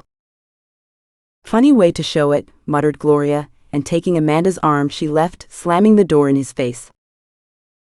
Alfredo sunk onto his knees and moaned into his hands. David, who had been hovering on the staircase, ran across the floor and hugged him. "What's wrong? Is Mummy cross we went to the beach without her? I don't understand." "No, sweetheart. She's only annoyed with Daddy, not with you." "Why are you crying, Daddy?" "Because I'm sad." "Don't worry. I'll be all right. Why don't you go upstairs with Sam and read a bedtime story?" Sam held out her hand, which he took, and they walked up the stairs, the little boy glancing back at his father. Behind her, Sam could hear Alfredo opening the drinks cupboard. She sighed. "Are you okay?" said David. "I'm fine. What would you like to read tonight?" When David was asleep, Sam steeled herself for whatever awaited her and went back downstairs. The sight that greeted her was not the one she was expecting. Alfredo was sitting at the kitchen counter with a big mug of coffee. The smell of the freshly ground beans cut through her senses, surprising her. In the stainless metal sinks behind him were a sea of upturned bottles, all empty, standing upside down like a strange glass sculpture under the spotlights. "I'm so sorry," she said. "I never imagined." "What have you got to be sorry about? This is 100% my fault." Alfredo banged his fist on the counter, slopping coffee everywhere. "I'm such a failure," he said, trailing his fingers in the pool of liquid. "I can't even be macho without causing a mess." He smiled, but his eyes were dull with regret. Sam rescued a cloth from under the bottles and wrung it out under the tap. Drink fumes rose from her hands. She wiped the coffee and threw the cloth back to the sink. It landed on the floor with a splat, and they both looked at it for a moment. "Do you remember when you were a prisoner in that underground laboratory? When Gloria and I heard that you were dead in that car crash, I thought she would die too. You're meant to be together. Amanda is a phase. Gloria is under her spell, and we need to break it. But we can't do it if..." She tailed off. "If I keep drinking." "I know. That's why I tipped all the booze down the sink. I've made my choice. Shoot me if you ever see me drink again." He stood up and headed for the front door. "Where are you going?" said Sam. "To find an AA meeting." Sam lay on her bed rewinding the horrible events of the afternoon over and over again. Her tears were mingled with curses as she remembered the enjoyment Amanda got from seeing her face off with Gloria. She had flushed with pleasure when the two old friends fought over Alfredo. "Bitch." She swung her legs off the bed and reviewed the contents of her rucksack, a reflex action which always comforted her. Tipping everything onto her bed, she picked out the tattered old leather wallet that she used for traveling and opened the catch. It was stiff and didn't shut well, but she was loath to throw it out. There were a lot of air miles on that.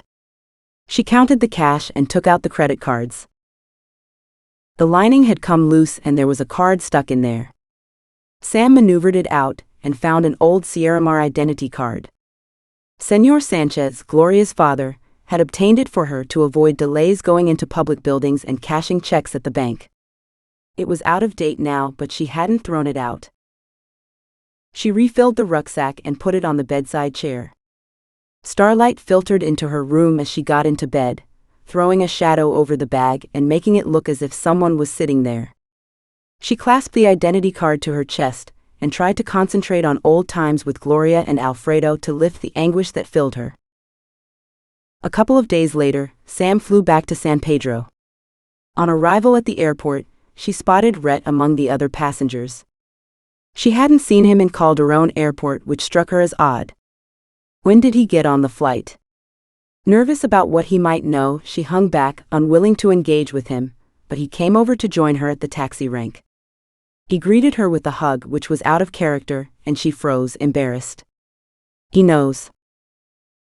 He didn't appear to notice her squeamish reaction to his embrace. "Well, aren't you the dark horse?" he said, giving her an admiring glance. "Apparently some men do find you attractive after all. And there's me thinking you were a goody two-shoes, butter wouldn't melt in your mouth sort of Sheila. Frankly, I'm stunned." He didn't seem too stunned. The smug expression on his face spoke volumes about his attitude to Sam's misdemeanors. What on earth had Amanda told him? She could only imagine the lurid exaggeration that had gone on. Unsure whether to play up to his new impression of her or to launch a stout denial, Sam concentrated on finding their usual ride to Arboleda. Carlos had already snagged a client, but when he saw Sam, he swapped clients with another man. "Miss Sam, you have been to the beach? You look beautiful." Rhett smirked. "You're not the only one who thinks that," he said. "Thank you," said Sam. "I had a lovely time." "Love being the operative word," said Rhett in her ear. Sam spun around and hissed at him. "Give it a rest. You've no idea what you are talking about. But you're going to tell me all about it. After all, it's a long way to Arboleda." That much was true. There was no escape from his questions. Not long after they set out on the road of death, Rhett turned to her with a camp expression on his face. So tell me all about it. Uncle Rhett is not going to judge you. What a chameleon, macho to moonbeam in a sentence.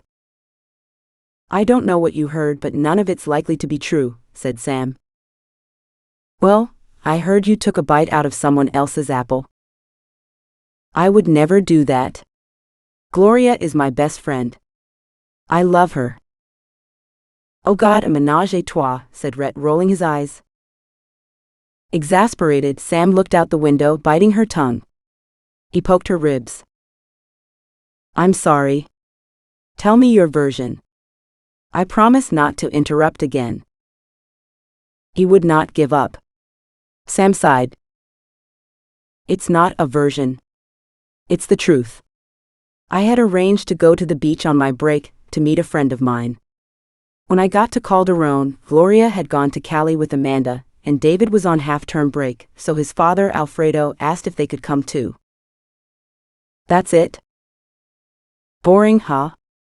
I stayed in Giannis's room, and Alfredo had a cabin with David. End of story. We had a great time, and when we got home, the Inquisition was waiting for us on the sofa. Drunk and spiteful. Let me get this straight.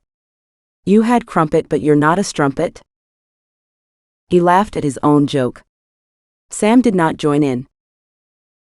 Precisely. But I'm upset Gloria would even consider the possibility of me sleeping with Alfredo. It's not like her. You don't know Amanda. Her mission in life is to make people miserable. She has poisoned your friend's mind. But don't worry, because I have something that will cheer you up. Sam sniffed. I doubt it. Behold. I came bearing gifts. Rhett reached into his bag and produced a rolled-up piece of fax paper. The results? I thought they were late. They were. I picked them up last night from the fax machine in the office. She stopped herself from hugging him with excitement. He held it out of her reach, but she refused to play that game and kept her hands down. Are they any good? She said. See for yourself. He handed the paper to Sam, who unrolled it and tried to read it in the bumpy taxi. The numbers jumped and bobbled in front of her eyes. The car entered a less uneven stretch of road for a moment, and she managed to focus on one section. To her amazement, the results were not only positive for gold, but had decent amounts of it. A quick skim of the roll of paper told her that the vast majority of the samples had about the same amount of gold content. Great, said Rhett. Yes. They're outstanding. You don't seem very thrilled. I can't really see them. I'll have a better look when we have lunch. At the E. coli Cafe? My favorite. Her second look at the results only served to convince her that there was something peculiar going on. She could not remember the numbers of the blanks or the double samples, but since every sample result had a similarly anomalous value, the suspicion that something untoward was going on could not easily be avoided. Oblivious to her quandary, Rhett pushed his lunch around his plate, making engine sounds. Beep beep, out of the way, patacones. Beef bus coming through. She forced herself to eat, chewing on the tough meat with determination. Her mind whirred. Was it geologically possible? Maybe the granite had low-grade gold in it. That would be a spectacular result and change the whole project. Penny for your thoughts, said Rhett. Thinking about the project. Rhett gesticulated at her with a piece of beef speared on the end of his fork. I don't believe you. She got to you. Admit it. Who? Amanda? No, I'm in work mode now. I'll cross that bridge when I get there. Talking of bridges, we should start up the hill now. Can you organize the mules again? For once, although overcast, the skies did not open for their slog up the hill. They ate a chocolate bar at the halfway hut. Before leaving, Sam approached the owner and gave him a hammerstone and her old identity card wrapped in a piece of bright red paper, secured with the same green piece of string with which Senor Morte had tied the barrel seal he had given her. "Give this to my friend," she said. "You're playing with fire," he said. "Next time he'll kill you." "Maybe." She had left the seal and the other Inca tools in the safekeeping of Alfredo. "I guess we're not going to explore the cave this time," he said. "No, but it's been there for 500 or 600 years so far. It can wait until we're ready." Sam looked him in the eye. "Are you going to be all right? I can't bear to leave you alone. I'm a big boy. It's my responsibility to stay sober and convince my wife that I still love her. Go to work and find a mine instead of artifacts. Amanda was right. You're really a shit geologist." His voice broke, which rather ruined the joke, and Sam hugged him close. "I'll do my best," she said. Selma came out to welcome them back to the mine. "You look well," she said to Sam. "Did you have fun on your break?" "The beach was heaven, thank you." "Well, go on upstairs and get settled in. Dinner will be in about an hour." Sam couldn't wait to get into her room and shut the door. When the lock wouldn't work, she took the precaution of jamming the door shut with the crude wooden chair. She felt around underneath the mattress until her hand closed over the Ziploc bag she had left there. As far as she could tell, the bag had not been opened, and the contents were in the same order in which she had placed them before leaving. She took out the sample sheet and placed it on the table under her window. Folding the fact sheet into several pages, she used her penknife to cut along the creases to make it into smaller sheets. These she placed on the table, side by side with the original sample page. The blank sample numbers stood out as she had outlined them with highlighter. She matched them with the numbers on the fact sheet. The blanks had gold in them. She couldn't get her head around these results. The duplicates also had gold in them. This wasn't suspicious in itself, but the vein samples, which should have been erratic due to the presence of nuggety gold, also had an almost uniform grade of gold in them. Something was wrong. There were ways of checking this. She still had pieces of the blank rock from the same outcrop of granite which could be analyzed in a different laboratory. If they still showed gold content, the whole model for the deposit was turned on its head. Meanwhile, she would have to continue as if everything was fine.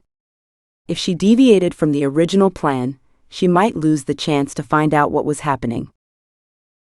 She resolved to keep a duplicate of all her notes under her mattress and get a lock for her door. She could make up some excuse about outsiders trying to rob the gringa, which was not an inconceivable scenario. On her way up to camp, people had greeted her as La Reina de Cerro Calvo or Miss Cerro Calvo. Some had even made obsequious gestures. Word had got around that the gringa was under the protection of Senor Morte. But was he keeping her for himself? Chapter 15. When Sam requested a new lock for her door, Javier did not ask her why. He grunted and went to talk to the carpenter. "Are you afraid I'll try and ravish you?" said Rhett. "There's no hope of that." Sam ignored him. The issue of the gold-containing blanks had concerned her to the point where his barbed comments did not register. "See you later. I'm off to the core shed." "Can I come?" "If you must." She could not figure him out. His attitude to her had switched 180 degrees since the revelations about Alfredo, despite her denials. Was he more comfortable with her now that he considered her a flawed being, or because he thought he was in with a chance? She discounted the latter, but the former had legs. Maybe he liked the company of people with a dark side, because he recognized kindred spirits.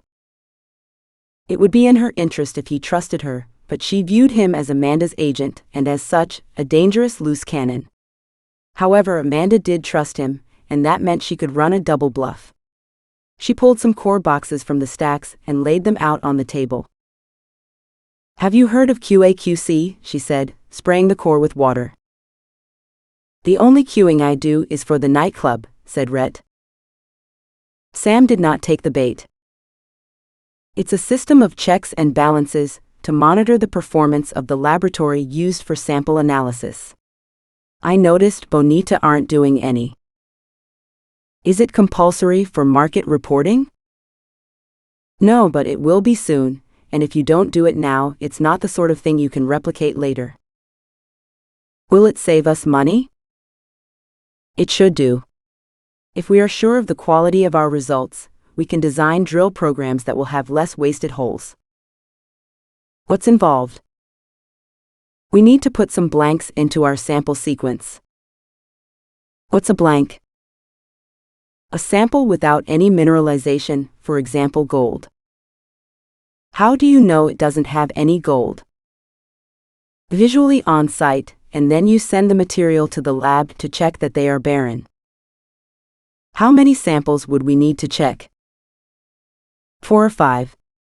We collected some from the Cerro Calvo granite on a field trip. Sounds like a plan to me. I can take some with me to Calderon. He looked thoughtful. If we confirm that it's barren, we don't tell the laboratory when we include it with the samples? Exactly. It's a way of monitoring the laboratory. Only the lab? Sam froze. A chill crept into her veins. She tried to remain relaxed, but her heart was racing. What do you mean? Doesn't it monitor the sampling system as well? She relaxed. That's the idea. Gallo Martin had almost finished the survey of the tunnels. Sam joined him in the upper reaches, where he continued to work with Napoleon. The lad had blossomed under Gallo's tutelage, despite his health deteriorating. His cheeks were hollow and the rasp of his breath filled the attic, echoing into the darkness. They stopped for a break, and Sam sat down next to him on a rock. Should you be working? She said. I'm not stupid, he wheezed. I know I don't have long left. But why did you do it in the first place? Didn't you know it was dangerous to burn off the mercury? Did they force you? I did it for my family. With the extra money they pay you for accepting the death sentence, I bought my parents a house. But what about? I sent my sisters to school as well. Everyone laughed at me. They said girls aren't worth educating, but this time when I went on my break, I told them about you. Sam couldn't believe her ears. About me? Your parents sent you to school and to university. Did they waste their money? I want my future daughters to be bosses too. There was a long silence as Sam searched for something to say. When she tried to speak, her voice caught in her throat. No, and you haven't either. They'll be your memorial. But not for ages. The lie choked her. Napoleon smiled, but he did not reply. Sam could not face dinner that evening. Selma brought her a bowl of soup, and she tried to eat it out of politeness. Napoleon's sacrifice made everything else seem trivial. Am I imagining conspiracy theories where none exist? Perhaps it was because of jealousy. Amanda had waltzed in and stolen her best friend. Was she searching for reasons to make her look bad where none existed? She resolved to give Amanda the benefit of the doubt. After all, she had a mining background. The fact they disliked each other should not prevent them from finding common ground. She would pretend to admit defeat on the Gloria front and work on getting Alfredo back in the game. Sam kept her nose to the grindstone and her opinions to herself for the next few days. Working with the geologists, she prepared the next batch of samples for Calderon. Again, they added blanks and duplicates without marking them on the sample sheet. Sam added a duplicate list with the blanks marked on it to the Ziploc bag under her mattress. She placed a separate batch of plain granite pieces in a clearly marked sample bag for testing as blanks. So, if the blanks are void of gold, we'll start using them in the next batch of samples that we send to the lab, said Rhett. That's right, said Sam. But you'll let us know which ones they are? Naturally. We'll provide a second list with the blanks and duplicates highlighted on it. Not this time. If there were no suspicious results from the second batch, Sam would be able to relax and get on with the project. No one ever needed to know about her system of checks and balances. The next morning, the radio crackled into life and Marina's voice floated over the airwaves. Come with Rhett. Amanda. Over. Repeat please, over. Amanda wants you. Rhett. Over. She wants me to come back to Calderon with Rhett? Confirm. Over. Confirm. Over and out. Sam slumped in her seat. What now? It was the last thing she wanted to do with work in the field reaching a crucial stage. It was not as if she could refuse. On the positive side, she could keep an eye on Alfredo's progress. He had insisted on her staying in the house, even though Gloria had moved out to stay with her father a couple of blocks away. I won't give credence to that disgusting insinuation, he had said. You are my friend, and I won't treat you like a pariah. I don't care what anyone thinks. What about Gloria? He snorted and dismissed the idea with a wave of his hands. She doesn't believe it, not really. It was an excuse to leave me. The real reason is my drinking. Amanda gave her the trigger she needed to move out. Have you talked to Hernan Sanchez? Not yet. But I will.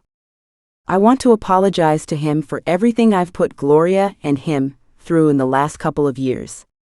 He'd love to see you, by the way. I know. I'm nervous of his reaction. Don't be silly. He doesn't believe the rumor any more than Gloria does. Rhett did not express surprise at the sudden change of plans. He pursed his lips. I expect it's because of the conference, he said. She'll want you to do a press release about the samples too. What conference? Oh, she's doing the PDAC conference in Canada, looking for new investment for Bonita mining. She'll need posters and presentations about the project for the booth we have there. Have you used PowerPoint before? Of course.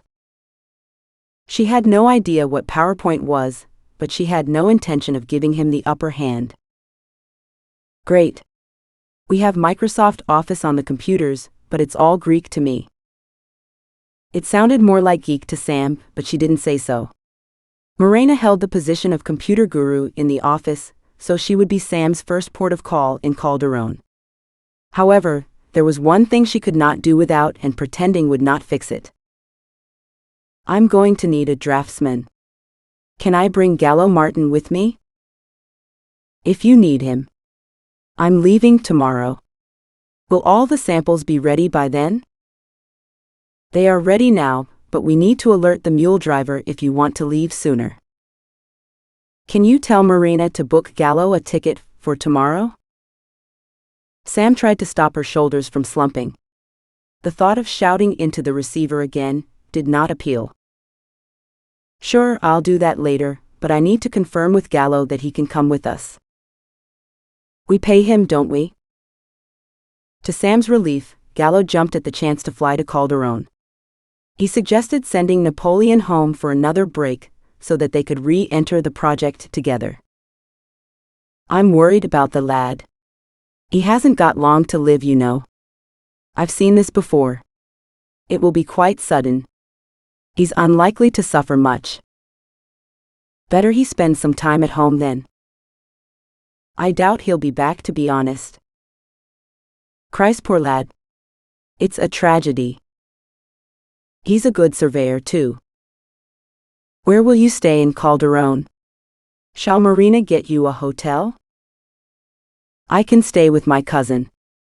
He's got a printing business, so maybe we could use him for the leaflets and presentations. After Gallo had left, Sam went up to her bedroom to pack. The door was not locked, as she had not had time to return to it after breakfast and the radio messages. Closing the door, she reached under her mattress to remove the Ziploc bag, but it had vanished. She pulled the mattress off the slats and looked through them onto the floor. Her sample lists had disappeared. Her stomach did a somersault in panic. Where on earth had the bag disappeared to? Who could have taken it, and why? The only answer to this question was Rhett. Had he been suspicious of her focus on the use of blanks? Was he about to rat her out to Amanda? It wasn't much of a job, but Sam always fought until there was nowhere else to go but out. She spent the next few hours waiting for the bomb to drop, but it never did. Rhett did not change his behavior, nor did she catch him watching her. It was true that he hardly left her side, but he was involved with the bagging of the samples and delegating supervision of tasks to Javier and the geologists. It did not make any sense. The next morning, the mules arrived and were loaded up with the samples. Rhett and Sam said their goodbyes and followed them down the hill to Arboleda. There was no sign of Señor Morte. Had he got her message? What if she had misjudged him? Landing in Calderon so soon after leaving disoriented Sam. Her guts churned as they rode together in the taxi to the office. Gallo Martin joked and chatted, forcing her to translate for Rhett, who tolerated the stream of consciousness with barely concealed impatience. Maybe Amanda would be civil with a new member of staff in the office. This hope was snuffed out the minute they arrived. "Ah, the adulterer returns," said Amanda. "You're lucky we can't find a replacement at short notice, or you'd be out on your ear." This was a hollow threat. Amanda loved to grandstand, and Sam had ceased to take it personally. As if any male geologist of my standing would take a job at the salary I accepted. "You look nice," said Sam. "Is that Chanel?" Amanda purred like a cat and relaxed. "And who is this?" she said, noticing Gallo, who was standing almost at attention, his wax mustache quivering with emotion at meeting the boss. "This is Gallo Martin. I told you about him. He's doing our resource calculation. He's also our draftsman, so I brought him with me to help prepare the presentation." Gallo stepped forward and offered his hand, which she barely touched. He made a bad attempt to disguise his disappointment. Sam put her hand on his arm and gave him an almost imperceptible shake of her head. Morena led Gallo to a scruffy sofa where she left him sitting, a bewildered being in an alien environment. "Speaking of which, come into my office and I'll explain what we need." "Shall I bring Gallo? Does he speak English?" Sam shook her head. "Well, only you then." A loud fake cough erupted from Rhett's throat. Amanda looked irritated. "Okay.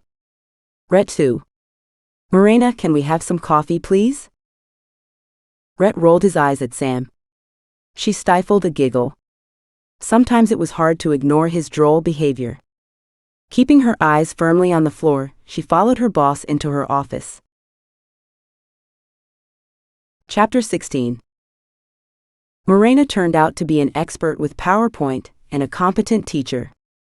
After a few tries, Sam found it intuitive and simple to master. She set out to make a clear and concise presentation for Amanda to hand out to investors, crafting each slide with care. Despite her total commitment to the task, when Amanda saw the draft version, she sent it back covered in red scrawls.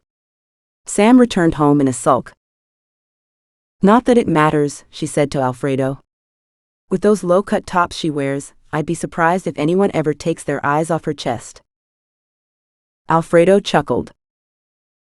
"We're not all interested in Amanda's boobs, you know.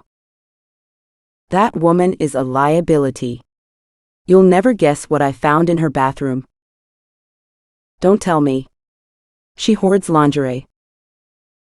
"No, it's worse than that. I told you about her private toilet." Alfredo nodded. "Well, I sneaked in there today because I was desperate and Marina was hogging ours. And white powder on the counter." Alfredo's eyes were like saucers. "Really? How do you know it wasn't talc?" "Because it made my tongue go numb." She's snorting coke in the office. "Wow. Who does she think she is? Keith Richards? I should take her to the AA meetings." Good luck with that. How's it going this time? I mean, how do you feel? It's truly weird. I'm so through with booze I don't even want any. Of course there will be times when I don't feel so calm, but I think I've finally cracked it. I can't bear to lose Gloria or David. It would kill me. You don't know how happy that makes me. I think I do. I'm so sorry you've had to put up with me for so long. I owe you. You don't owe me anything. I think it's time you plucked up courage to pay Gloria a visit. I can't face it yet. Will you prepare the ground? Have you forgotten why she moved out? That's not why she left. She needed an excuse. She didn't want to face the elephant in the room any more than I did. I'll think about it. Sam stood outside the building where Hernan Sanchez had his luxurious apartment. The cars drove by behind her, and she got several wolf whistles in typical Latin style. This convinced her to go inside. Miss Sam? I haven't seen you for years. The guard left his desk and came towards her. Sam stiffened. Did he intend to hug her? In the end, after hesitating, he shook her hand and patted her shoulder. Are you here to see Señor Sanchez? I was hoping to see Gloria. She's gone shopping with Miss Amanda. Oh, Don't go. Señor Sanchez would never forgive me. Please go up and see him. As Sam rose in the lift, she tried to rid herself of nerves, but she had no idea how Hernan Sanchez would react.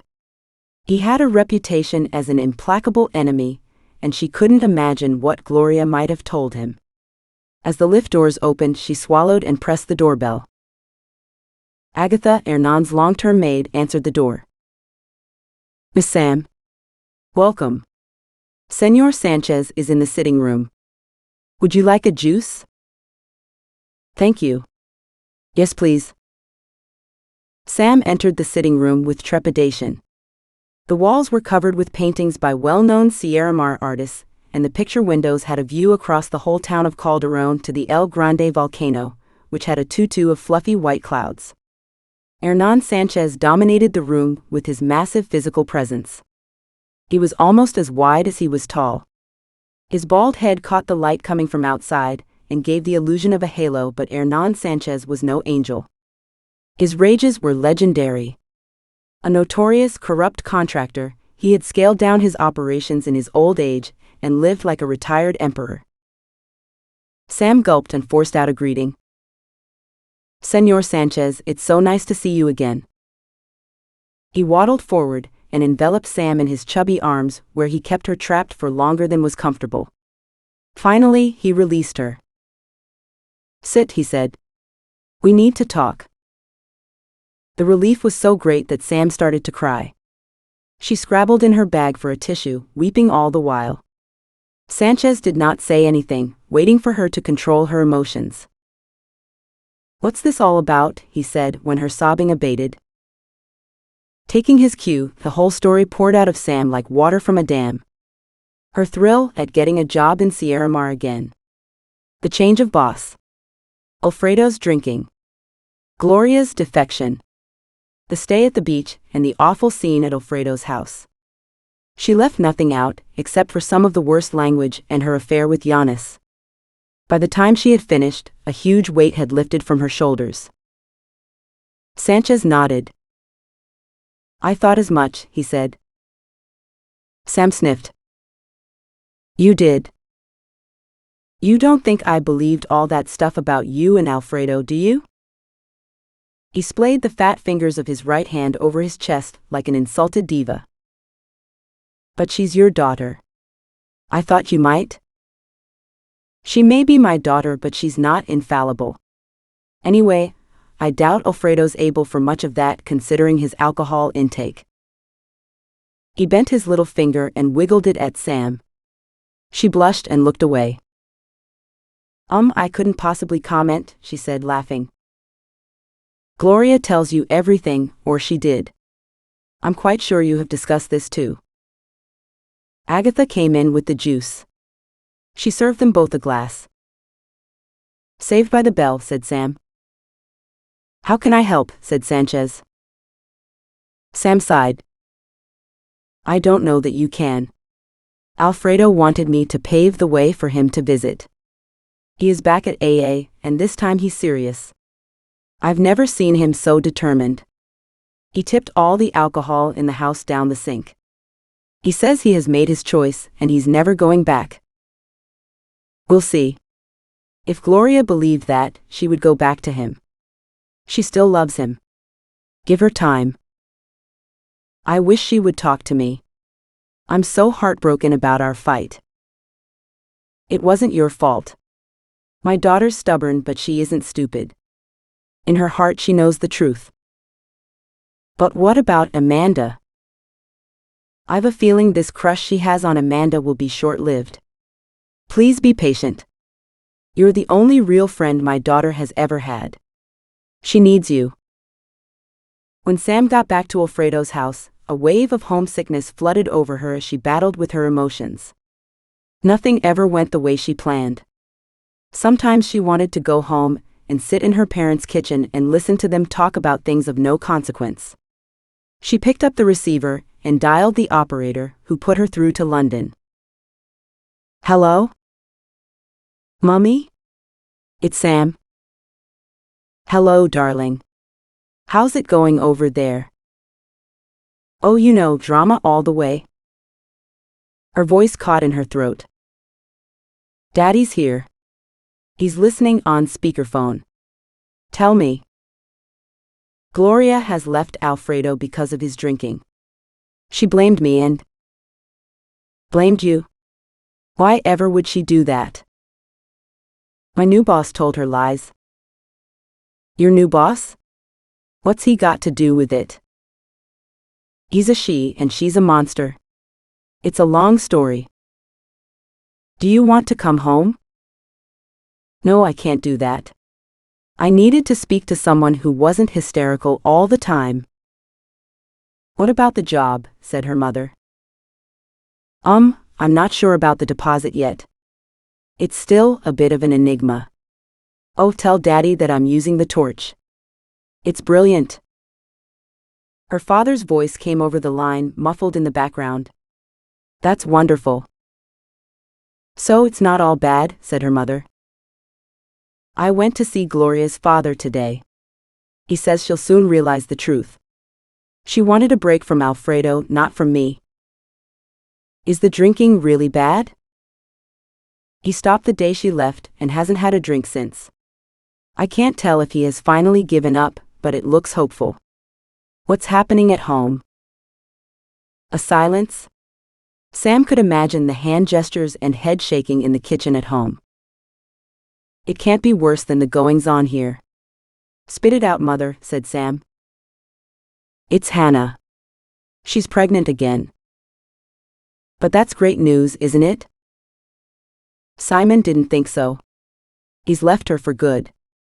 He told her he wasn't coming back." "Oh." Simon and Sam had started out together before he transferred his affections to her sister. It had caused a lot of heartbreak, but Sam had moved on years before. "Are you okay?" "I know it's a bit of a shock," said her mother. "It's Hannah who must be shocked. She's taking it quite well, actually. She has a new boyfriend. I have a feeling she's known him for a while."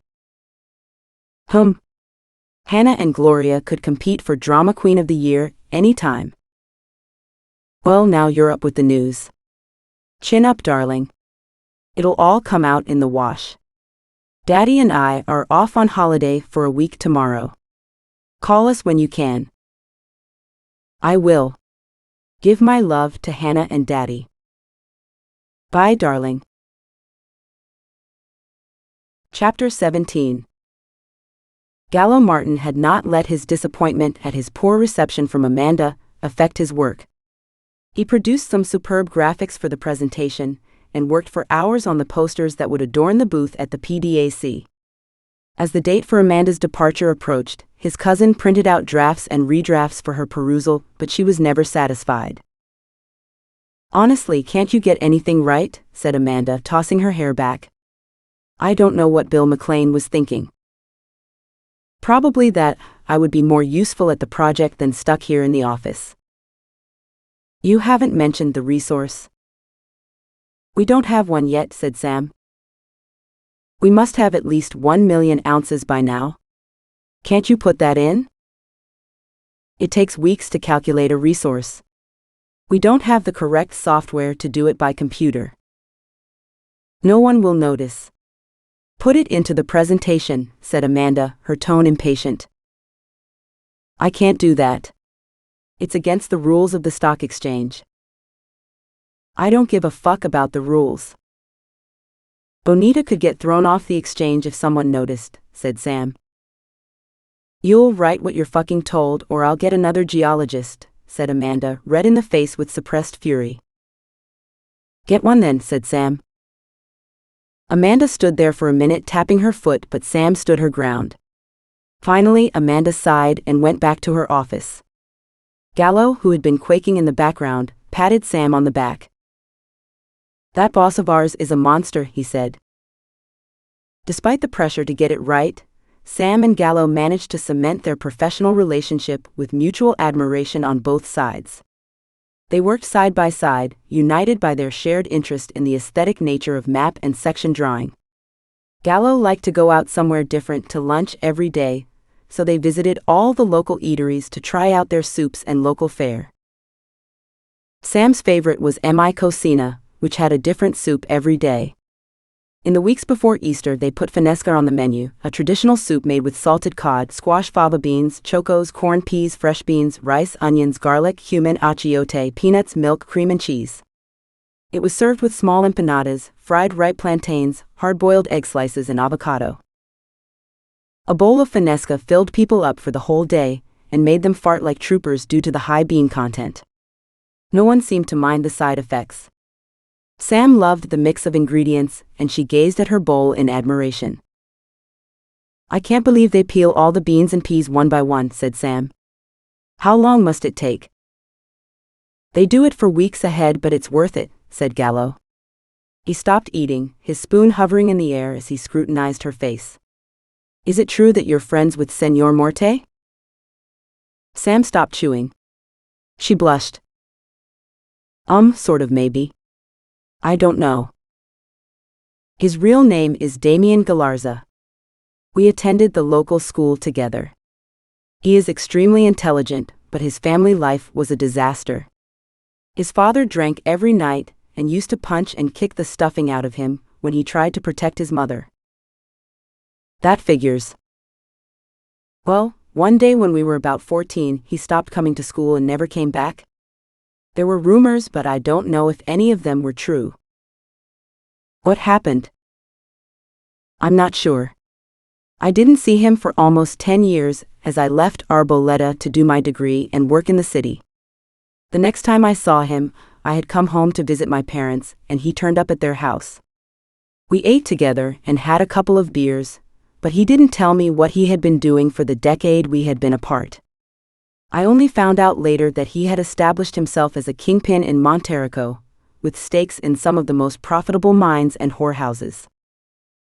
I met the Lara brothers too. Ah yes, I knew they were associates of his. I'm not sure that's the word I'd use, said Sam, raising her eyebrows. Gallo laughed. I don't think they would either, he said. Anyway, I was surprised he didn't rob or hurt you. Do you know why? Well, the first time we met I bought him a sandwich and showed him my compass. No big deal, really. She paused and smiled. Oh, I burped really loudly and he roared with laughter. You burped? Ah. Ah, what? He always told me he would fall in love with a woman who farted and burped like a man. Maybe you're the one. I somehow doubt that. Although, if he comes around after this soup, I could deliver on the other half of the bargain. Gallo got an attack of the giggles.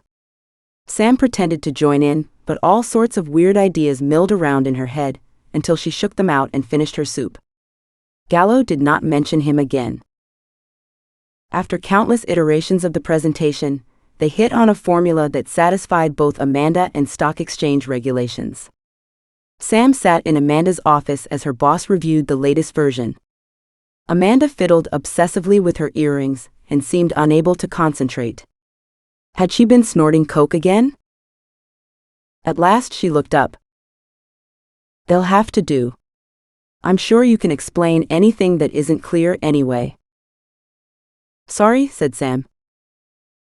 "Well, you didn't think I was going to man the booth, did you? I have meetings to attend to. You and Rhett will glad hand the punters." Sam's mouth fell open. Amanda was waiting for a response.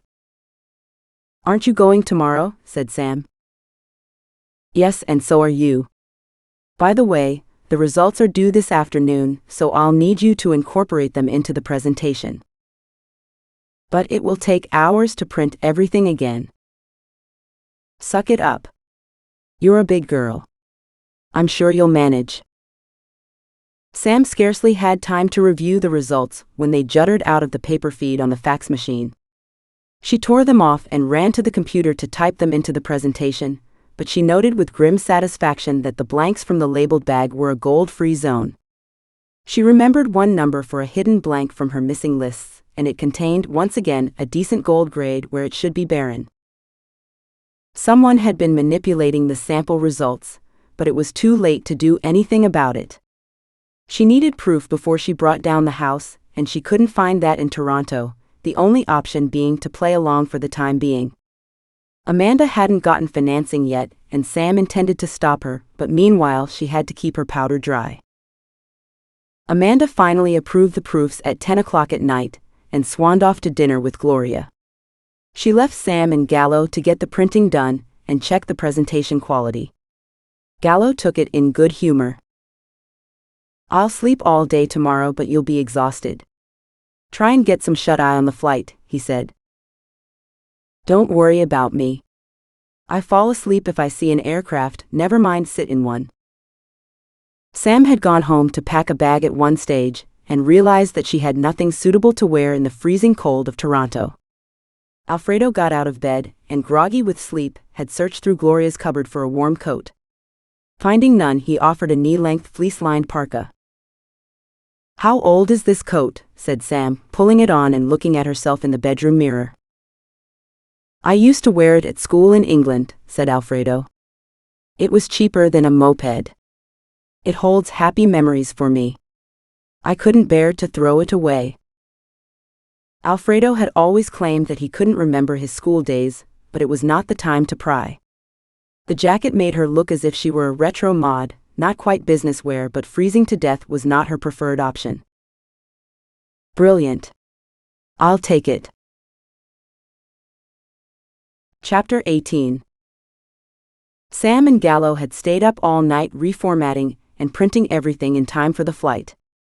Sam staggered into the departure hall of the airport at dawn, followed by a harassed-looking porter pushing a trolley loaded with boxes of presentations and posters fresh from the printer's premises. "For God's sake, Sam. Boarding's about to close." "What took you so long?" said Amanda. Sam rolled her eyes at Rhett, who smirked. "Sorry. It took all night to print the 500 copies you asked for." "You should have printed less then." Sam counted to 10 under her breath and went to check in. When they boarded the flight, Amanda went straight to first class without a backwards glance. Rhett grinned apologetically when Sam showed him her economy ticket. "She's trying to break you. Amanda doesn't like resistance," he said. "I can sleep anywhere. See you in Toronto." Despite her bravado, Sam found it hard to get any rest. The woman beside her had a small child on her lap, and she had not brought any toys or books for it to play with, something Sam found incomprehensible. 4 hours on a plane with no distractions? The woman ended up letting the child run up and down the aisle, fraying the nerves of the cabin crew who were trying to serve lunch. They transferred flights at Miami and had to endure long queues in immigration before getting on their next flight. "How long will you be in the USA, ma'am?" drawled the immigration official. About an hour, said Sam deadpan. Don't irritate them. They'll put you on the naughty step, said Rhett, who had found her again. By the time they landed in Toronto, Sam's internal battery threatened to run out. She wanted to go to her hotel and take a cat nap, but Amanda had other plans. Rhett, will you take Sam to the PDAC hall and set up the booth? What about my suitcase, said Sam. Oh, take that with you. You're staying in a different hotel, to me. No surprise there. It's probably a hostel. The pavement outside the terminal funneled a glacial wind through the crowd waiting at the taxi rank. Sam opened her suitcase and rescued Alfredo's Parker. It gave her immediate relief from the cold, but Amanda was open-mouthed at such a fashion faux pas. What on earth is that? She said, pointing a painted nail at the coat. Didn't you know? Said Sam, feigning surprise. It's the latest fashion trend. This is Yves Saint Laurent. She didn't know if Saint Laurent made clothes or not, but it was enough to worry Amanda, whose expression changed to one of appraisal. She reached out and tugged at the material. You won't see me wearing one, she said. Sam and Rhett managed to get a van-shaped taxi with enough room for all the boxes and tubes in their suitcases, and headed for the exhibition hall. Rhett struggled to hide his irritation at being delegated to work with Sam on the booth, but it showed in his hunched shoulders and gritted teeth. You okay? Said Sam. I'm sick of this. She treats me like a flunky. I'm supposed to be supervising her. Come on. She'd be worse than useless setting up the booth with those heels. It would only slow us down. We can do this in a jiffy and head for the hotel. You have a point, said Rhett. They loaded the boxes onto a trolley they found at the entrance to the conference hall and set off to search for their booth. What number is it? Said Sam, inspecting a floor plan. 1703. That's my birthday. Not much of a present, said Rhett. It's down there. St. Patrick's Day? Are you Irish? Rhett grinned. Only on St. Patrick's Day. They reached the booth and unloaded the trolley. Sam took one of the posters out of the tube and unrolled it. Standing on a wobbly chair she found in the next booth, she reached up to hang it over the stanchion in the corner. Still hanging out with mining men, Sam? A warm caramel voice percolated through the air. Every single hair on her body stood on end, and boiling lava rose up her spine into her face. Puce with anticipation, she spun around, losing her balance on the chair. He caught her in his arms before she hit the ground, pulling her close to his chest, the smell of him almost making her faint with desire and longing. She gazed up at his face from underneath her lashes. Fergus? All her Christmases had come at once. He was her one that got away. Or was she his? The passion in his eyes could not be faked. She thought she would melt. Rhett shattered the moment with his interjection. One of your cast-offs? Is he married too? Get lost, snapped Sam. When he saw her expression, Rhett muttered something about going to the toilet and sloped off. Sam turned on full beam charm, putting her head on one side in a coy manner. Sorry about that. My colleague has a lurid imagination and zero manners. Me too, where you are concerned. That smile. Those teeth. Even his corny lines sounded like poetry. Fergus had been a constant in her erotic dreams ever since that contract, when they had worked together in Simbaco. But he had never come through afterwards. Vague promises of getting together always came to nothing, and the one time she plucked up the courage to ring him, a girl who sounded like a teenager answered his telephone. What are you doing here? She said, breathless with excitement. The same as you, I should imagine. Although, I hadn't got you figured for a booth dolly. My boss likes me to multitask. Who's he? She's Amanda Ballard, said Sam. Holy shit. Amanda Ballard. Had she imagined it, or did a look of embarrassment shoot across his features? How do you stand it? Said Fergus, squirming. I'd pay good money to see you two get into a fight. Stick around. The way things are going, you may get your wish, said Sam. Fergus stepped back from her and gave her a long, lazy once-over. You look great, he said. Thanks. You don't look too bad either. Faint praise. He roared with laughter, throwing back his lion's mane of hair, a gesture that made her shiver with lust. Are you here with a mining company? She said. No, I have a few meetings. Testing out the ground. I'm here all day tomorrow and then I leave the day after that. How about you? We're here until it finishes. Are you free for dinner tomorrow? We could hang out together, if you fancy it. Would she fancy dinner? Would a mouse like some cheese? That would be excellent. Where do you want to meet? Come to the bar in the Fairmount Royal York at 7. It's 1 block from here. The hotel Amanda was staying in. It was the premier hotel for the conference. Morena had booked Sam into the Strathcona, around the corner in distance but light years away in class. That sounds perfect. I'll see you there, she said, still dazed by his presence. Don't be late.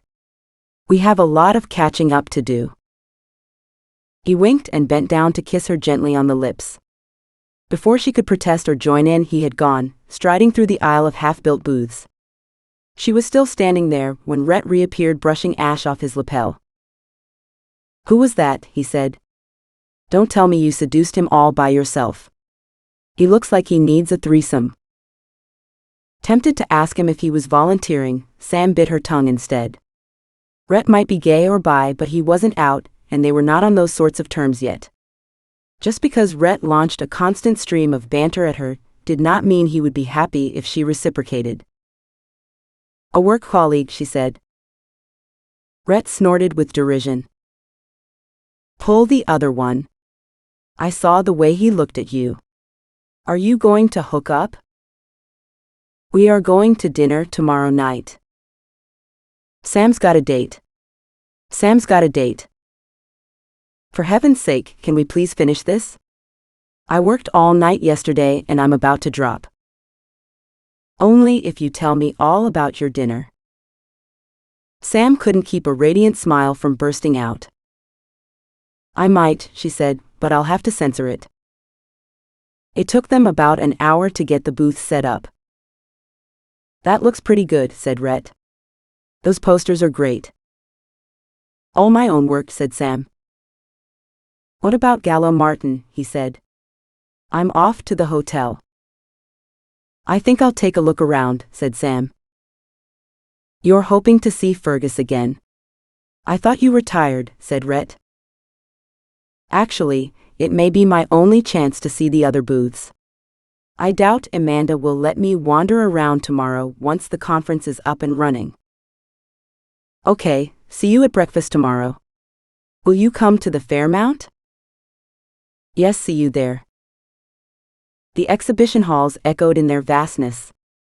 Row after row of booths lined the floors. People hurried back and forth with rolled-up posters and boxes of presentations, panting with exertion. Sam managed to find her way back to the list of exhibitors.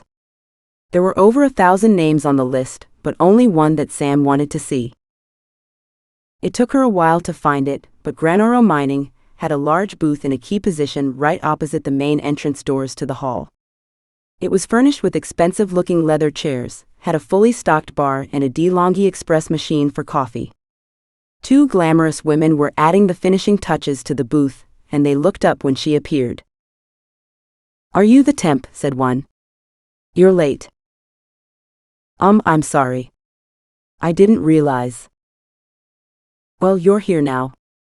Sit down and I'll give you a piped history. There was no better way of getting inside information on their rival than this. Amanda was always spouting stuff about her ambition to be the next Granoro, and Sam had seen several reports about the company on Bloomberg. Blushing at her own impudence, she sat down anyway. I'm Hillary and this is Siobhan. I'm the senior person, so I will allocate your shifts, and you must ask me if you want to use the toilet. Understood? Sam nodded, figuring that the less she spoke the better. Granoro mining started exploration in 1992 in Indonesia, getting encouraging drilling results from their first holes throughout 1993, said Siobhan.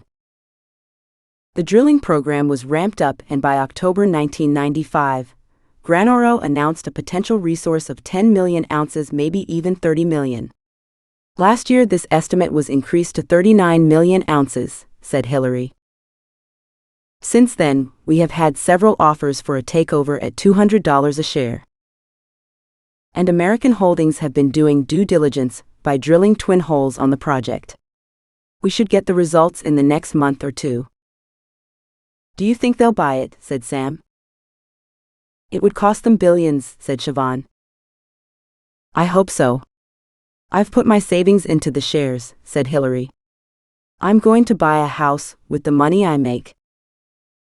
What do I tell the investors who come to the stand? What do you think you tell them? Bye bye bye, said Siobhan, roaring with laughter. Hillary joined her.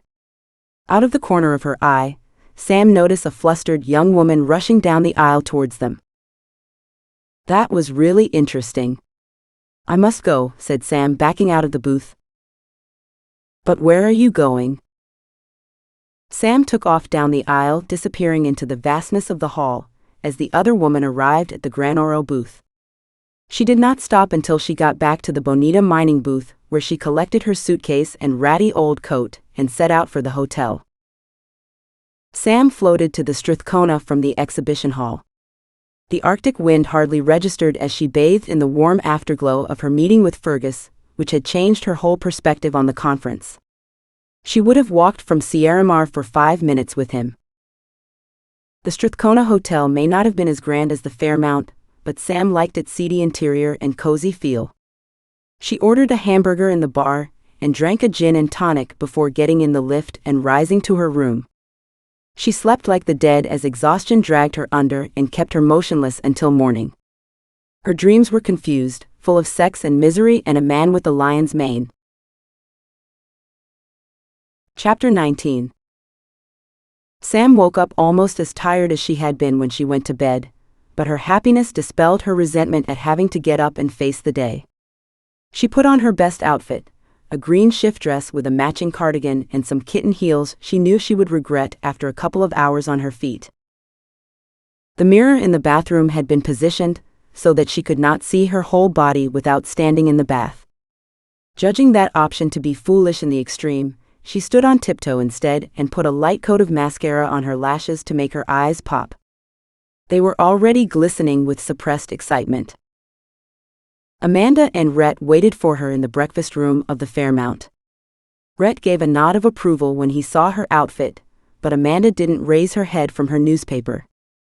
Sam loaded her plate with scrambled eggs and chocolate croissants and sat down at their table. She ordered a large pot of tea and glugged down 3 cups before Amanda announced that it was time to go to the conference. They braved the cold to walk the block to the conference hall together before Amanda and Rhett stalked off, leaving Sam at the booth, neither of them having any intention of staffing it during the day. Sam had hoped to attend some of the more interesting talks, but that idea soon evaporated. Her disappointment was short-lived, as she soon found herself in demand as investors flooded the floor of the conference. Bonita Mining attracted a lot of attention due to its latest press releases about the drill core results. Eager punters swamped the booth, grabbing presentations and asking Sam questions. She answered all queries from investors with patience and intelligence, avoiding too much detail about the geology. Since most investors knew more about macrame than geology, this was a simple task. After a couple of hours, the tea she had drunk for breakfast made its presence known in her bladder. There was no sign of Rhett or Amanda. She managed to hold out for another hour, but then she had to dash to the toilet, leaving the stand unattended. When she returned 5 minutes later, she found Amanda tapping her foot, crimson with rage. "And where the fuck have you been? Do you know how much this booth cost me?" "I'm sorry, but I had to use the toilet." It would have cost you a lot more if I had peed on the carpet, said Sam. Drink less. We can't afford to lose an investor. Nothing Amanda could say or do affected Sam's sunny humor. She smiled as if dehydration was a normal response. Sure, she said. We're going to lunch. Don't leave again. And her lunch? But they were gone. At least Rhett had the grace to shrug. He surprised her later by bringing her a sandwich. They only had chicken salad on brown. I hope that's okay, he said. Perfect. I couldn't have chosen better myself. How's it going out there? Oh, lots of people lying to each other about their projects. The success of Granoro mining has lit a fuse on this bomb.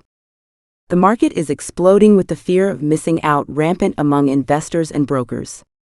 It's like taking candy from a baby. Has Amanda found an investor? Several, I think. It's going to be an auction. Highest bid wins. Our drilling results have people excited. I hope they are a sign of things to come. Rhett gave her a penetrating stare. Why wouldn't they be, he said. Geology, said Sam. Unpredictable at the best of times. I certainly wasn't expecting these results. She held her breath. Have I pushed him too far? They saved our bacon, that's for sure, he said.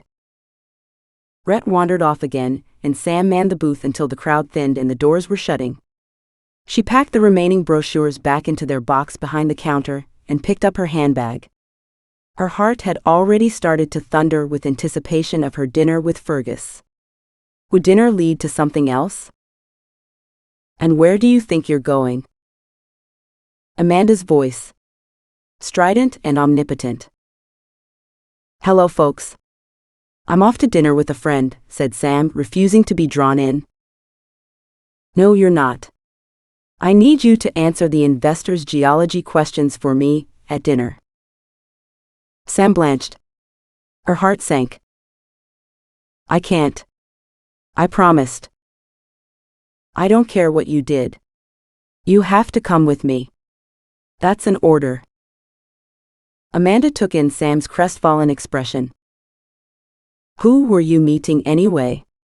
Is he an investor? She demanded. No, his name's Fergus Dockrell.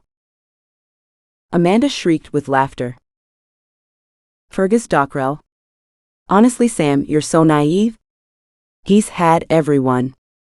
I even let him have me once to see what all the fuss was about. There's no way on the planet he's interested in your excuse for womanhood. He only wants a quick shag. I'm saving you from embarrassment. You should thank me.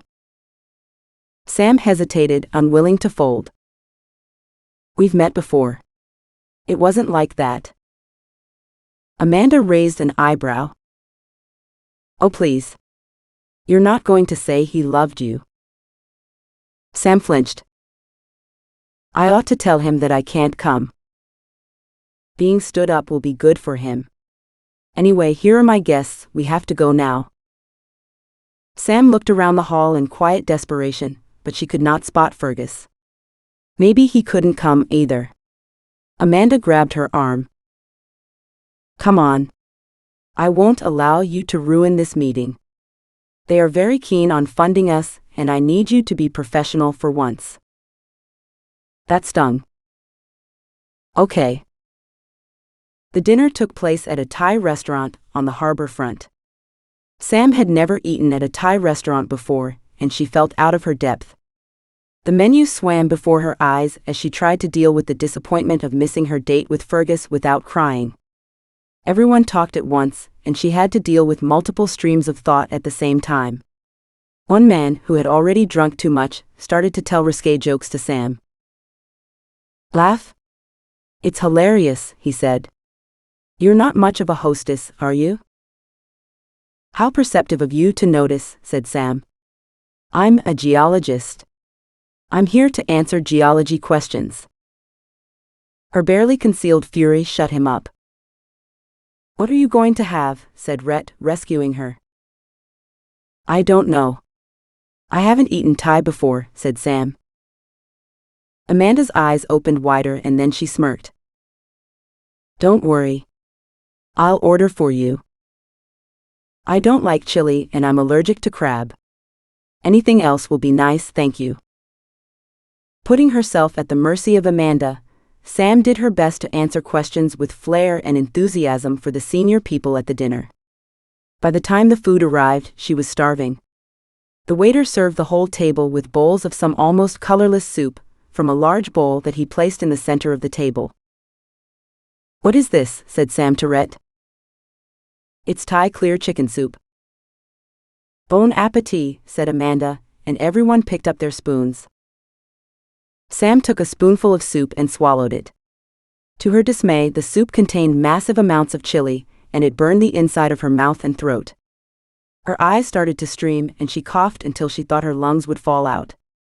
Amanda screamed with laughter, joined by everyone at the table. Sam felt with her tongue and discovered blisters inside her cheeks.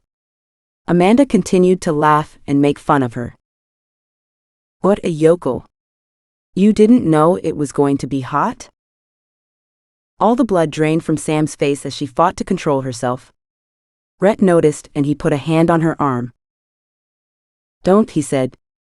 It's not worth it. Somehow, she managed to swallow the rage and continue with dinner.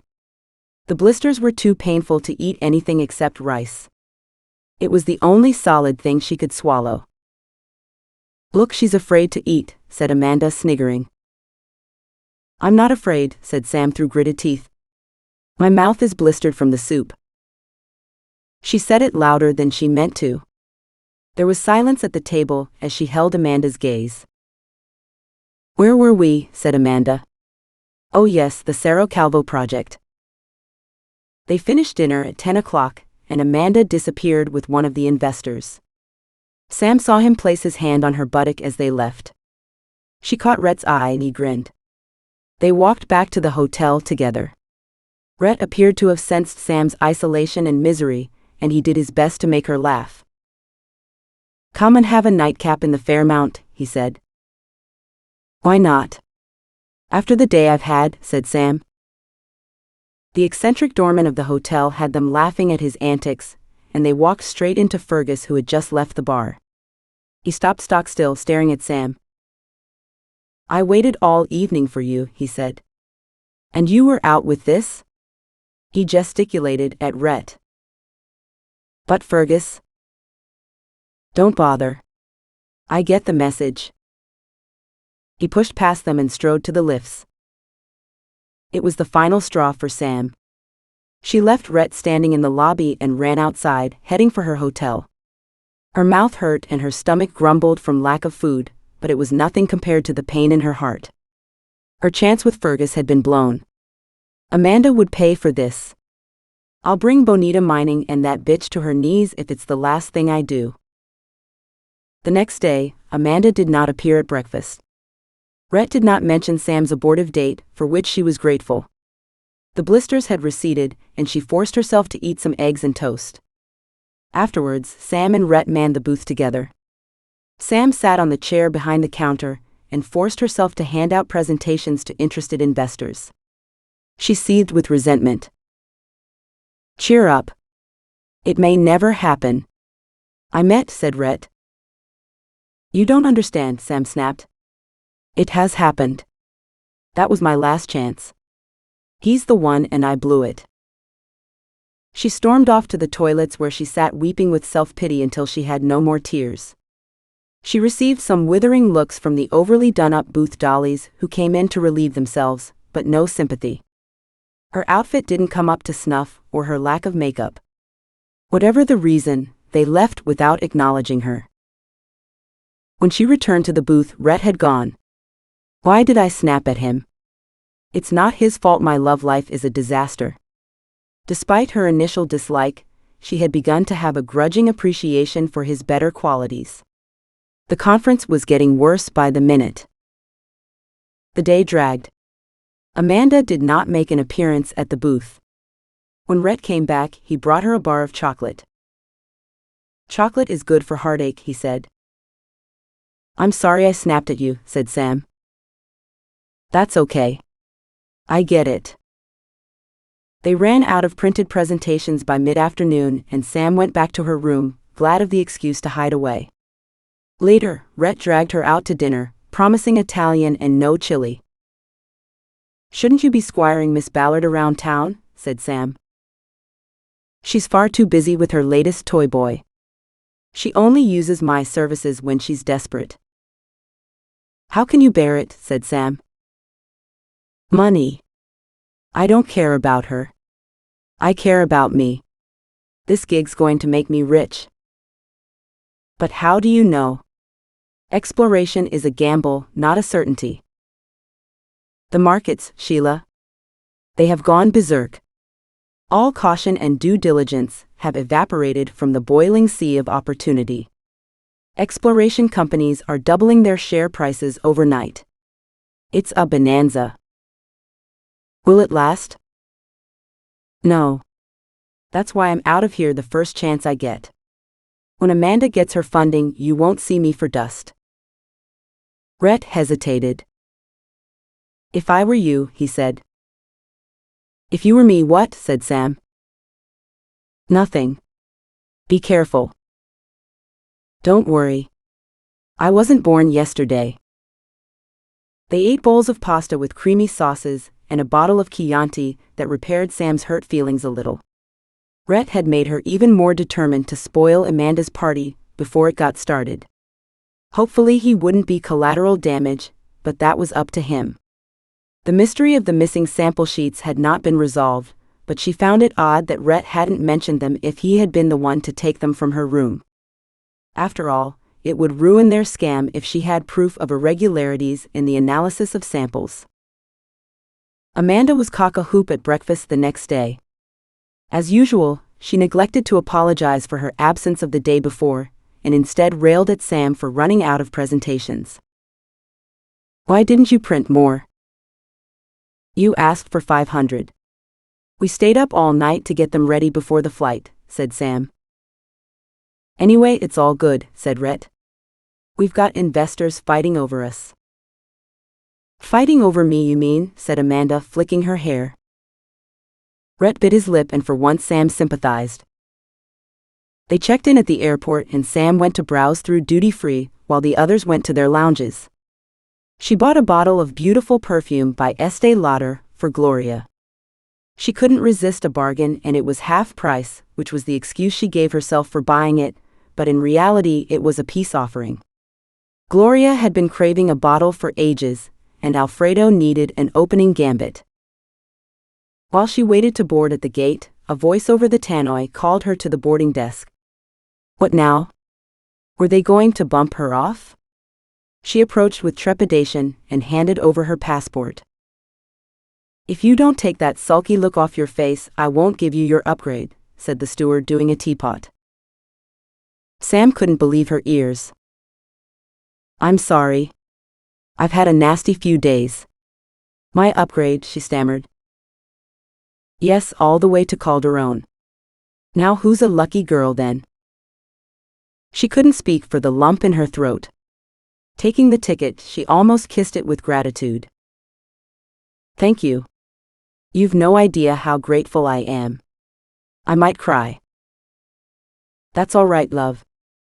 You're in my cabin, and I'm going to treat you like a princess all the way to Miami. When Rhett realized that Sam was in his cabin, he tried to sit next to her, but Sam shook her head at the steward, who understood immediately. I'm sorry, sir. This seat is out of order. You'll have to stay where you are, he said, winking at Sam. As soon as they took off, Sam put her seat back and snuggled under her blanket. She fell fast asleep. The steward smiled when he saw her. The crew discussed her as they heated up the ready meals. That poor girl in seat 7A looks worn out. Lucky we don't have to feed her. She's an upgrade. She certainly is, said the steward. Chapter 20. A Canadian investor soon emerged from the pack as the company most likely to put funds into Bonito mining. After an option agreement had been exchanged, Amanda invited him to Calderon to see the project for himself. Horace Burns and his geologist, Manfred Bundia, arrived at the airport on a typical foggy morning to be collected by Gloria and whisked to the office. Since their first priority lay in a field visit to the project, they were shuttled back to the airport the next day by a disgruntled Gloria, who was beginning to resent Amanda's demands, being a woman who gave orders not took them. "She's worse than Sam," she told her father. "All gringos are unbearable." "Isn't it time you made up with Sam?" said Hernan Sanchez. "I can't believe you swallowed that tale about Alfredo.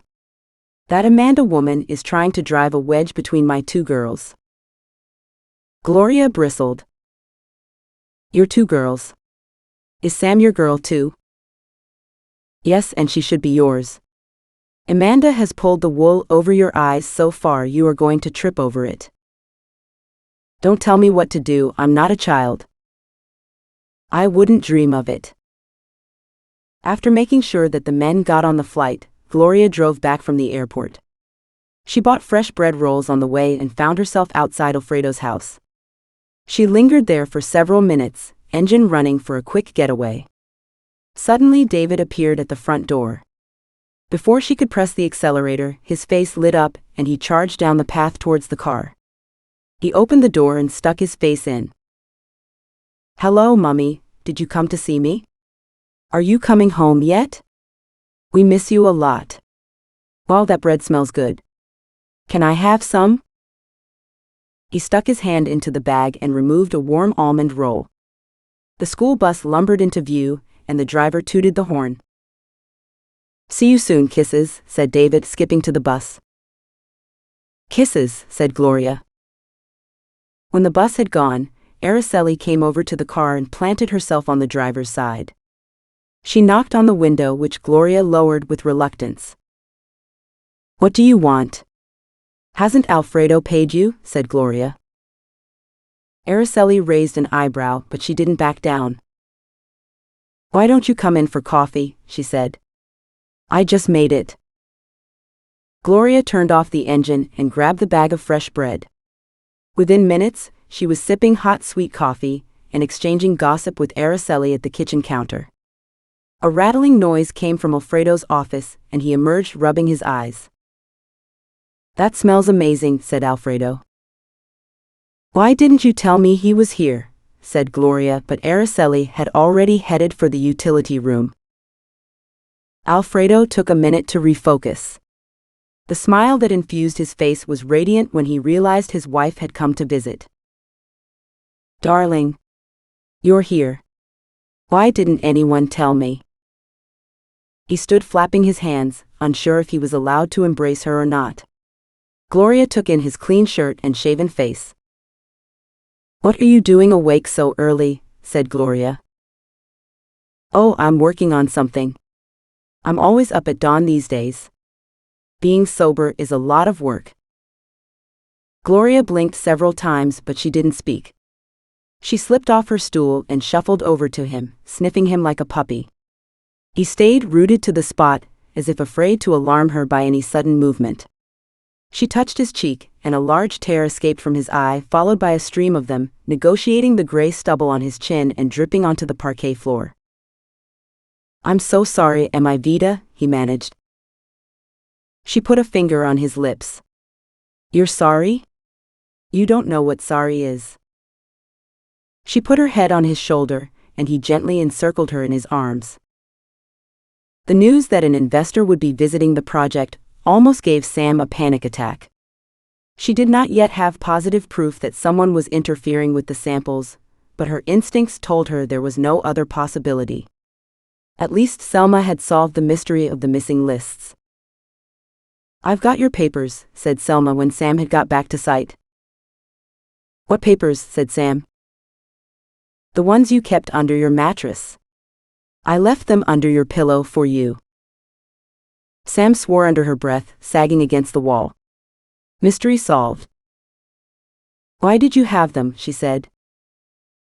"I'm not sure I should tell you," said Selma, frowning. "But I was changing the sheets on your bed on your last shift, when I heard Senor Rhett tell Javier he had left something in your room, and he needed to get it back. At that moment, the Ziploc bag fell on the floor from under your mattress. I don't know why, but I picked it up and kept it. You did the right thing. Those papers are unique. I'm so grateful. Selma bit her lip. I didn't tell Javier either, she said. I don't think they've been fair with you. That's okay. We're used to it, huh? The project still had potential as yet unexplored, so could she promote it with a good conscience or should she give subtle signals of her unease? A conundrum that kept her awake at night, but not one to which she could find a solution.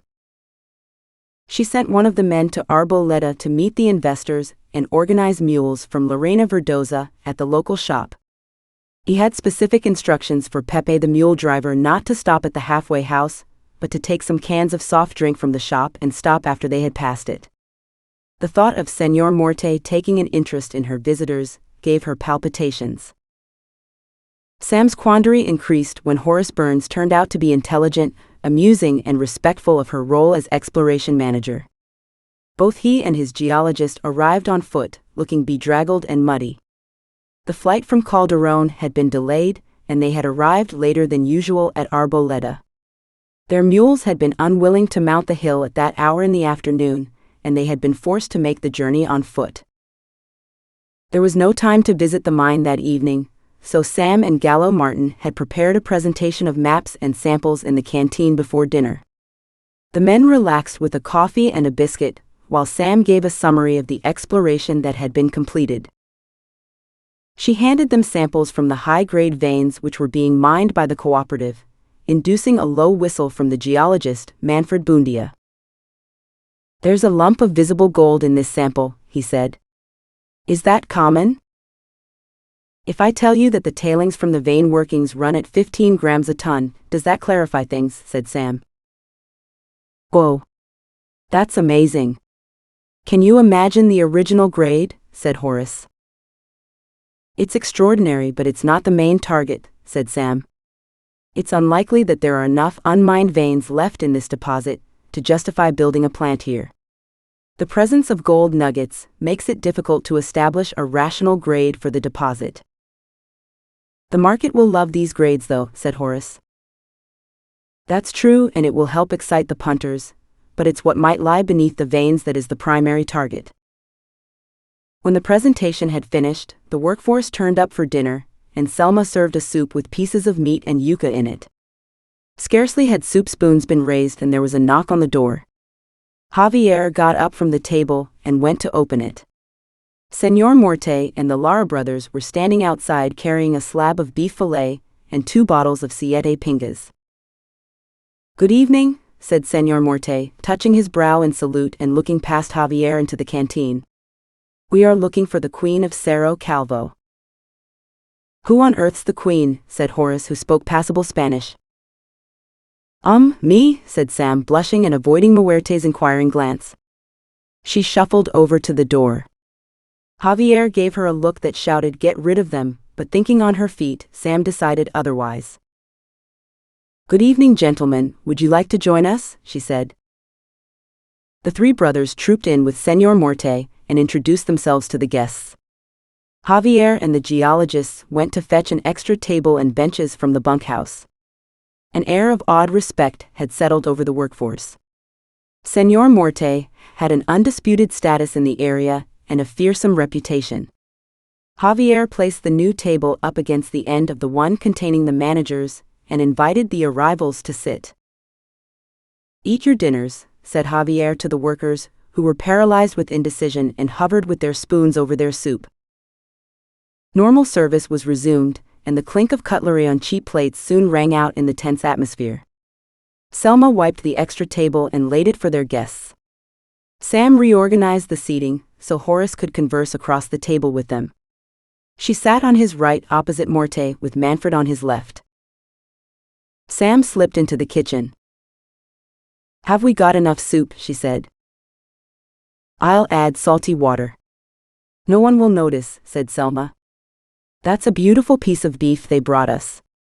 I can fry it in slices with onions and serve it with the rice and runner beans instead of the liver. That sounds delicious. She put her head out of the door, addressing Horace and Manfred. "How do you like your steak, gents?" "Medium rare," they chorused in English. Sam turned back to Selma. "Please do me a favor and don't overcook the meat for me and the guests. We like it pink in the middle, not cremated." The watered-down soup was a success, eaten as it was with fresh bread from the new brick oven. When Sam cut into her piece of steak, the pink middle horrified Morte. "That's not cooked. You should give it back to the kitchen." Sam raised her eyes to his and fixed him with an inquiring glance. "I wouldn't have thought you'd be afraid of blood," she said, smirking. There was a stunned silence from the Lara brothers, and Horace looked bemused. Muerte's face creased with effort as he tried not to laugh, but a guffaw escaped him. "I think I'm in love," he muttered, as he tried to regain his composure. "I have that effect on men," said Sam. Despite the unusual mix of people, the impromptu gathering proved to be an unqualified success. Horace and Manfred took advantage of the visit of the Lara brothers to learn about tonnages, grades and extents of the major structures in Monterico. Sam found herself sitting with Senor Morte. "Where did you get the seal that you gave me?" she said. "I found it at the beach in Manta." Sam's face betrayed her doubt. "Honestly, I fell over on a sand dune when I was drunk, and when I tried to get up, my hand closed around it in the soft sand. I thought it was a funny-shaped stone, and I was about to throw it away when I realized what I had found." "Why did you give it to me? Don't you want it?" "Oh, I love it. It's one of the most beautiful things I've ever seen." Morte grunted. "Where did you get that Inca Hama stone?" he said. "I've never seen one like that." "If you promise not to kill me, I'll take you there before I go," said Sam.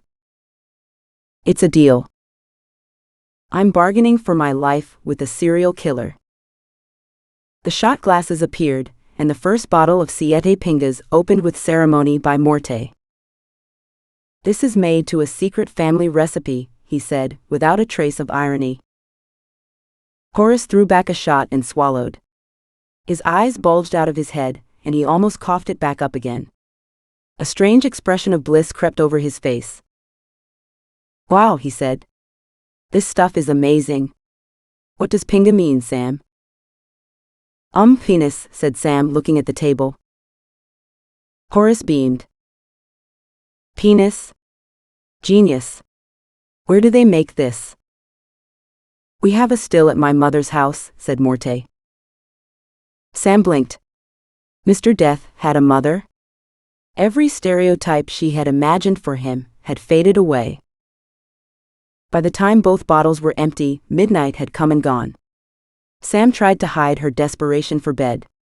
She had pretended to drink a few shots of Siete Pingas, but managed to tip them out onto the floorboards when no one was looking. Alcohol made in local stills could be dangerous, and she didn't like the odds. Horace had to be helped upstairs by Javier and deposited on Rhett's bed.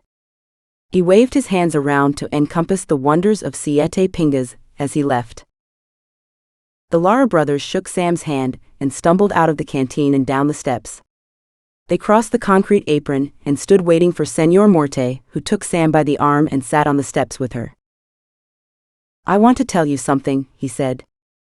"Those people, I don't kill them, I only steal their ID cards.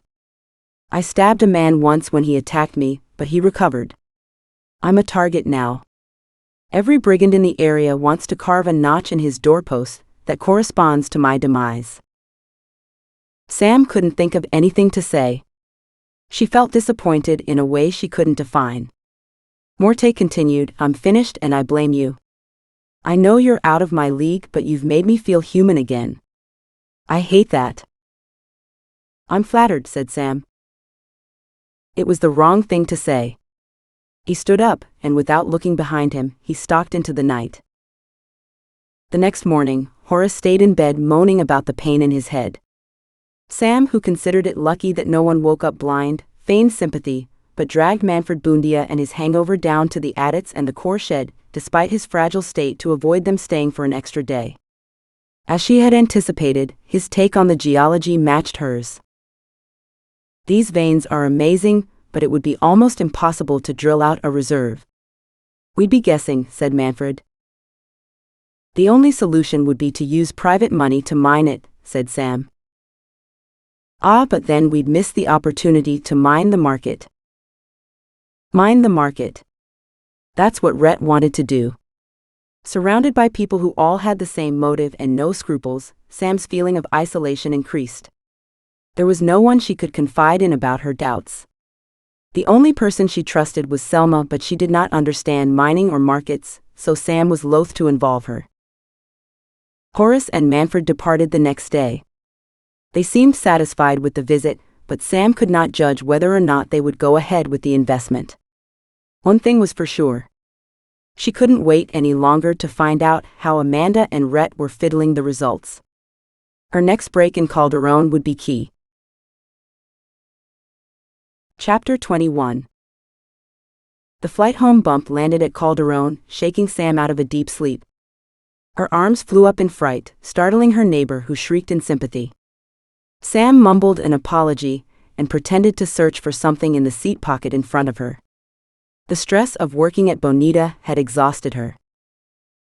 The tightness in her chest only increased with the thought of dealing with Amanda and the inevitable tantrum that awaited her. Horace Burns had decided against investing in the project, and the scapegoat had landed. She didn't dare go home first, even though she badly needed a hot shower and some clean clothes. The taxi pulled into the pavement outside the office, and the driver quoted her a random gringo-based fare. She paid him without protest and stumbled past Stalin into the lift, which had finally been repaired. The doors slid open, and she peered out into the ugly office. "Hello, anyone in?" she said, hoping they weren't. Amanda came out of her bathroom wiping her nose. She spotted Sam loitering beside the door. Her eyes glistened, and she stuck out a clawed hand like a T-Rex zooming in on its prey. You're here. Great. Come into the office." Great? That didn't compute, but Sam had no choice. She steeled herself for the confrontation and entered. "So how's it going?" said Amanda. "I hear that clown Horace got drunk." How did she know that? Well, everyone did. We had a visit from some local miners who materialized out of the blue and wouldn't take no for an answer. Anyway, he's out of the picture. I've got a new investor who wants to put in a far larger amount. Is he coming to do due diligence? Amanda laughed and shook her head without moving her helmet of hair, which was cut into a bob and stiff with hairspray. No, he's going to issue new shares and float them on the stock exchange to pay us for the company. How much are they raising? 10 million. Wow. That's fantastic. Congratulations. I wouldn't get too excited if I were you. I doubt they'll want you to stay on after your performance recently. Sam stiffened, but Amanda didn't notice. Well, I need a shower, said Sam, getting up. You'll need a hotel first, said Amanda. Gloria's moved back in with Alfredo.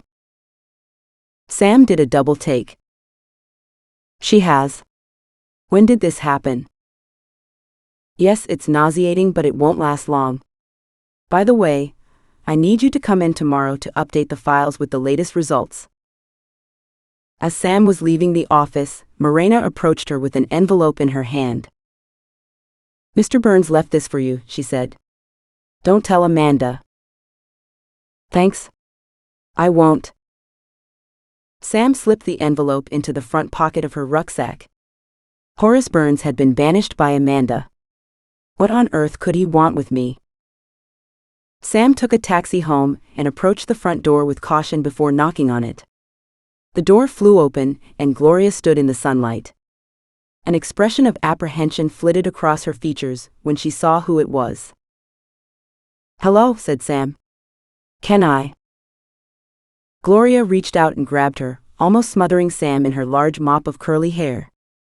Sam tried to shake her off, but it was like trying to remove a limpet.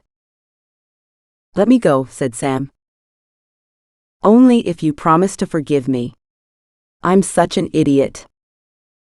I'll suffocate. Please? Okay, I forgive you even though you are a complete twit. Gloria released Sam and looked into her face. You're my best friend, she said. I don't know why you put up with me. I don't know either anyway. I thought Amanda was your best friend. Sam couldn't help it. Gloria deserved a little bit of torture while her guard was down. It didn't happen often. Don't be mean. You know that's not true. I got carried away by her glamour. I'll consider it. Make me a cup of tea, and give me a cigarette while I think about it. Once they had their tea, and were ensconced on the sofa together, Gloria gave Sam a blow-by-blow account of her reunion with Alfredo that suffered from a surfeit of gory detail. And guess what? His thing is working again. I couldn't believe it when he... Whoa. Okay, I get the picture. Please don't tell me, said Sam, shutting her eyes to try and keep the images that were forming out of her mind. Anyway, it's all wonderful again, and I'm so happy that you're not cross with me. I didn't say that. I can tell. Ha. Now my only problem is Amanda. She figures quite high up my list of problems as well. I'm finding it very awkward. She's jealous of Alfredo, and keeps demanding we go out when I'd rather stay home. I don't know how to tell her. I don't think she'll be around for much longer, so maybe you and Alfredo will have to compromise until she's gone. It's not only that.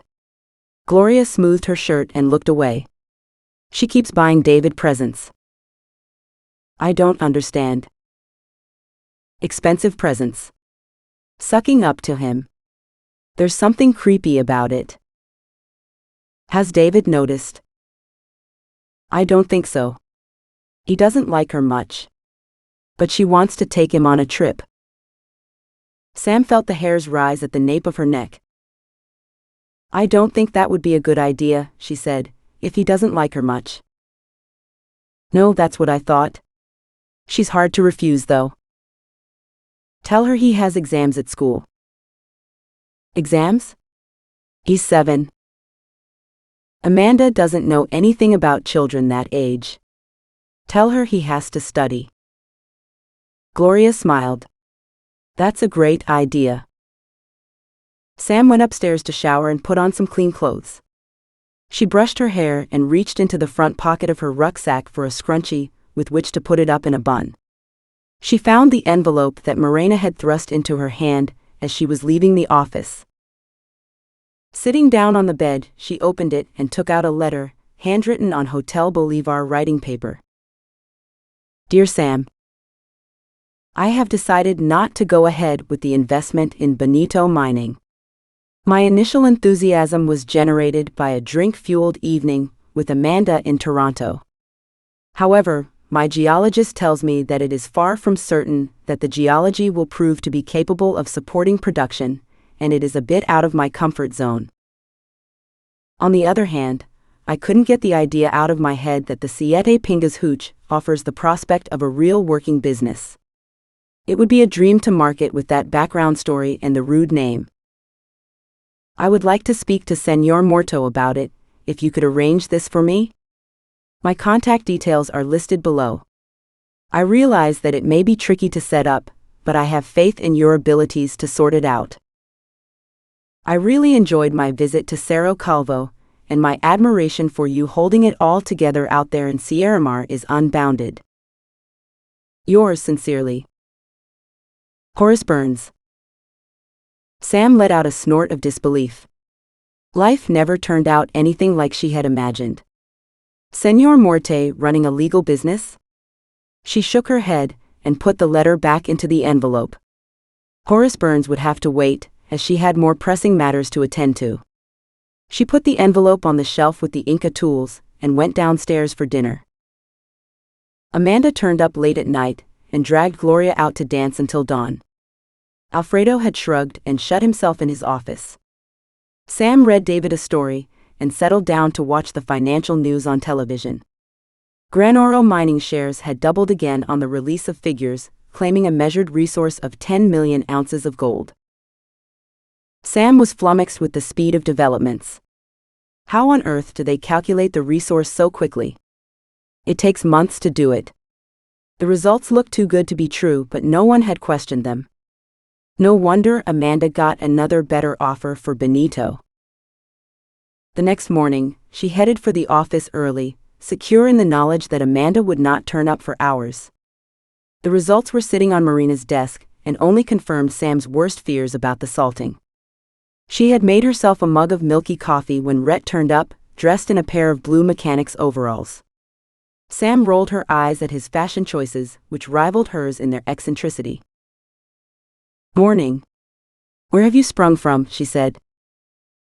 "I was at the laboratory crushing the samples for analysis. They won't do themselves, you know." He strode off, leaving black shiny tracks on the carpet from his rubber boots. Intrigued, Sam bent over and ran her fingers across the trail. Heavy mineral sand. So that's where the tailings went. But what was he doing with them? She had to find out. Once she had completed the filing of the sample results, Sam left the office again. It was now or never. She needed to break into the laboratory and discover what was going on, but she must have help. "You want to do what?" said Gloria.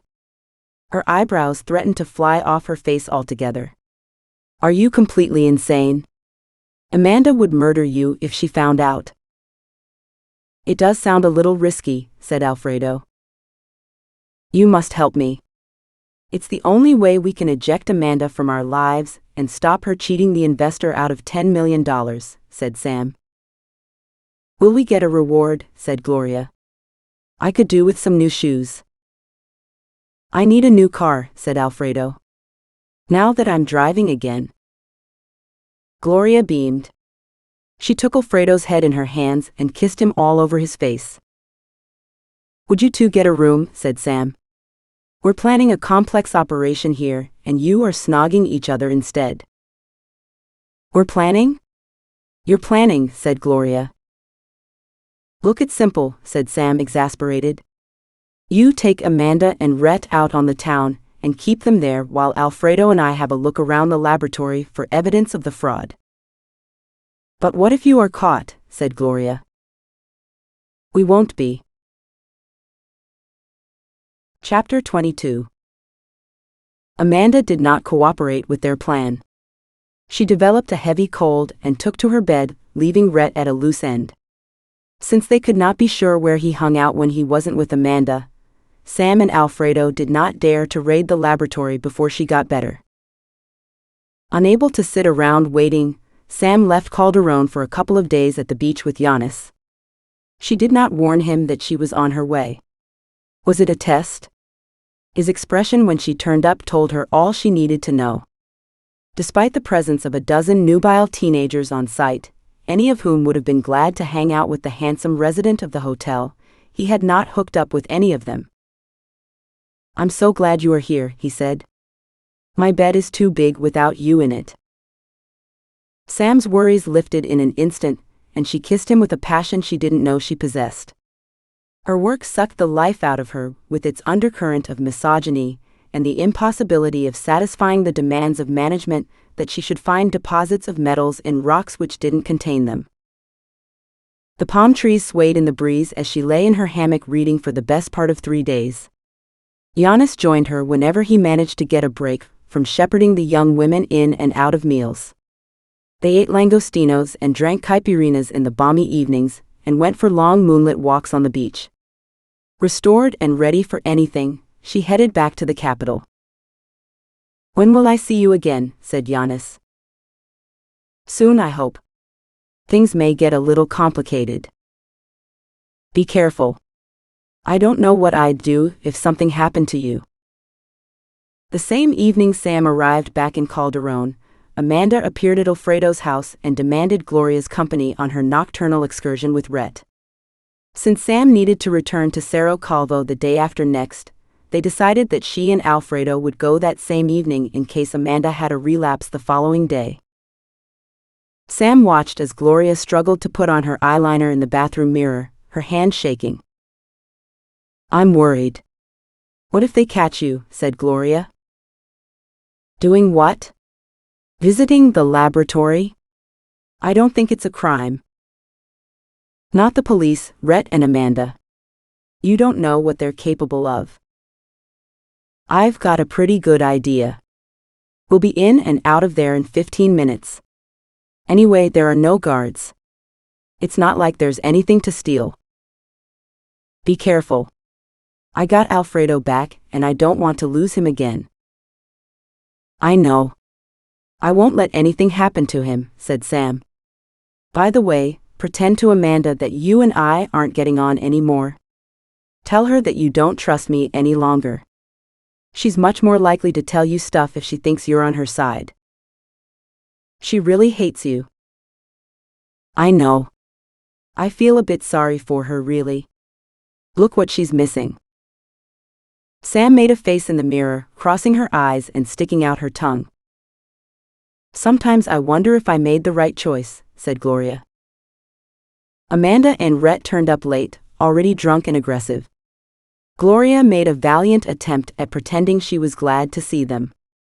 They left in a taxi, her sad face pressed against the window as she gave a thumbs-down sign. Alfredo groaned. "Are you sure this is a good idea?" he said. "No, but I don't have a better one." "Come on. Let's get ready," said Sam.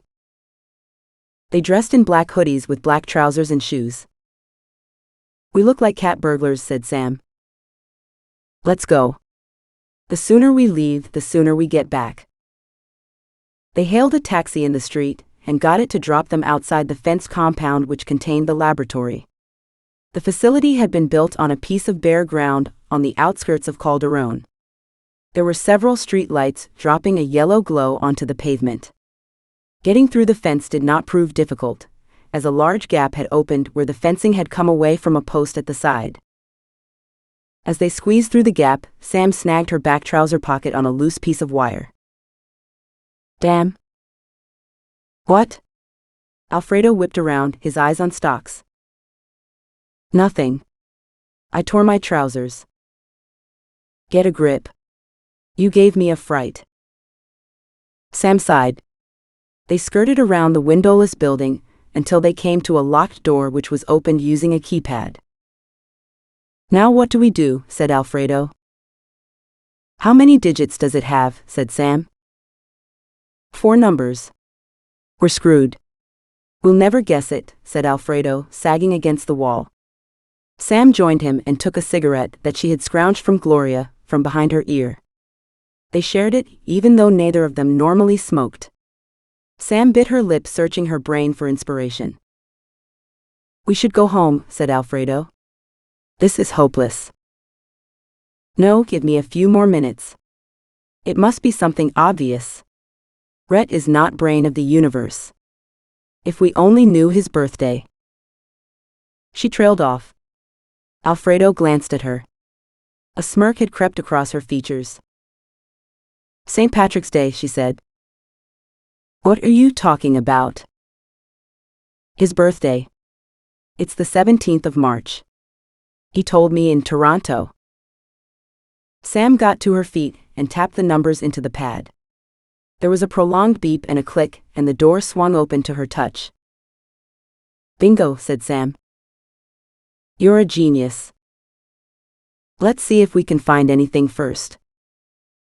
The condensation on the block-walled interior of the building made it cold and damp. Alfredo switched on the fluorescent lighting which flickered into life, illuminating a sterile concrete floor and some chrome work tables. At the far end of the laboratory, a large drum-like machine sat on a small platform. "That's the Nelson concentrator," said Sam. "What's it for?" said Alfredo. "It's a machine that separates fine gold from other materials like sand or heavy minerals. It's like a giant centrifuge." The flex of the Nelson led to an industrial plug which had been shoved into a socket that hung off the wall with its wires exposed. The drum had been wiped clean, but there were traces of black sand on the floor. "Someone has been using this," said Alfredo. Sam nodded.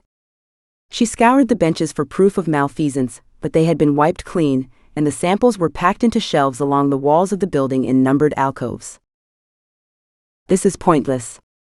There is no way of knowing what, if anything, they were doing to put gold into the samples," said Alfredo. He kicked a dustbin which fell over, its lid skidding across the floor. Sam bent over to pick it up, and saw a piece of paper stuck in the lid. It had been screwed up into a ball, and had wedged itself under the rim. She removed it, and flattened it on one of the work tables. She drew in a sharp breath. "Holy crap. What is it?" "What have you found?" said Alfredo. "It's a description of the process for salting the samples, for analysis." "Oh my God. We found it. They've even got a name for it. The Bonita Protocol. We've got to get out of here." They put the bin back where they found it, and they retraced their steps out of the building. "Don't forget to switch off the lights," said Alfredo. Sam trotted over to the light switch and pushed it firmly. Darkness swallowed her up. "Open the door, Alfredo." A chink of light became visible, and she felt her way towards it. They shut the door and made for the fence, creeping along through the weeds and broken bottles that littered the forecourt. A putrid smell wafted across their path. "That's a dead rat," said Sam. "We had one under the floorboards once." "We'll be dead too if we don't get out of here," said Alfredo. They scuttled across the yard and through the hole in the fence. It took an age to flag down a taxi in that part of town, so they started walking towards the center. Their clothing attracted the attention of an old woman who shared her condolences for their loss. Giggling, they reached the edge of the town center where an ancient taxi picked them up and took them home. When Gloria turned up at 2 o'clock, both Sam and Alfredo came downstairs to fill her in on their progress. She slumped onto the sofa. "You've no idea what I had to put up with tonight. Amanda thinks she's going to be a multi-millionaire," said Gloria. She gloated all evening, saying nothing could stop her now. "Nothing except us," said Sam. "We found what we were looking for." "You did? I can't believe it." "A stray piece of paper is all it took," said Alfredo. "We've got them now." "What will you do next?" said Gloria. "I need to go back to Cerro Calvo," said Sam. "Are you crazy? Why on earth would you do that?" said Alfredo. "We need to send one more batch of samples for analysis, but this time, we alert the laboratory about the fraud so that they will examine the samples under a microscope before analysis. They will find the free gold grains in there, which are not part of the sample. Also, they will find minute quantities of mercury attached to the gold." "But what if someone finds out that we were in the laboratory?" said Alfredo. "How will they know that?" "Don't be paranoid. We got in and out without a problem," said Sam. "Gloria, tell her." "Sam's more stubborn than most mules." "I don't waste my time," said Gloria, taking a drag of her cigarette. "How did the protocol work?" "Basically, they centrifuged the black sand to get the free gold out, and then added the gold in prescribed amounts to the crushed samples before sending them for analysis." "Isn't that illegal?" said Alfredo. "I think so. It's definitely fraud. People are investing in the project on the basis of these fake results," said Sam. "So theoretically we could buy shares in Bonita Mining and watch them soar," said Gloria. "That's also illegal. It's called insider trading," said Sam. "Just checking. Anyway, I'm going to take them down so you won't be able to sell your shares when I've done with them. You could always invest in Granoro, but I think their shares are ludicrously overpriced now," said Sam. Chapter 23. Amanda watched the smoke rings from her cigarette rise to the ceiling of her office. A deep contentment infiltrated her body as she reminisced about the young buck she seduced in Toronto. She hummed tunelessly, waiting for the phone to ring with her call to Stan Gordon, CEO of Granoro. She was so close to success, she could almost touch it. The shrill tone made her jump even though she expected it. She levered herself into a sitting position and grasped the handset. Hello? Your call to Canada, madam. Thank you. Stan, is that you? Yes, it is. Who's? Amanda Ballard. Is that you? Yes, as large as life and twice as natural, she purred. What can I do for you, Miss Ballard? I hear your father gave you a company to play with. Amanda bristled, an insult stuck in her throat as she fought to control her reaction. No one took her seriously. It was her father's fault. His condescending manner when she was around gave out all the wrong signals. People saw a spoilt rich girl. They had no idea what she was capable of. This is a serious enterprise, Stan. Have you seen our results? Sure, they're almost as good as ours. I didn't manage to catch up with you at the PDAC. I wondered how the due diligence is going. They're on track to report back this month sometime. Why? No reason. We hope to close a deal shortly, and I wanted to dovetail with you. Ah, I get it. You're looking to ride on our coattail? Well, get on board, everybody's doing it. Our project can stand up for itself. Really? I doubt it can stand up to scrutiny. I'd be careful if I were you. Don't go burning those pretty fingers of yours. She was about to launch into a tirade, but at that moment, Rhett burst into her office, his face white with shock, and she thought the better of it. Oh, you'll soon find out, won't you? Good luck. Goodbye, Amanda. She replaced the handset with deliberation and turned a laser-like glare at Rhett. Who the hell do you? Someone's been in the laboratory, he said. Amanda's eyes widened. How on earth did that happen? Isn't there a keypad on the lock? Did they break in? No, the door was locked when I got there this morning. I don't know how they got the code. I thought you had cleaned it out. Did they take anything? I don't know. I don't think so. You don't think so? Are you nuts? Go back and revise the whole building.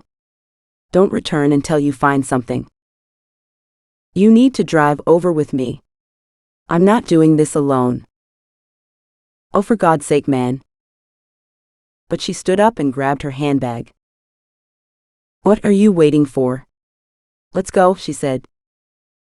The laboratory echoed with the clatter of her high heels, but otherwise it gave away no secrets.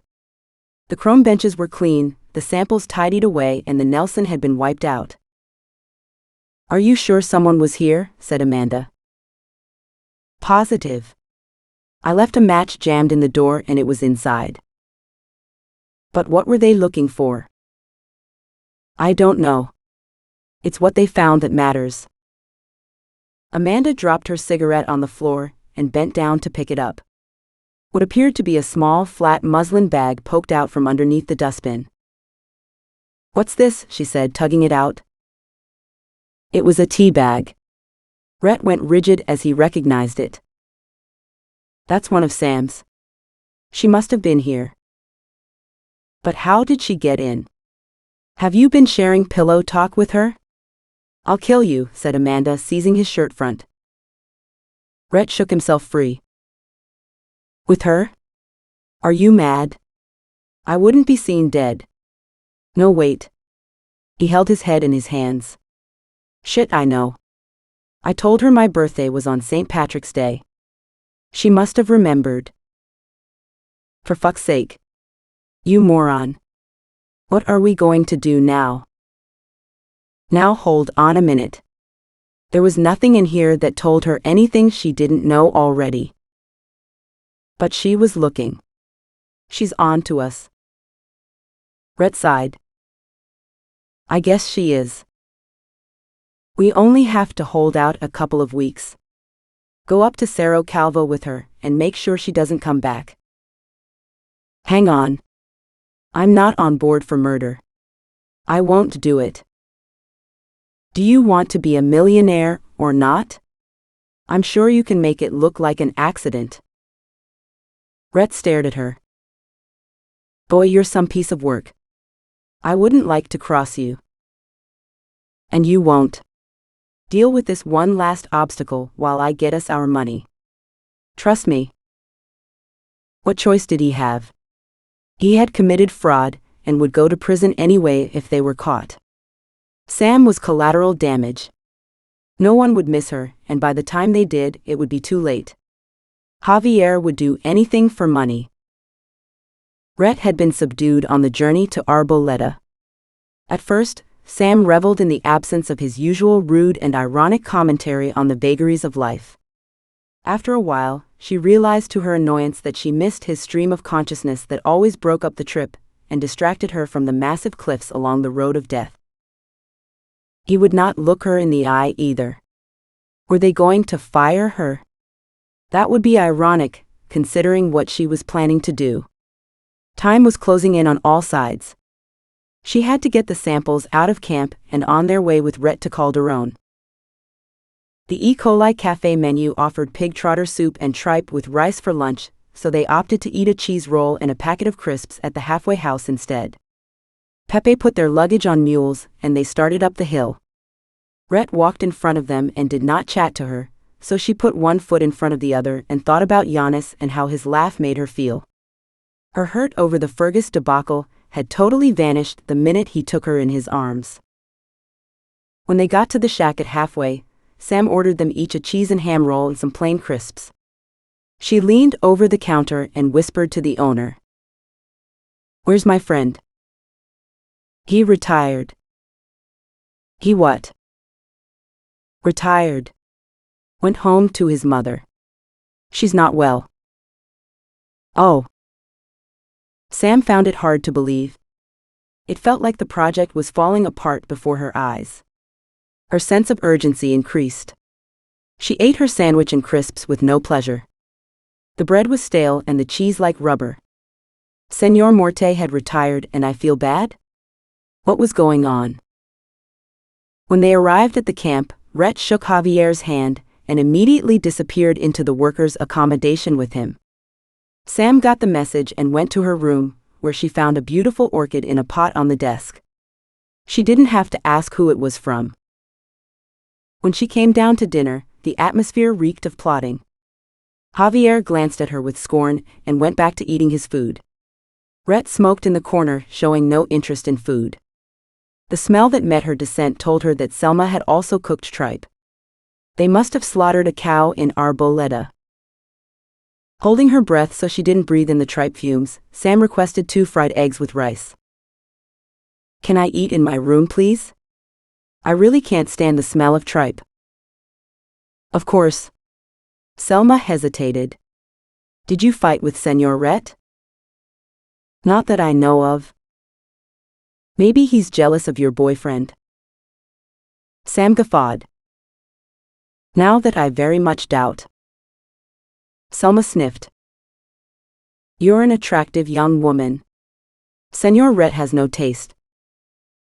Sam wolfed down the rice and eggs and got into bed. She was thrilled to note that the sheets were dry instead of damp, due to the warmth percolating through the house from the brick oven. As much as she hated to admit it, Javier had been the architect both figuratively and literally of this great idea. She should acknowledge him. The next morning, she jumped out of bed, full of ideas for Amanda's downfall. She dressed in her khaki trousers and filled the pockets with packets of peanuts, biscuits, and chocolate, as she had no intention of eating leftover tripe for lunch. She put a flask of tea, a coated cloth tape measure, a can of spray paint, a compass, a geological hammer, her notebook, Magnalite torch, some spare batteries, and wind-up torch into her rucksack. She also packed a photocopy of Gallo Martin's map of the adits, with the intention of exploring everything he had mapped, and of sampling the far ends of the adits to see if the veins had been faulted out of their original direction before giving up on the project.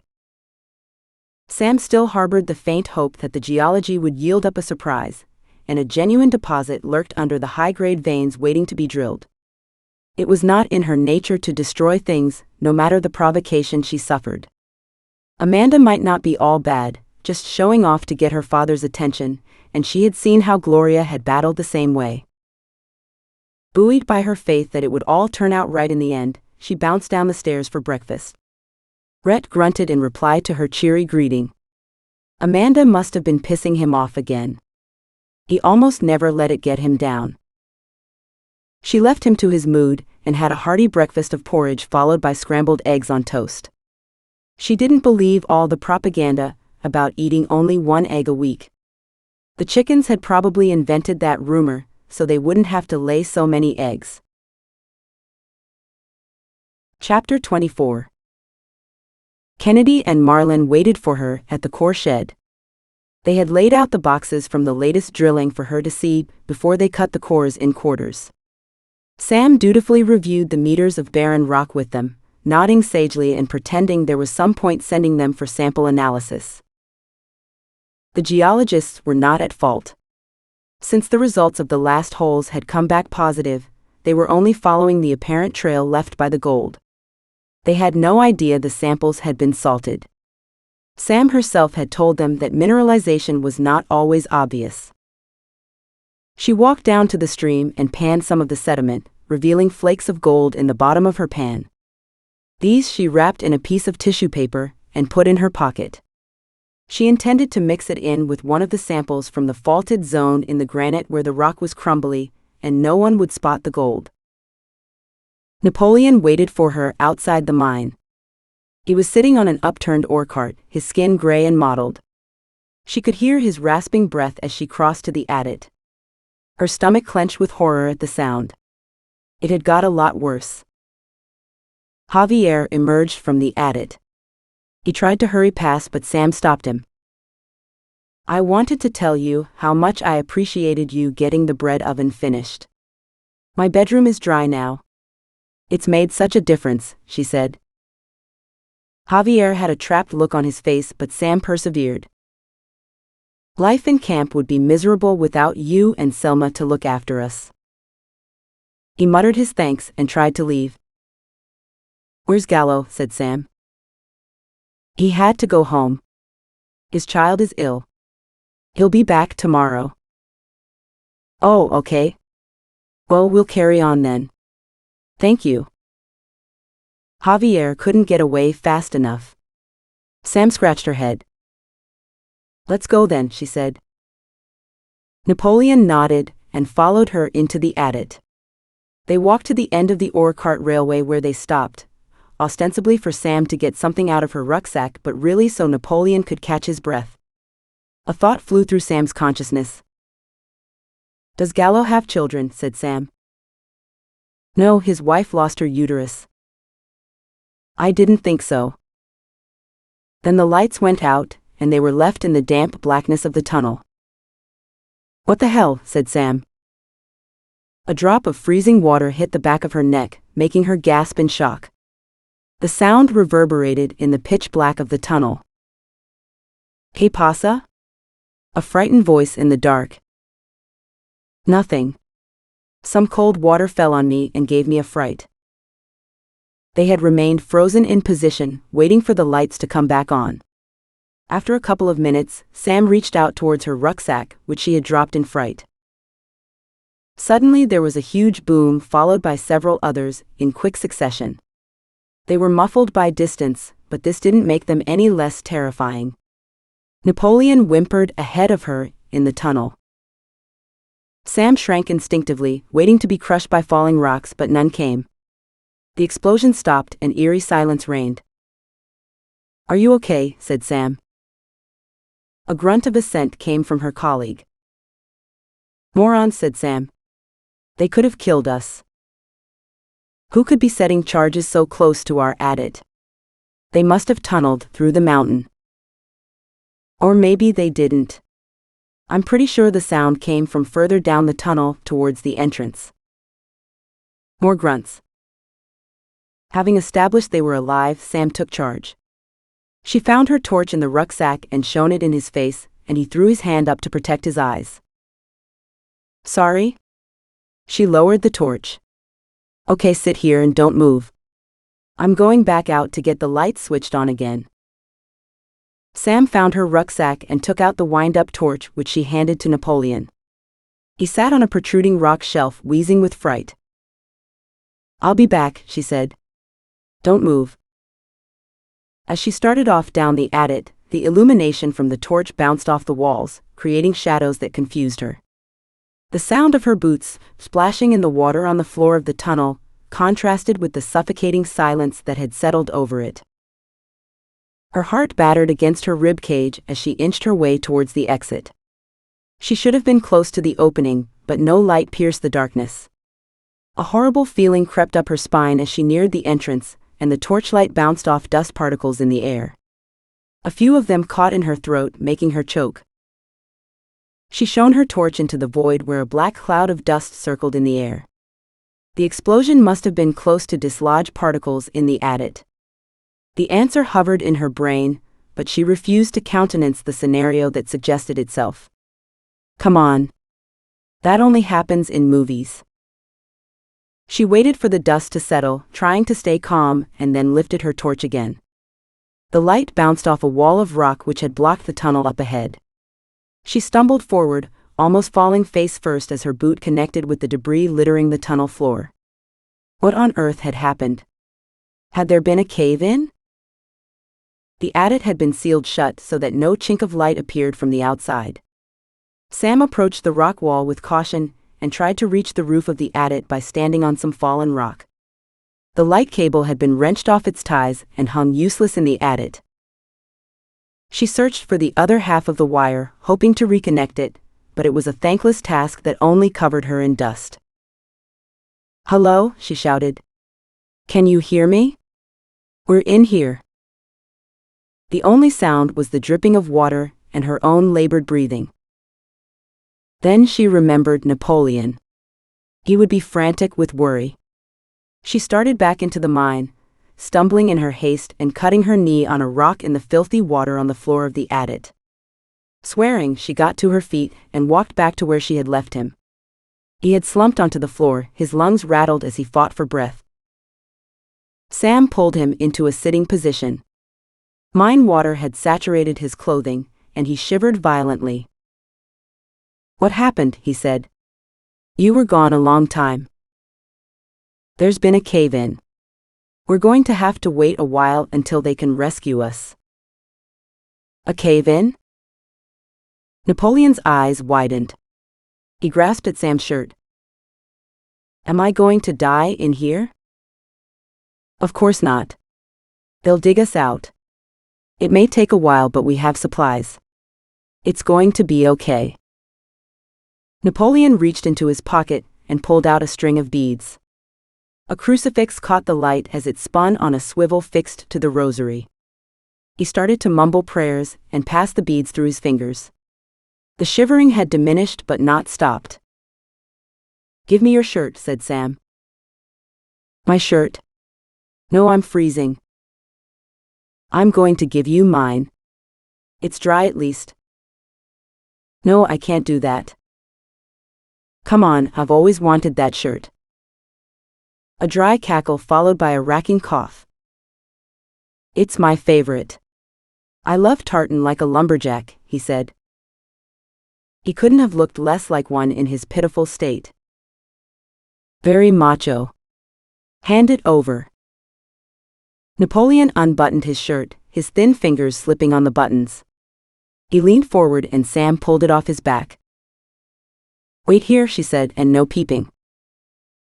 She rounded the corner and balanced her torch on a ledge. She took off her shirt, replacing it with the wet tartan one. It smelled of sweat and mold, as if it had hung in a damp cupboard without being washed. She wrinkled her nose in disgust as it clung to her arms, making it difficult to put on. Reaching for the torch, she dislodged it and sent it rolling off the ledge and onto the floor. There was a popping sound as it hit the ground, and the light went out. She swore in the blackness. Could things get any worse? She inched her way back around the corner, but there was no light. Hey buddy, I've got your shirt. Can you wind the torch up please? I can't see anything. There was no answer. Napoleon, are you there? She pushed her feet along the floor trying to find him in the darkness. Fear tightened her chest and shortened her breath. What the? She tripped over her rucksack and fell unseeing into the wall of the tunnel. A sensation of heat and pain flooded her skull. The darkness in the tunnel enveloped her as she slipped from consciousness. Selma was sitting at the table chopping onions when Javier entered the canteen. She smiled at him and opened her mouth to say something when a massive explosion shook the house. She jumped up in fright with her hand over her mouth. He flinched, but he didn't look surprised. What exploded? Said Selma. Oh, I sealed the mine, said Javier. Sorry, I should have warned you. I wasn't thinking. It was becoming unsafe, so the owners asked me to block it up until they come back. But wasn't Sam in there? Said Selma. And Napoleon. Rhett came down the stairs from his room. I sent her to Calderon. Amanda needed her help again. His curt tone did not invite discussion. She hesitated, but the frown on his face intimidated her. Sweeping the onions into a pot, she took them into the kitchen and fried them with some oil before adding cheap beef cuts and stock she had in the fridge. She left the mixture to simmer and picked up her cleaning bucket. The door to Sam's room hung open. Inside, the contents had been tossed as if someone had searched for something. Her clothes were in a pile on the bed, and her toiletries scattered on the floor. Selma stared at the mayhem, trying to process the scene, but she could make no sense of it. Then she saw Sam's wallet and passport on the floor. A shiver ran through her. Sam would not go to Calderon without her passport and money. Selma picked them up and put them in the pocket of her dust coat. She sank to the bed and tried to slow her racing thoughts. Had Javier trapped Sam and Napoleon in the mine? That lad had only days left to live. He would die in there. She stood up and refolded all of Sam's clothes, putting them back on the shelves. Then she went to change the sheets and remembered the Ziploc bag. Lifting the mattress, she peered underneath it and saw that it was missing. The only person who had been upstairs since breakfast was Rhett. But why would Rhett harm Sam? She could see they weren't close, but they had appeared to patch it up after a rocky beginning. Since she couldn't speak English, their tone of voice gave her all the clues she had. Were they going to murder Sam over the contents of a Ziploc? It didn't make sense. One thing was for sure, Javier would not keep his secret while she still breathed. Chapter 25. Gallo Martin had gone to the core shed to discuss the latest model of the deposit with Kennedy and Marlin. The geologists took the three-dimensional model from him and were taking turns to hold it up in the sunlight. The mild shockwave hit them before the roar of the explosion. Gallo's first instinct told him it was an earthquake, not uncommon in Sierramar, but only one explanation offered itself after the massive sound. What on earth was that? Said Kennedy. Marlin had dropped the model on the ground and had picked it up, trying to replace the struts which had become unglued. I think it came from our mine, he said. Isn't Sam in there with Napoleon? Said Gallo. Jesus. Zombie would never survive something like that. He's hanging on by a thread. They all ran towards the mine, grabbing picks and spades as they went, but it was much worse than they had imagined. A large slab of rock had detached from the hillside and had slid down over the entrance to the adit, crushing the ore carts and knocking down a wall of the Denver stamp mill. It had shattered into lumps the size of small cars, which blocked the access to the adit. We'll never get them out of there. Not by hand. It would take months, said Kennedy. I don't understand. Was it a landslide? I've never heard a noise like that before, said Gallo. That was no landslide. I can smell explosives and look at the debris. Some of it is material from inside the adit, not outside, said Marlin. The wire from the lighting lay on the ground in a shallow puddle. Gallo reached forward to pick it up and jumped in the air with a yelp. It's live, he said. Don't touch it. Marlin ran over to the generator and switched off the current. He walked back shaking his head. They stood rooted to the spot until Javier spotted them and trotted down the hill from the accommodation blocks. Sorry about the explosion. I hadn't realized how loud it would be. I set the charges inside.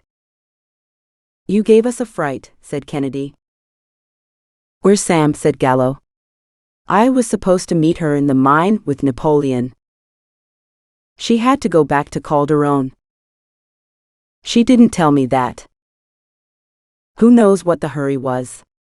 Anyway, Rhett's still here if you want to send her a message. Javier turned on his heel and headed back up the hill. Why were the lights still on? Said Kennedy. If he intended to blow the charges, that could have been dangerous. I can't believe Sam left without telling me. We're at a crucial point in our interpretation of the deposit, said Gallo, twirling his mustache. Where's Napoleon? Said Marlin. Sam groaned and rolled over. She rubbed her head, finding a cartoon-style bruise on her forehead, wincing as her hand passed over the tender lump.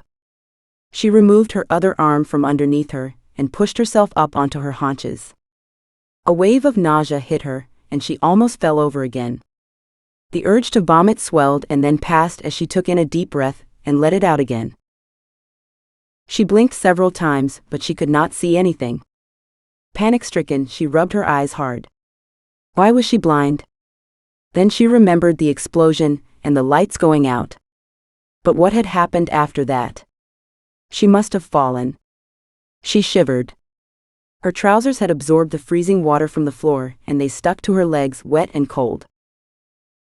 How long had she been out? It felt like seconds, but it could have been hours. And where was Napoleon? Napoleon? She whispered, afraid to make her own head explode if she spoke out loud. But he did not answer. It struck her that she had no idea which direction she was facing. Which way was the entrance, and where was Napoleon? Panic gripped her. She bit her lip hard, trying to focus by slowing her breathing. Then she remembered tripping over her rucksack, the soft material grabbing her boot. It couldn't be far away. She had fallen flat on her face with the boot entangled in it. Napoleon was sitting on the floor beside it, near the ledge. And where was her shirt? If she found any of these things that should orientate her. She needed to find Napoleon, because he had the wind-up torch. A faint noise nearby made her jump, but she couldn't identify the direction. Napoleon. Is that you? I need the torch. You must give it to me. The faintest of moans floated in the air. Sam reached out towards the sound and touched some cold, skinny fingers. Oh, you scared the shit out of me, she said. Pass me the torch. But there was no movement. Sam scooted forward inch by inch, reaching out with one hand and steadying herself with the other. She found Napoleon lying on his side, his breathing so shallow that he appeared to be asleep. His hard hat was lying on the floor, and she kicked it in the dark. Groping around, she put her hand on the plastic dome which she put on so that she could stand up without banging her head on the roof of the tunnel. She slipped her hands under Napoleon's armpits and levered him back into a sitting position. Where was his shirt? Sam's hand flew to her chest as she remembered that she had it on. So where was hers? It probably wasn't dry anymore, but it would be better than nothing. She felt around on the floor and finally her hand touched the corrugated casing of the wind-up torch. Relief flooded through her as she picked it up and started winding. Her head swam with the effort of getting Napoleon upright, and it pounded like a stamp mill. After a minute of steady work, she switched the torch on, choosing to illuminate only one of the 3 bulbs. She didn't want to risk blowing all of them before she could search for the magnolite.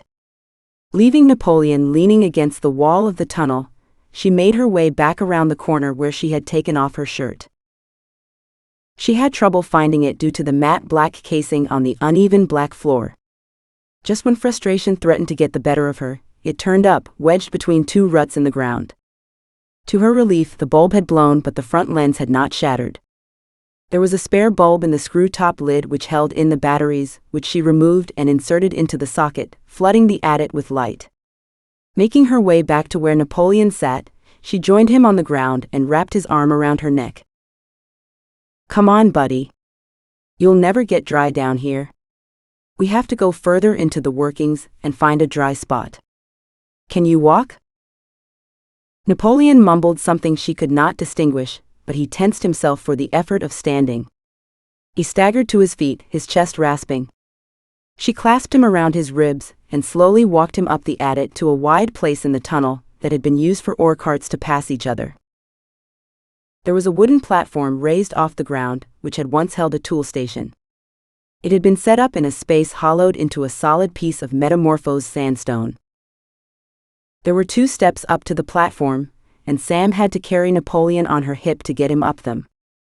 Once up, she lowered him onto the floor and helped prop him up against the wood surround. The wood was damp but not wet. She leant on a wooden post, catching her breath, trying to ignore the dizziness that assailed her. "Okay, don't run away. I have to go and get the shirt and the rucksack," she said. A ghost of a laugh emerged from Napoleon's throat. Sam walked back down the tunnel, trying to make sense of what had happened and how to plan for survival. The rescue teams might take days. She needed to get organized and ration her supplies.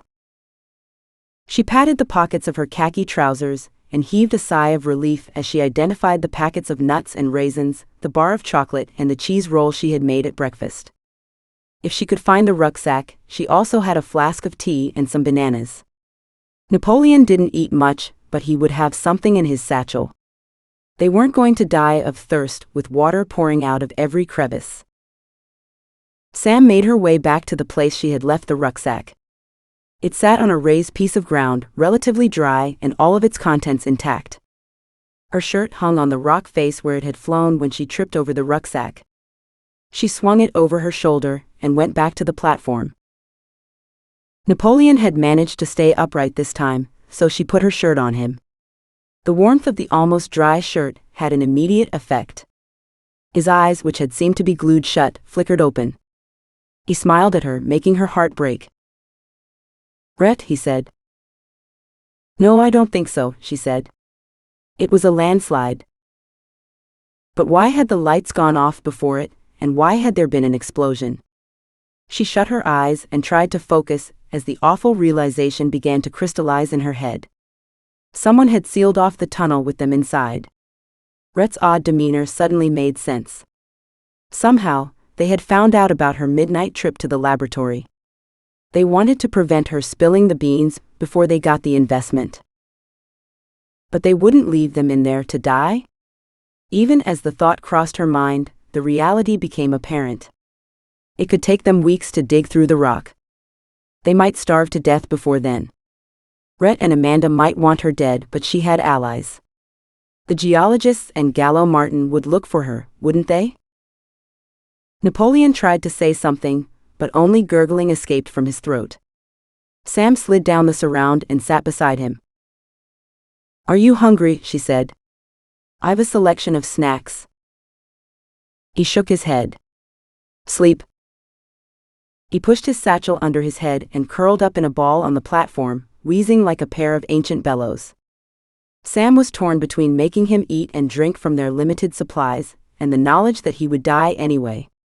Should she keep the food for herself? She drank a cup of lukewarm tea at the other side of the platform and sat in the dark, reviewing the possible scenarios in her head. What if no one realized that she had entered the mine that morning? Surely they would work out where she was. But how would they rescue her? Amanda had to be stopped, and she was the only one who could do it. Her head ached, and she took a couple of Panadol tablets from the small metal medical kit in her bag. She tried to clean the cut on her knee before she covered it with a sticking plaster. An overwhelming tiredness overcame her, and she too curled up on the platform using her rucksack as a pillow. She lay in the dark plotting her revenge. Nobody tries to kill me and gets away with it. Chapter 26. The gray morning drizzle added to the gloom enveloping Selma's heart. She put the lid on the slops bucket and descended the steps out of the kitchen on her way to deliver the food to the pig she was fattening for slaughter later in the year. The moisture dripped from the eaves as she kept close to the wall of the house to avoid the rain. Rhett and Javier were conversing in loud whispers in the canteen as she passed the window below their eyeline. Their clandestine chat attracted her attention, and despite her fear of getting caught, she stopped for a minute to eavesdrop on them. "She'll never get out of there. You did a great job." "Thanks, boss." "Carry on as normal. There's a bonus in this for you. Enough to buy a house for you and your wife. By the way, send Gallo Martin home. I don't want him poking around here and finding things he shouldn't." "What do you want me to say?" "Tell him we need to wait until Sam comes back before we can proceed with the mapping of the geology." Selma crept past them and went to tip the bucket into the metal trough in the pig pen. She shook with indignation. What sort of man had she married? Distress made her weep as she leaned on the fence trying to recover from the shock of what she had heard. She gasped in big breaths of smelly air, making her feel nauseous. They weren't going to get away with this. She hurried towards the bunkhouse hoping to catch Gallo Martin, but he had gone to the core shed for the afternoon. She would speak to him later before he left for Arboleda. She returned to the kitchen to make lunch, but she couldn't concentrate. Peeling the vegetables took twice as long as usual as they slipped out of her distracted hands. She burned the rice to the bottom of the pan when she forgot to add the rest of the water. Finally, people started to turn up to eat, washing their hands in the freezing water provided by the outdoor tap. Selma hopped from foot to foot in her impatience to tell Gallo what she knew. One by one, the workforce filed into the canteen, but Gallo did not appear. "Where is Gallo?" said Selma to her husband. "Oh, he left for home about an hour ago," said Javier. "He left? Oh. Did you need him for something?" "No, only some laundry I ironed for him. He can collect it when he returns." "He won't be returning. Maybe you should send it down with Rhett and the mules tomorrow. Pepe, the mule driver, can deliver it." "Okay," said Selma. She didn't have a choice, but waiting an extra day worried her. She didn't know how much food Sam had taken into the mine with her, but every day she remained trapped meant she would be closer to starvation. She waited until everyone had left the canteen, and then she sat down at one of the tables and wrote a note to Gallo Martin. Outlining the perilous situation in which Sam and Napoleon had been trapped, she begged him to get help to the mine before it was too late. Gallo's clothes had dried on the bread oven, and she ironed and folded them with care. She placed the note into the pocket of a pair of trousers, which she put in the middle of the bundle of clothes. Once she had finished, she put the clothes into a plastic bag and tied it at the top, ready for delivery by Pepe, the mule driver, in the morning. Sam woke cold and stiff. Her head still ached like hell. Napoleon's ribs still rose and fell as he labored over every breath. Every now and then, he stopped breathing for a few seconds before starting up again. Those bastards were going to kill him. Collateral damage in their campaign for riches. She drank the dregs of the now cold tea and ate the rest of her cheese sandwich. Leaving her rucksack on the platform, she headed back to the blocked entrance of the adit to see if there had been any progress in clearing it. A false hope if there ever was one. She had not yet accepted they had no intention of rescuing her. The only sound in the adit was the dripping of the water onto the floor from the faults in the roof. She held her breath, but the only other noise that reached her was the beating of her heart in her chest, fast with adrenaline. No digging or blasting. No sign of an excavator or a bulldozer clearing the rocks away. Dead silence. Napoleon had sat up when she got back to the platform. He was as white as snow in the torchlight, but he appeared to have recovered some function in his lungs. "Are they coming?" he said, wheezing. "Oh yes, I expect so," said Sam. "Not long now. Can you please eat something?" "I ate my sandwich from yesterday." There was no way to dispute this without searching his satchel, and pretending that everything would be fine seemed to be the only option. "Are you married?" said Napoleon. There was no point getting involved in a discussion about her single state with him. Sam had a pretty good idea what his reaction would be. A white lie would be more comforting. "Yes, my husband's name is Simon, and I have a little boy." "You will see them again," he said, coughing. He held onto his chest as if to help it push the lungs in and out. She made the right decision, neglecting to elaborate on the fact that her boyfriend had married her sister and they had a baby instead. Why upset him with tales of a bygone era? The way it was looking, there would be no one alive to dispute the facts anyway. The day dragged on. Sam returned twice more to the cave-in, but no activity could be heard from where she stood. In the evening, Napoleon took a turn for the worse. He couldn't talk anymore, and struggled for every breath. Finally, he rolled over on his side and put his head on her lap. She didn't know what to do, but her instinct took over and she stroked his head, humming a tune as if to a small child. Sometime during the night, Napoleon slipped away. Sam laid him on one side of the platform and took her shirt back. She covered him in a piece of sodden tarpaulin she found under the platform. She put her own shirt under his, which was now dry, but the cold and damp got right into her core and she shivered. The last batteries for the Magnolite flickered and faded. From now on, she would have to rely on the wind-up torch. In Napoleon's satchel, she found his stale sandwich and a bag of crisps, as well as a packet of cigarettes and a lighter. How could someone with no lungs left still smoke? It made no sense. She lit one and took a deep drag on it. At that moment, another massive roar filled the tunnels as the cave-in spread nearer the platform. She put her hand over her mouth to stop the scream that threatened to come out. Was she going to die in there? A string of mules trotted through the morning mist with Pepe, the mule driver, running alongside. Selma uttered a quick prayer of thanks and ran after him, shouting. He spun around at the sound of her voice. "What's up, Senora?" "Gallo Martin went home yesterday, but he left some clothing here. Can you deliver it to him?" "Sure. Give it to me, and I'll go to his house later. It's a matter of life or death. You can rely on me." Rhett watched the interchange from the window of the canteen. He had cleaned out his room, as he never intended to return. Riches beckoned, if they could hold their nerve for another couple of weeks. This last batch of salted samples would be the clincher. Kennedy and Marlin, the geologists, packed the samples into the Hessian sacks at the core shed.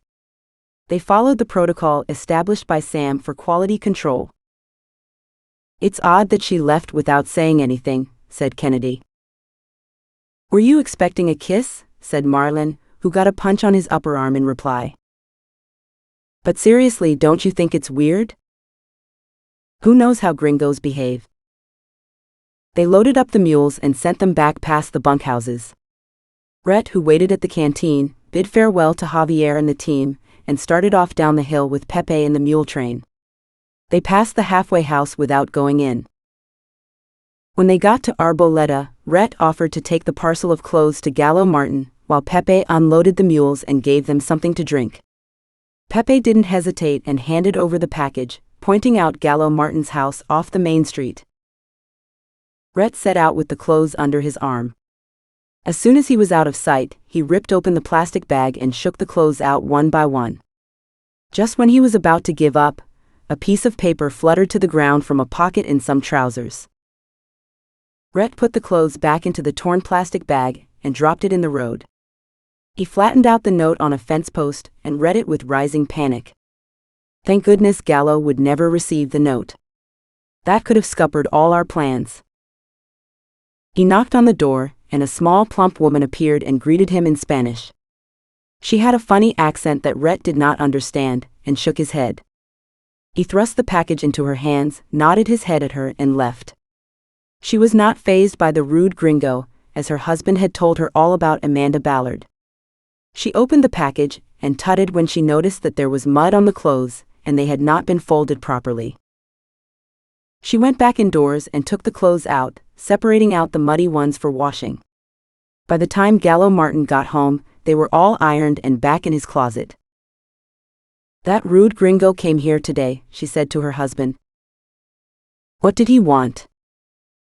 "Selma sent you some clothes, but," she tailed off. "But what?" "I don't know. They smell clean, but some of them had mud on them, and the bag was ripped. I guess they fell off the mule." "You must be right. Anyway, I cleaned them up and put them away." "Thank you, mi amor. Where would I be without you?" Chapter 27. After reviewing the state of the entrance following the second cave-in, Sam decided to find a new route to escape from the mine. The cave-ins could spread further into the tunnel, and she had no desire to end up squashed and fossilized. Neither did she hold out much hope of rescue. Sitting on the platform with a dead body, waiting to die too, was not an option. She packed all the remaining supplies into her rucksack and put Napoleon's satchel with his identity card inside it under his head. His face had sunken even further into his skull, making it look like he had been dead a lot longer than 24 hours. Sam shuddered. Maybe they would find her like that too. Her path illuminated by the light of the wind-up torch, she started off up the tunnel. Gallo Martin had not mapped the upper reaches of the mine yet, but there were several possibilities for heading further up into the mountain and looking for a way out. Her only hope of survival rested in getting access to the Inca workings and following an ancient tunnel to the surface. She would have to find a pre-excavated one, as her geological hammer could help her dislodge loose rocks, but as a tunneling tool it was worse than useless. A feeling of hopelessness gnawed at her, but she refused to be downhearted. While she lived, she would keep fighting. The lower set of adits and crosscuts were seared into her memory from the number of times she had rotated the model and imagined the continuity of the geology between them. She traversed each working looking for signs of Inca excavations. The tunnels pinched out, and she had to return several times to intersections to take another crosscut. Slowly she worked her way up to the upper adit mapped by Gallo Martin. Getting to the top level cost her a lot of effort due to the fact the explosions had collapsed the connecting rays and dislodged the crude wooden ladder, breaking it in half. She used the broken ladder to get halfway up the rays and then braced herself against one wall, walking her way up to the next level. Cold sweat broke out of her pores as she struggled up the rays. The fear of falling and breaking a leg made her strong and pushed her past any normal boundaries. She had always been physically fit and prided herself on her strength despite the fashion for twig-like women incapable of lifting anything heavier than a cigarette. She had hung the torch around her neck and it swung around, directing light in all directions without ever being useful. As she crawled out onto the floor of the top adit, the torch hit the lip of the rays quite hard. She held her breath, but it did not break. "The torch is my lifeline. If it breaks, I'm stuffed." Wiping it clean, she sat on the floor and took out some nuts and raisins to eat. She had divided them into small packets containing a dozen pieces. The small boost she got from these snacks kept her going, but her hunger was now constant. She put back her head and let the water from the fractures drip into her mouth, swallowing the small mouthfuls with desperation. Dehydration would be dangerous, and drinking the mine water was the lesser of two evils. Her stomach should hold up, but if it didn't, she would have to grin and bear it. The lack of food had made her feel lightheaded, so she decided to rest for a while. She moved to a dry place further up the adit and curled up on the floor. The cold rocks gave no comfort, but she refused to notice. She did not sleep for long. A rumbling sound woke her after an hour. She forced herself to inspect the rays to the lower level. To her horror, the level below had collapsed, and she could no longer use the rays to reach it without a dangerous jump. The ladder swung into an empty space. She was trapped in the upper level, and it could collapse any minute too. She stared at the hole in the floor, trying not to cry. Then she started to shout and scream in frustration, doubling over with effort. A pointless act. Even if they wanted to rescue her, it now looked impossible. She went back to the dry place where she had left her rucksack and lay down again. If she was going to find a way out, she had to conserve her energy and she couldn't function without sleep. Talk your way out of this one, Sam. Rhett arrived at Calderon and took a taxi to the office. He tried to avoid thinking about Sam trapped underground, but he kept seeing her face when he blanked her in the canteen. That expression of disappointment when he wouldn't join in with her chat or wish her a good day. She had wormed her way into his affections in a way he hadn't felt possible, but he loved money more. "Have you solved our little problem?" said Amanda. "Of course. And I have more samples for the laboratory, in case the investor wants to analyze them himself." "Excellent. I knew I could rely on you. Fancy a snort of some Peruvian marching dust?" Rhett followed her into the bathroom and she shut the door. She put some cocaine on her breasts, which were exposed by a low-cut t-shirt. "Have a sniff of that," she said. Despite his mood, Rhett did not dare refuse Amanda's request. He could only imagine the scene she would make.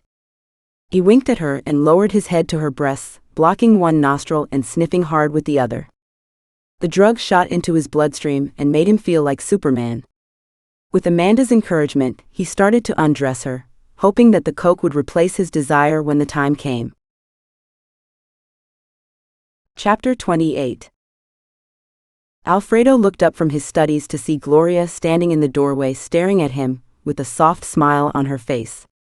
She went over to him and sat in his lap in the big leather armchair, offering her lips for a kiss. He duly accepted this request, and the rapture of being back in love enveloped them both with passion which lasted for several torrid minutes.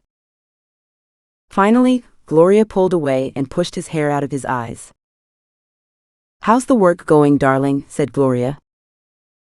"Pretty good, mi vida. That hammerstone that Sam brought me is unique. I can't wait to see some of the other implements she discovered. A visit to Cerro Calvo would be just the ticket. Would you come with me? Do you think I'd let you go without me? It's high time we had an adventure together. We can leave David with my father. Or we could bring him with us?" Gloria smiled. "Well, adventure should be in his blood. How do I get hold of her to ask if I can come?" "There's a radio in the office. If you ask Morena, I'm sure she'll let you talk to Sam. I'll go in first thing tomorrow morning. Oh, by the way, I'm going out with Amanda tonight." "Do you have to?" "We need to keep her sweet while Sam gets proof of the scam," said Gloria. "Has she dropped any hints to you about our trip to the laboratory?" "No, I'm pretty sure she has no idea, so we are safe for now." The next morning, Alfredo woke early and, in his impatience to speak to Sam, drove to the office early. Stalin greeted him with a wave, pointing at the face of his watch and shaking his head. He leaned against the car eating a croissant still warm from the local bakery's ovens and waited outside for Morena to appear. Morena turned up at 5 to 8. She had her hand in her bag rooting around for the office keys as she approached the entrance. "Good morning," said Alfredo, making her jump. "Oh, didn't see you there.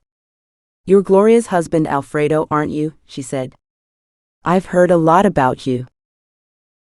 "I'm sure you have, and most of it is true." She blushed and avoided his eyes. "How can I help?" "I'm afraid Amanda and Rhett won't be in for hours," she said. "I need to speak to Sam. I thought you might let me use the radio." "Sam? But hasn't she gone home?" "I don't understand you.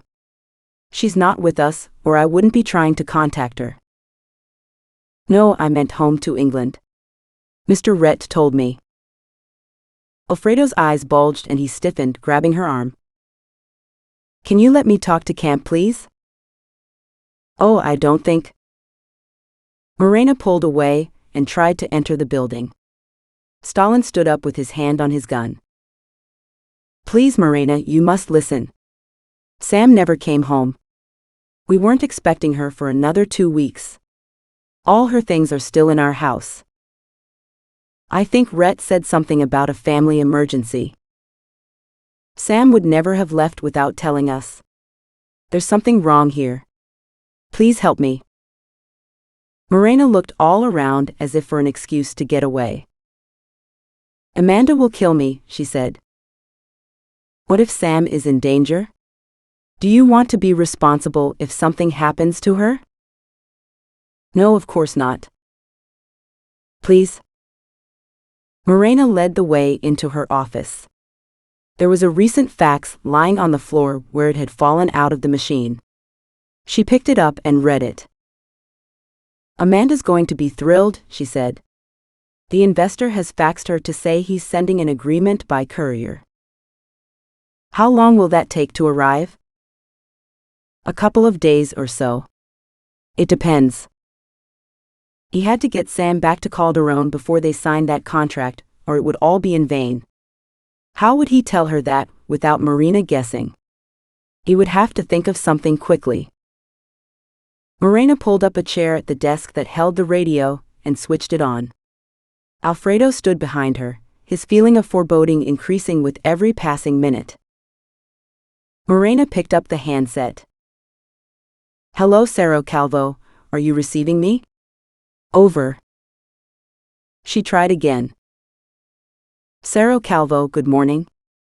Over. The air rattled with static but no one answered. Let's wait a bit, said Morena. Sometimes they get delayed. Do you want a coffee? No thanks. Alfredo stood up again and wandered around the office. The maps of the adits and cross-sections had all been packed into a plastic box which sat on one of the desks. The legend read, drawn by Gallo Martin. Is Gallo Martin still at Cerro Calvo? Yes, I believe so. I think he's on his break in Arboleda with his wife. Did you meet him? Briefly. When I dropped Gloria here one day. The radio crackled into life. Hello, Calderon, are you? Buzz, crackle, buzz. That sounds like Selma. Good morning, Cerro Calvo. It's Morena. Can we speak to Sam, please? Over. A long silence ensued. Cerro Calvo. Can we speak to Sam, please? Over. Buzz, crackle, fizz. In mine? Over. Selma's voice shouting. Did not copy. Over. Trapped? Repeat, please. Over. Morena wiped her hair from her face, frowning with concentration. Sam trapped. Help me. Over. This was followed by a yelp and then silence. Please repeat. Over. Another long silence. Cerro Calvo. Please repeat. We lost you. Over. Calderon, Sam gone home. Repeat, Sam gone home. Javier's voice. Repeat, please. Over. Sam gone home. Over and out. Copy. Sam gone home. Over and out. Morena slowly replaced the handset on the desk. She turned to face Alfredo, her face the color of ash and beads of sweat on her lip. Oh my God. Something terrible is going on, she said, throwing her hands to her face. Alfredo, who had been shocked into silence, forced himself to speak. Don't worry. It's not your fault. I'll go there tomorrow and find out. I need someone who knows the tunnels. Where can I find Gallo Martin? I'm not sure, but he lives in Arboleda and it's not a large town. Being an educated man, most people will know where to find him. Whatever you do, don't tell Amanda or Rhett that I'm going. Do I look mad? They're obsessed by the money they will earn for selling the company next week. If I told them you were going to look for Sam because of me, I might disappear too. She's not dead yet. Thanks, Morena. I won't forget this. Alfredo ran down the stairs and jumped into his car, his breaths caught in the vice gripping his chest. Distressed, he didn't notice Amanda getting out of her vehicle and gesticulating at him. He stamped his foot on the accelerator and swerved erratically out of his parking space and down the hill. Amanda's face darkened, and she ran inside, stabbing the button for the lift over and over. By the time she got to the office, she had worked herself into a lather. Morena, shocked by her unusually early arrival, opened the door for her with trepidation. "What the fuck was that man doing in the office?" she said to Morena, spittle flying in her fury. "Which man?" stammered Morena. "Alfredo Vargas. Why was he here? What did you tell him?" Morena composed her features and tried to act with nonchalance. "Oh, him. He stank of drink and his speech was slurred. I think he was looking for Gloria. I told him to go home and sleep it off." Amanda's shoulders relaxed. She laughed. "Didn't I tell you? You should have seen him driving. I doubt he'll make it home. He's an irredeemable lush, despite all the talk of reform." "He's worse than Rhett," she said, heading for her office. She stopped halfway, spinning around in her leopard print heels. "Have you checked the fax machine yet?" "No, I only arrived a couple of minutes ago and I had to get rid of Mr. Vargas." "And why do you think I rushed in so early this morning? Go and check now." Amanda rapped her nails on the partition. Morena went into her cubicle and took the curled-up fax from her desk. "There's one here," she shouted. "Shall I photocopy it for you?" Normally, Amanda hated the way faxes tended to recurl and faded so quickly. Morena wanted a chance to reread it. "No, give it to me. And get me some coffee. Now?" Morena offered it to Amanda, who whipped it out of her hand and swept down the corridor into her office, leaving her quaking with fear. By the time Rhett entered her office later that morning, Amanda had snorted the best part of a gram of coke in celebration. She had draped herself over the plastic settee in a ridiculous pose, one leg dangling with the shoe hanging off. Her mouth was stuck in a rictus smile, and although she mouthed words, nothing came out. Rhett sighed and swung her legs to the floor. "Jesus, are you high already? It's 10 o'clock in the morning." "Why are you so mean?" said Amanda, pouting or trying to. "We're rich and all you can do is shout at me." She picked up the fax from the table in front of her, tapping it carefully so that the white powder fell on the glass, and waved it in the air. "Don't you want to read it?" she said. Rhett snatched the paper from her hand. His patience with her behavior had long run out. Why had he let her manipulate him like this? To think he'd sealed that poor woman into her tomb for this. He skimmed the contents of the fax and then read them again, his shoulders relaxing. "You see," said Amanda. "Everything is going to work out fine. They have sent us the contract by courier. We have to sign it and send it back, and they will transfer the 10 million to our bank account." "Your bank account," said Rhett. "How do I know you'll pay me my cut?" "Sweetie, how can you ask me that? After all we've been through. You'll get what you deserve. I promise. I want you to write me a check for $5 million. Now? You can't be serious. I'm as high as a kite. I can't write. I'm going to sit with you until you sober up, and then you can sign it. There? Why don't you sit here? It'll be much more fun. Come on, Rhett. Be nice." Rhett threw his eyes to heaven, but he moved onto the sofa with her. She threw her legs onto his lap. "There now. That's better, isn't it? Be a doll and give me a foot rub." The roof water turned out to be a lot dirtier than advertised by Javier. Sam spent the next several hours using an alcove as a toilet. The misery of her situation, combined with the horrible stomach cramps she suffered, knocked the stuffing out of her. Staying positive took too much energy, so she cried and swore for several hours until the worst of the attack of diarrhea had finished.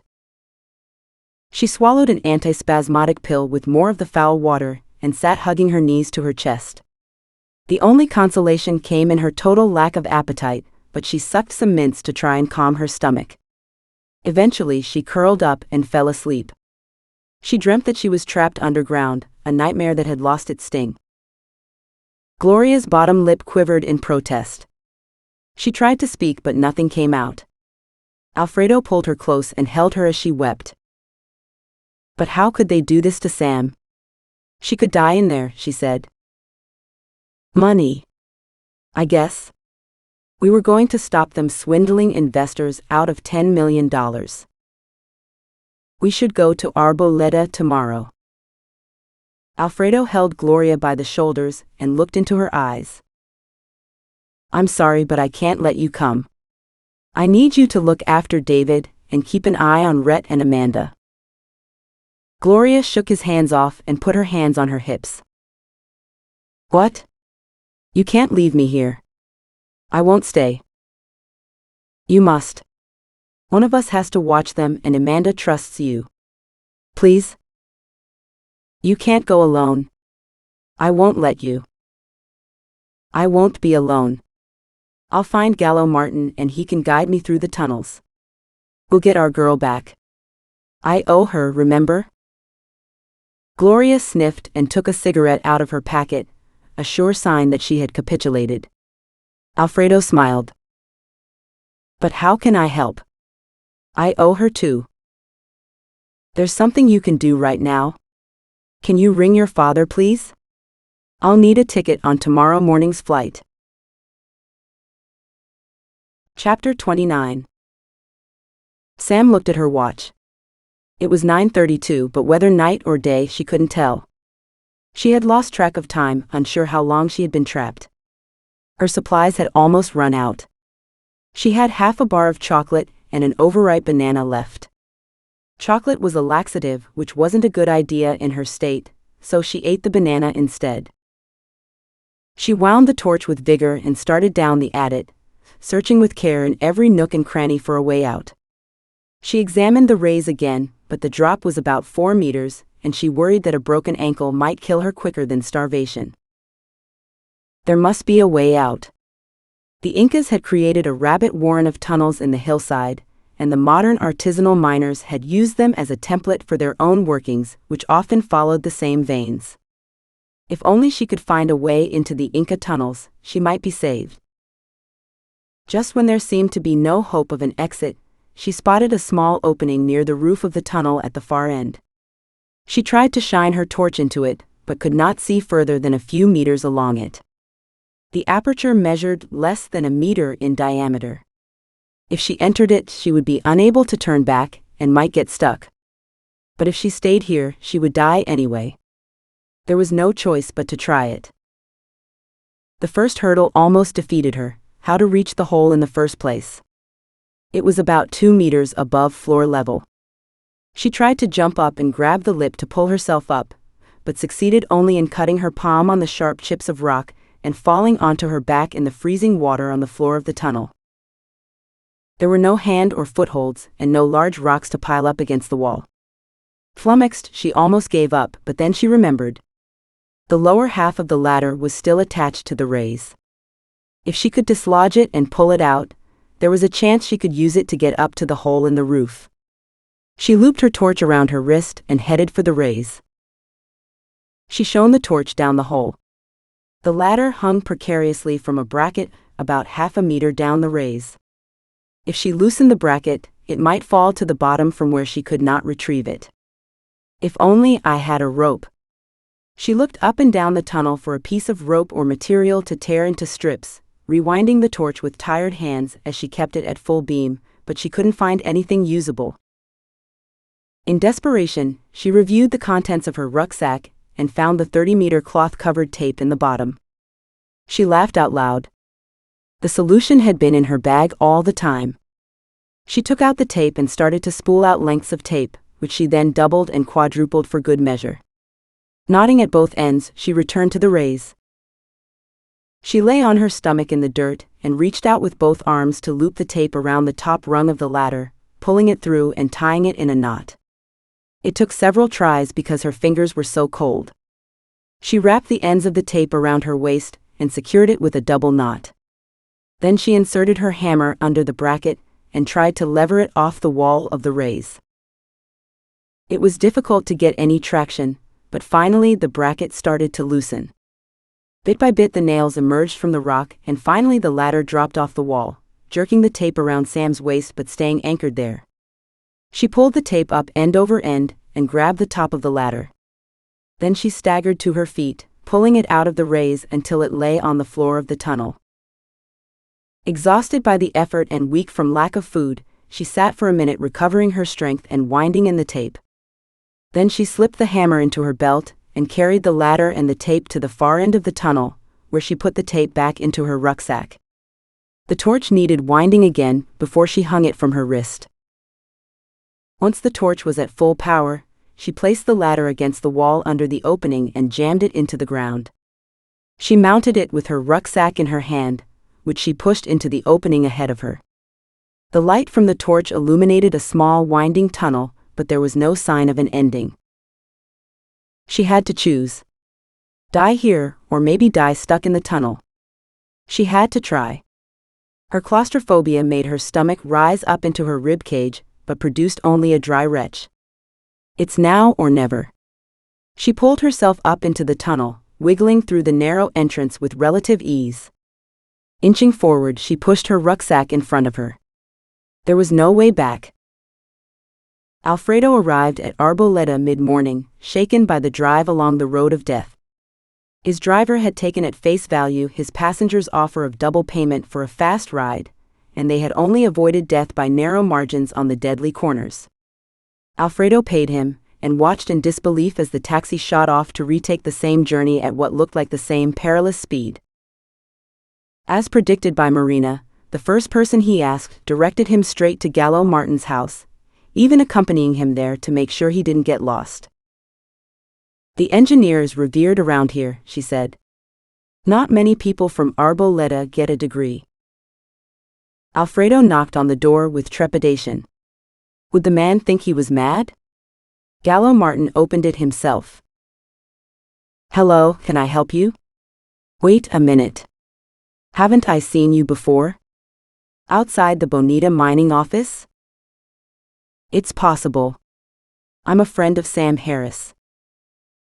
Come in and have a coffee. We don't have time for that. Sam is. There's always time for coffee. Come in and put your feet up for 5 minutes. You're as white as a sheet. Have you seen a ghost? Alfredo slumped into an armchair as the adrenaline from the drive dissipated, leaving him feeling like a damp rag. Senora Martin served a plate of almond biscuits straight from the oven with a jug of sweet coffee. She perched on the arm of her husband's chair, nibbling a biscuit with tiny yellow teeth. Tell me, said Gallo. What's happened to Sam? This is going to sound crazy, but I think she's trapped in the mine. For some reason, no one is doing anything about it, so I came here to find her. Gallo turned pale. Oh no, he said. I knew something was wrong, but not that. What do you mean? There was an explosion in the mine last week. They sealed the entrance with dynamite. Where was Sam when this happened? She had planned to be in the mine with Napoleon, but Rhett told me that she had gone home because her father had taken ill. So she's trapped in there? I don't know. I believed Rhett. Why would I doubt him? Alfredo almost fainted as the reality of the situation dawned on him. Oh my God. Sam's been in there nearly a week if she didn't die in the explosion. He held his head in his hands, trying not to weep. Gallo gave a pleading look to his wife, who left the room. Did you love her? He said. Love her? Of course I do. She saved my life. I'm so sorry. There is no way out of there that I know of. I have mapped every inch of the interior. Are you sure? Sam showed me some Inca tools she found in a cave near the mine. There must be a chance that their workings link with the modern tunnels. Gallo Martin rubbed his chin in his fingers. There is a chance, but I don't know where they are. I can't leave her in there. Is there anyone who could help? Gallo sighed. There is a man. Who? It's problematic. He's known around here as Senor Morte. When we were boys, he used to roam the caves by himself, escaping from his violent father. Senor Morte? Sam met him on the way to camp. Maybe he would help us. I doubt it. He's not the helpful sort. He kills for fun. Do you know where he lives? He's moved into his mother's house. What are we waiting for? I should warn you. Damien doesn't take to strangers. 20 minutes later, they were standing in front of a large wooden gate.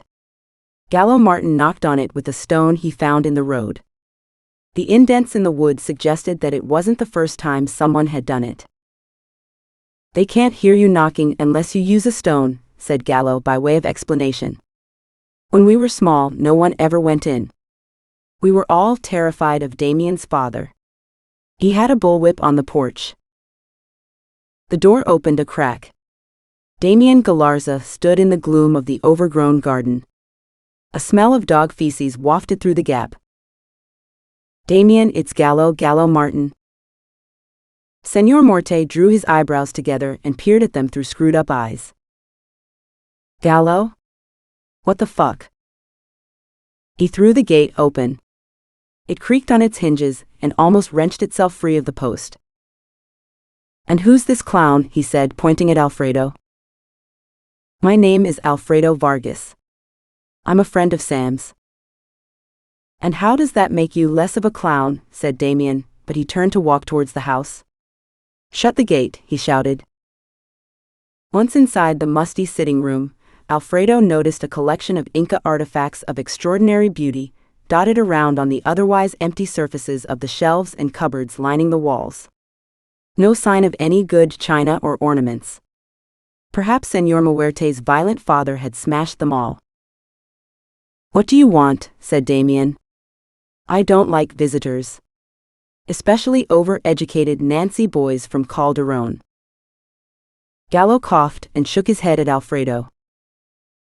Quite right, said Alfredo.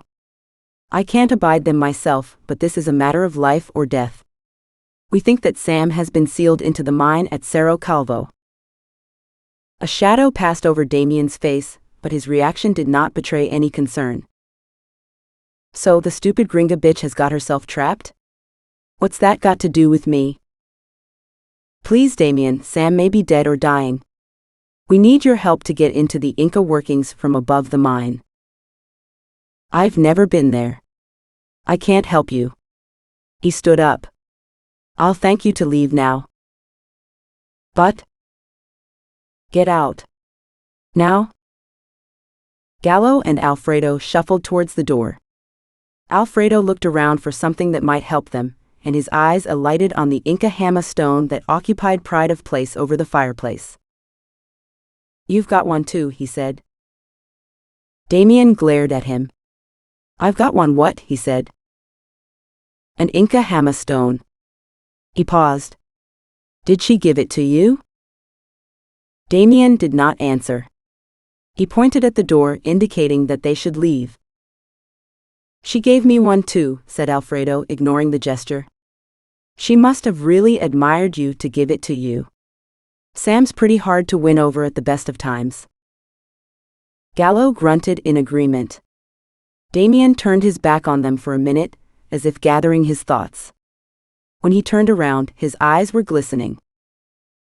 They say there are Inca caves above the mine, but I've never found them. Gallo shook with agitation. Sam did. That's where she found the tools. She went up to the mountain with the Torres boys, to look at the geology. Maybe they know where the workings are. What are we waiting for? Said Damien. I've always wanted to see those caves. Alfredo almost cried with relief. Let's meet in 20 minutes at the restaurant. I've got to go and put on my boots and get some supplies for the trip, said Gallo. 10 minutes, said Damien. Despite their best efforts, it was half an hour before they set out for Cerro Calvo. Gallo Martin's wife packed enough food for an army, including the batch of almond biscuits in a tin. Gallo dug out 2 sleeping bags, some spray paint, and some plastic sheeting from his storeroom. Alfredo bought a tank of water and hired a mule from Pepe to carry it up the hill. They loaded the water, sleeping bags, plastic, and the box of supplies onto the mule and set out for the halfway house. Alfredo found the walk to be an ordeal. He had not done any real exercise for weeks, and his whole body complained as he forced his way uphill. Both Gallo and Damien forged ahead, skipping over the rocks like goats and leaving him far behind. By the time he arrived, they had already downed their drinks and were heading out again. They arrived at Cerro Calvo at dusk. Selma came running out to meet them. She had the remains of a black eye and a huge bruise on her cheek. She stopped short as she recognized the man she knew as Señor Morte. Her hand flew to her mouth. Gallo stepped forward. "Señora Selma, can you put us up for the night? We're here to find Sam." Selma looked as if she would faint. Tears sprang from her eyes and poured down her cheeks as she nodded, speechless. She showed Alfredo to Sam's room as she left it, and Gallo to Rhett's quarters. Damien took a bunk in the workers' block. "I'm happy to sleep anywhere," he said. Selma gave him a wide berth the whole evening, making Marlon take him his food. Javier had disappeared, but no one found that surprising. The geologists sat with Damien, Gallo, and Alfredo. They were more than a little starstruck by the legend that was Señor Morte. He ignored them and kept his head low over his food, eating without looking up. "Where did Sam get that Inca tool from?" said Alfredo. "In a cave," said Marlon. "She fell in taking a pee," said Kennedy, and they both sniggered. "She might be dead," said Gallo. "Have some respect."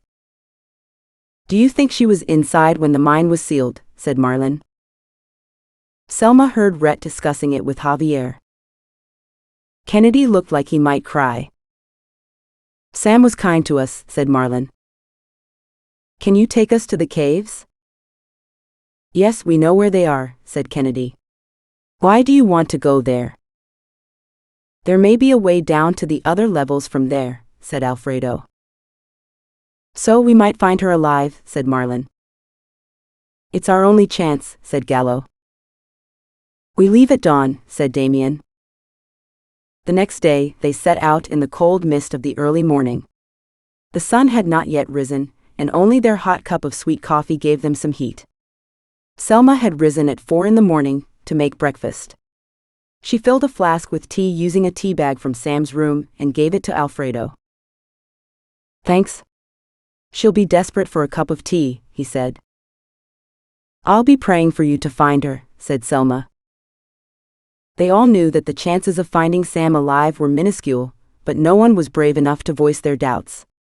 Damien in particular showed no outward signs that he was unsure. "Let's go and get our girl," he said. Alfredo almost wept with emotion, but he managed to put one foot in front of the other despite his cold and tired legs. "Don't die yet, Sam, we're coming to get you." Chapter 30. The Inca working had narrowed so much that Sam had to squirm through it, squeezing her body through the opening. Her belt caught on a protruding piece of rock, and she struggled to fight the attack of panic surging through her body.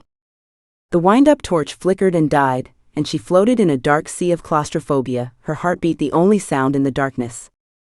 She lay panting in the wormhole, trying to wind some power back into the light with awkward arms. After about 10 minutes, she managed a half-charge, and keeping the switch on one bulb, she recommenced her slow progress along the tunnel. She negotiated a tight bend, almost crying with fear, and suddenly the rucksack disappeared and her hands fell free outside the constricted space. The light hanging from her wrist shone on the floor of a much bigger working. She cried out in relief and slid out of the working down onto her hands.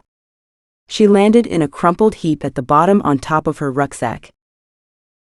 Panting with exertion, she righted herself and ratcheted the handle of the wind-up torch again to charge it. She switched the light up to full beam so she could examine her surroundings.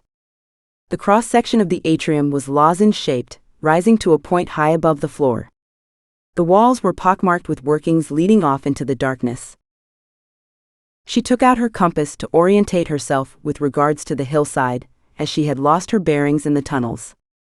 To her dismay, the front glass had smashed and the handles were missing, possibly as a result of the drop from the last working.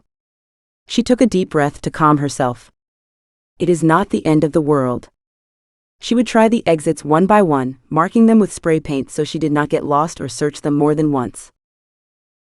She ate a row of squares from her half bar of chocolate, letting them melt on her tongue and luxuriating in their sweet, creamy taste. Then she collected a bottle of water from a trickle that fell out of an open crack in the roof. The air did not smell stale, which encouraged her.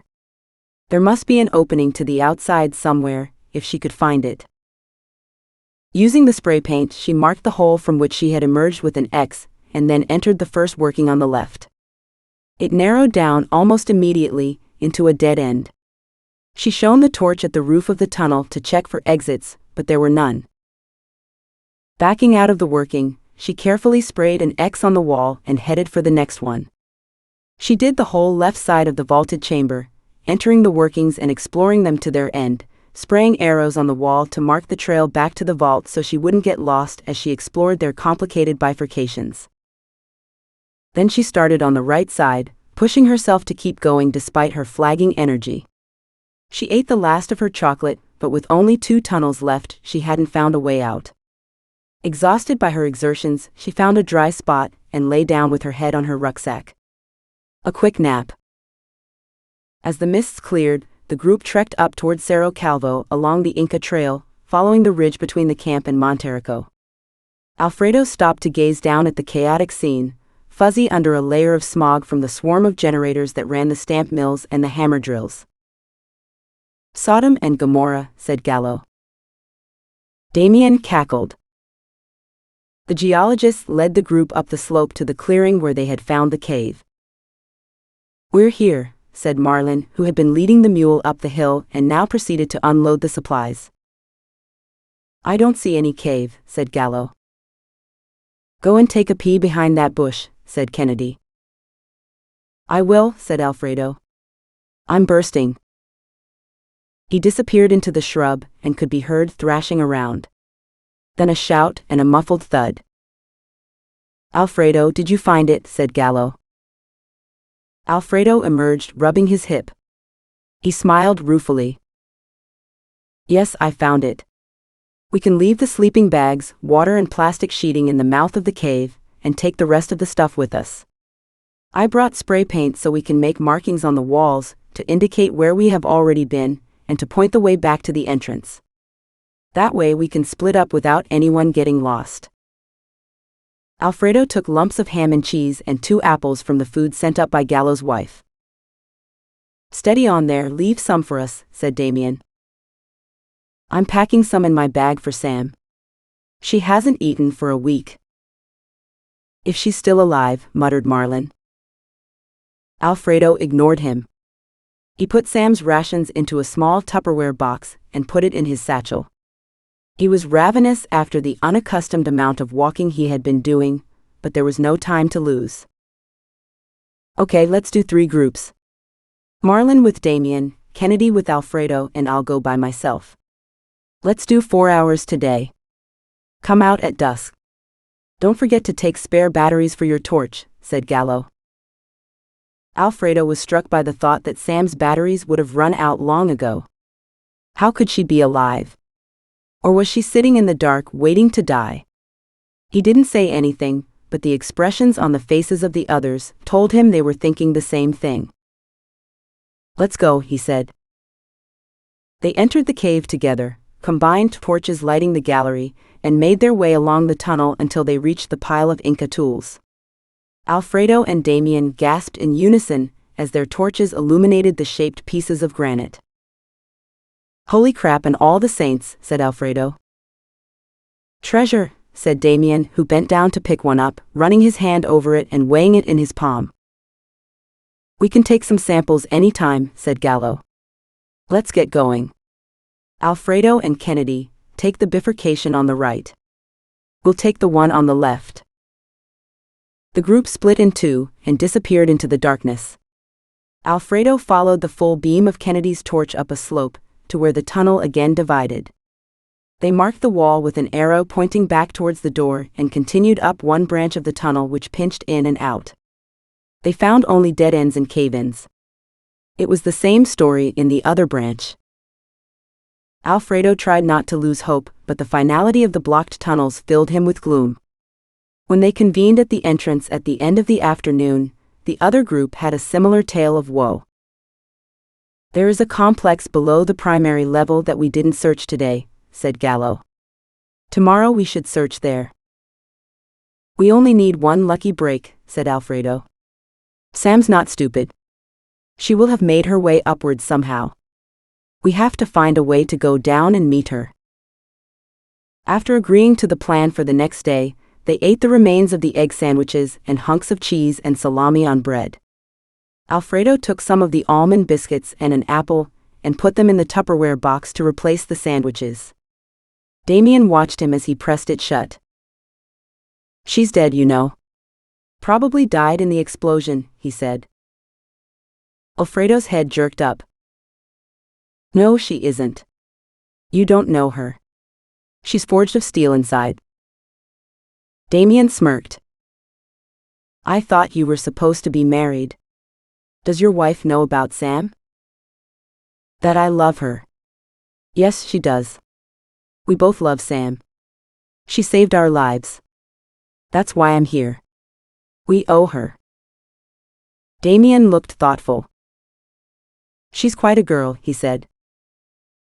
An ice-cold drop of water fell on her cheek like a stab wound. Sam jerked awake in fright. How long had she been asleep? She hauled herself into a sitting position. All of her limbs were stiff and she shivered with cold. She rooted around in her rucksack in the dark for something to eat, and then remembered she had no food left. "They'll be here soon to rescue me. I have to keep going upwards." To her horror, the wind-up torch would not switch on after she had wound it. She sighed and wound the handle for another full minute before trying the switch again. Nothing happened. She pulled the switch back and forward with her thumb with increasing desperation.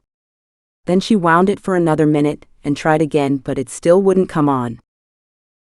Faint with fear, she shook the torch, but no sound broke the silence. Nothing had come loose. The manufacturer could never have imagined that someone would use it continuously for so long. The little motor had given out, and the darkness had imprisoned her. The trap had finally been sprung for good, and her luck had run out. She hyperventilated with panic and leaned forward as the nausea enveloped her. The profound darkness of the cavern resembled a velvet blanket that rose up to receive her as she slipped into unconsciousness. They awoke to the sound of thunder outside the cave. Torrents of rain fell from the granite sides of Cerro Calvo and washed away the soil from the platform. Dark bags around the eyes of everyone in the group spoke volumes about the lack of sleep afforded by the cold and the hard floor of the cave entrance. Gloom and pessimism had infiltrated the group during the night. "She must be dead by now." "It's freezing up here," said Kennedy, his face blue with cold. "We can still find her alive." "You don't know her like I do," said Alfredo.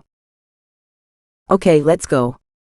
We need to leave tomorrow if we don't have any luck," said Gallo. "Tomorrow? We can't," said Alfredo. "Alfredo, you have to be realistic about this. If Sam survived the explosion, she may have been trapped in the mine.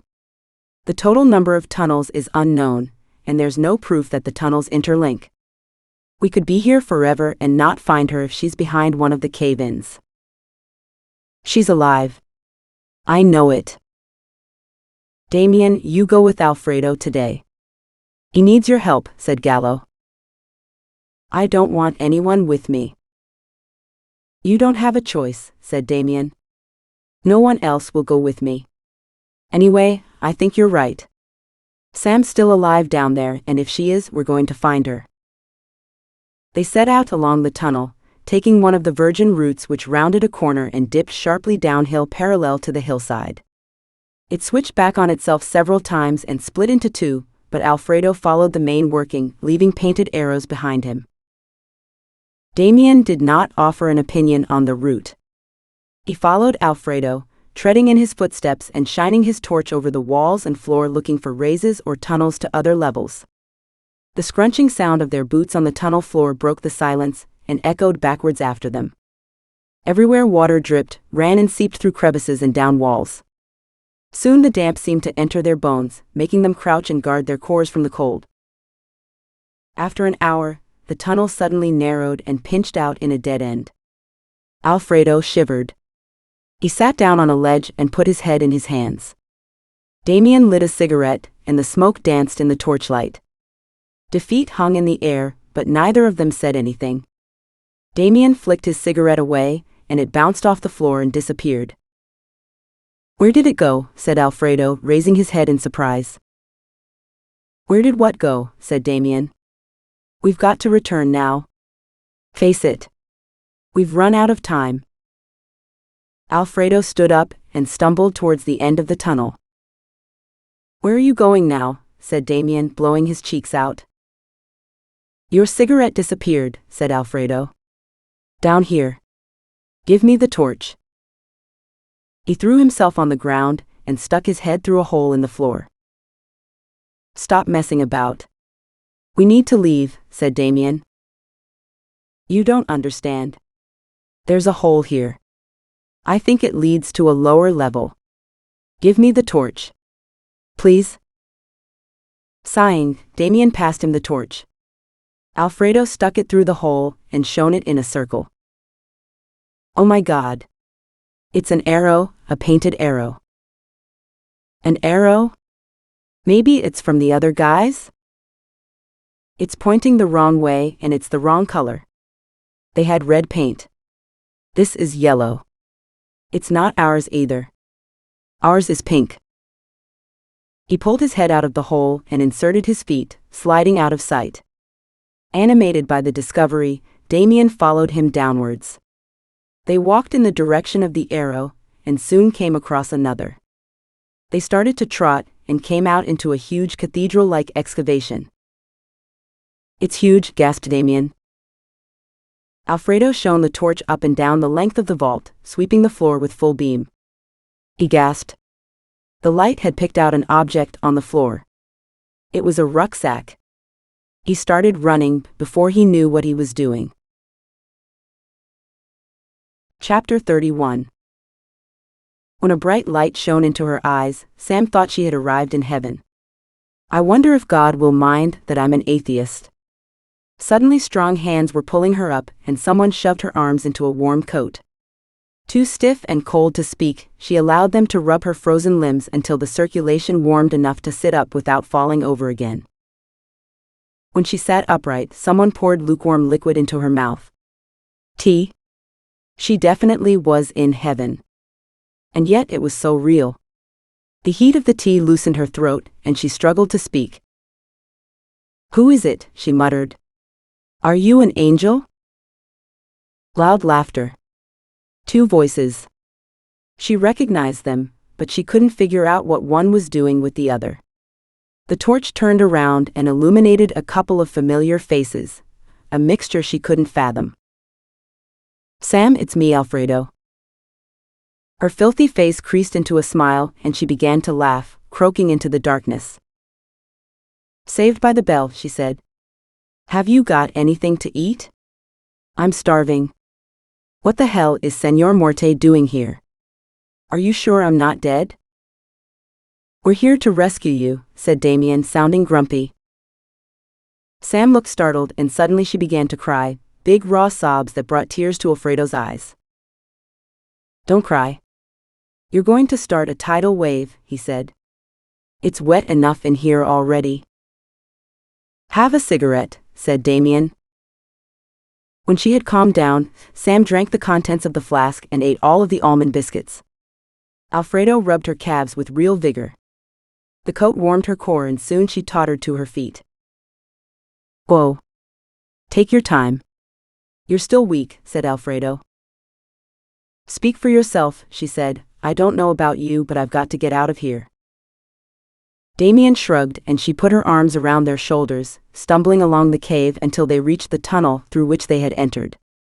They walked single file, until they were below the hole into the upper tunnel. Alfredo helped Damien to pull himself through the opening, and then he gave Sam a boost so that Damien could help her through the hole. Once Sam had found somewhere to sit, Damien gave Alfredo a hand to reach the upper level too. They rested for a few minutes, and then they set out again. Disoriented from her long ordeal, Sam found herself in a tunnel that rose under her feet. Somehow finding the strength to keep going, she walked towards safety, leaning first on Alfredo and then on Damien, stopping to rest and drink more liquid as she ran out of puff. As she walked along, she became aware of a dim light further ahead, and Sam took off, following the tunnel upwards, oblivious to her companions. A cool breeze disturbed the fine hairs which had escaped from her bun. The air was sweet and chilly, and she zipped up the coat. She stopped at the pile of Inca tools and caressed one of the hammerstones. "How did you know?" she said. "The geologists," said Damien. "We had an idea that you could be reached through the old Inca workings, but only the geologists knew where the entrance was."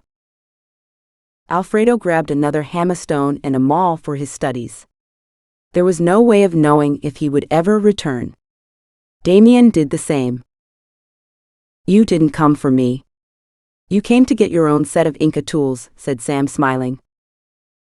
When they emerged from the tunnel, the others cheered and clapped. They surrounded Sam in a damp human blanket, tears mixing with jubilation.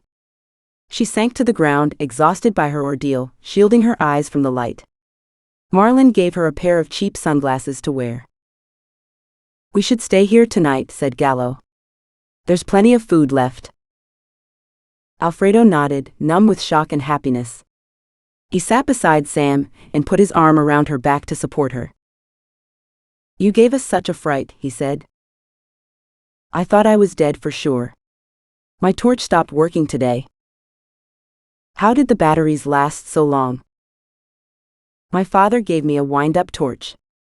Without it, I would have had to stay with Napoleon." Her hand flew to her mouth. "Napoleon. I totally forgot." "Where is he?" said Gallo. "Can we reach him?" Sam gulped and shook her head. The rays collapsed. "There is no way down there. I think he must be underneath the cave-in." She shrugged and tears rolled down her face again. "He died. His lungs gave out 2 days in. He shouldn't have come to the mine with me." "Napoleon knew he was dying. He so admired you, he would have been proud to die at work," said Gallo. "What did he die of?" said Damien. "Mercury poisoning," said Gallo. "Poor zombie," said Marlin. "He was a legend," said Kennedy. "He will never die." Silence reigned for a moment. "Okay, let's set a fire and get some supper organized," said Damien. Sam smiled. "You have no idea how good that sounds," she said. After eating, the men insisted that Sam have one of the sleeping bags. Alfredo and Damien slept close either side of her so she would not wake and think she was back in the workings, but she still woke screaming several times before going back to sleep. When dawn broke, they gathered up their belongings and started back to camp. They descended the Inca Trail through a damp mist and headed towards the Cerro Calvo project. Sam rode most of the way on a mule, hanging onto the wooden pommel with all her strength. Selma rushed outside when she heard them coming. "Thanks be to God," she said, crossing herself when she saw that Sam was among them. She rushed forward and hugged her. "Where's Javier?" said Sam. "He ran away. I doubt I'll ever see him again." "Do you want me to kill him for you?" said Damien. Selma laughed. "No thanks," she said. "Can we stay the night?" said Sam. "I'm dog-tired." "I'm sorry, Sam, but if we are going to catch the flight tomorrow, we must go down tonight," said Alfredo. "What's the hurry? Can't you change her booking?" said Gallo. "The purchase contract for Bonito Mining will arrive before us. We must try and kill the deal if we can. If we leave it another day, we'll be too late." "You can sleep at my house in Arboleda," said Gallo. Sam took a deep breath. Come on, woman. One more effort. Okay, I'll be all right if I go by mule. I'm going to pack my things, she said. Damien, can you come up with me? I have something for you. That's your name, said Selma. Damien Galarza at your service, he said, taking her hand and kissing it.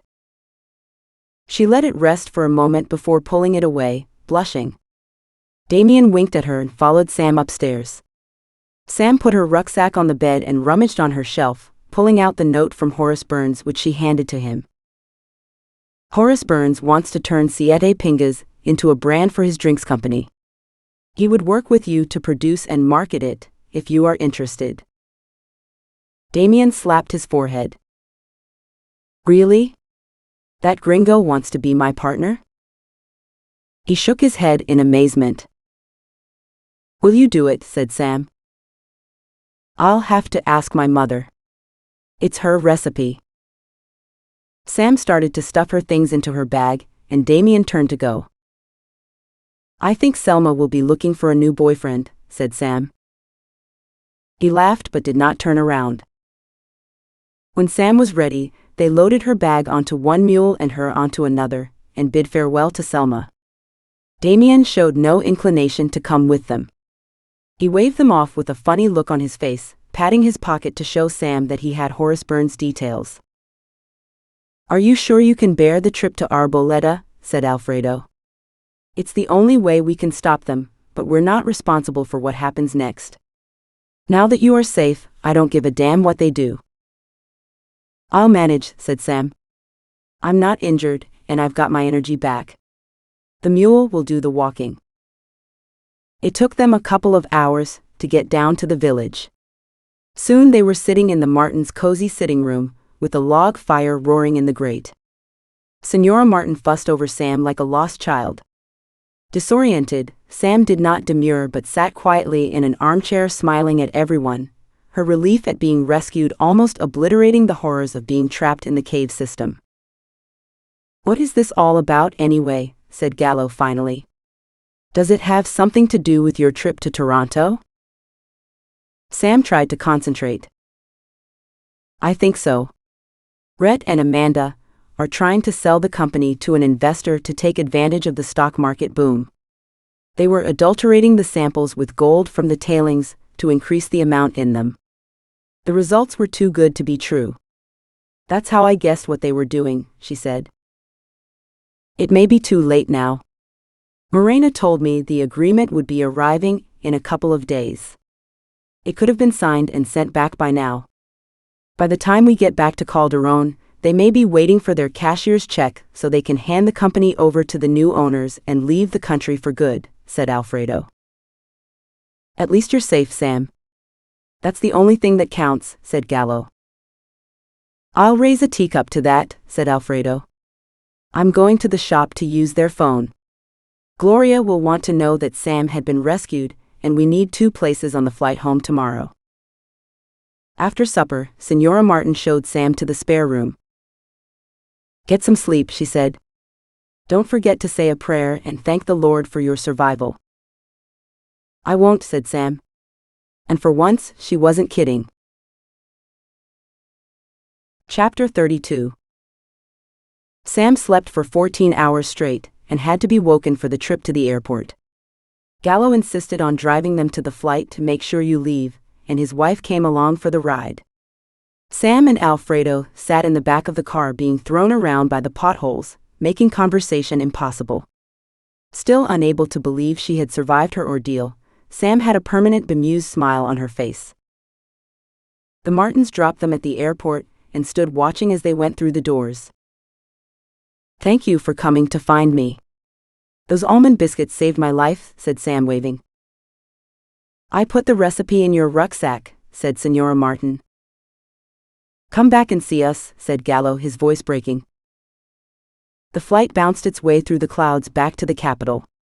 Sam held Alfredo's hand, or it might have been the other way around, and squeezed it tight. They were both equally thrilled when the plane hit the runway in Calderon and skidded to a halt. You won't have to do that landing again, said Alfredo. I'm thankful for small mercies, said Sam. Gloria and David were waiting for them outside the terminal with open arms. Gloria couldn't decide who to grab first and went for a group hug. David contented himself with standing in the middle of the crush, beaming at everyone. They jumped into the car and drove home. Araceli burst into tears when she realized that Sam had been rescued and had to be given a brandy. Later that afternoon, Sam, Gloria, and Alfredo sat on the sofa and switched on the television looking for news of the mining markets. Sam put on the Bloomberg channel. Gloria grabbed the remote control and was about to change it when a news flash came onto the screen. Gran Oro Mining drops 97% on the news that America Holdings' due diligence on the company had come up a blank. A spontaneous gasp issued from both Sam and Alfredo. Sam's jaw dropped onto her chest as she stared open-mouthed at the screen. The announcer explained that America Holdings had not found any gold in the twin drill holes they had carried out to check the original results. The core had been barren in every case. It seemed that the whole project consisted of an elaborate scam and was quite worthless. The market reaction had been immediate and universal.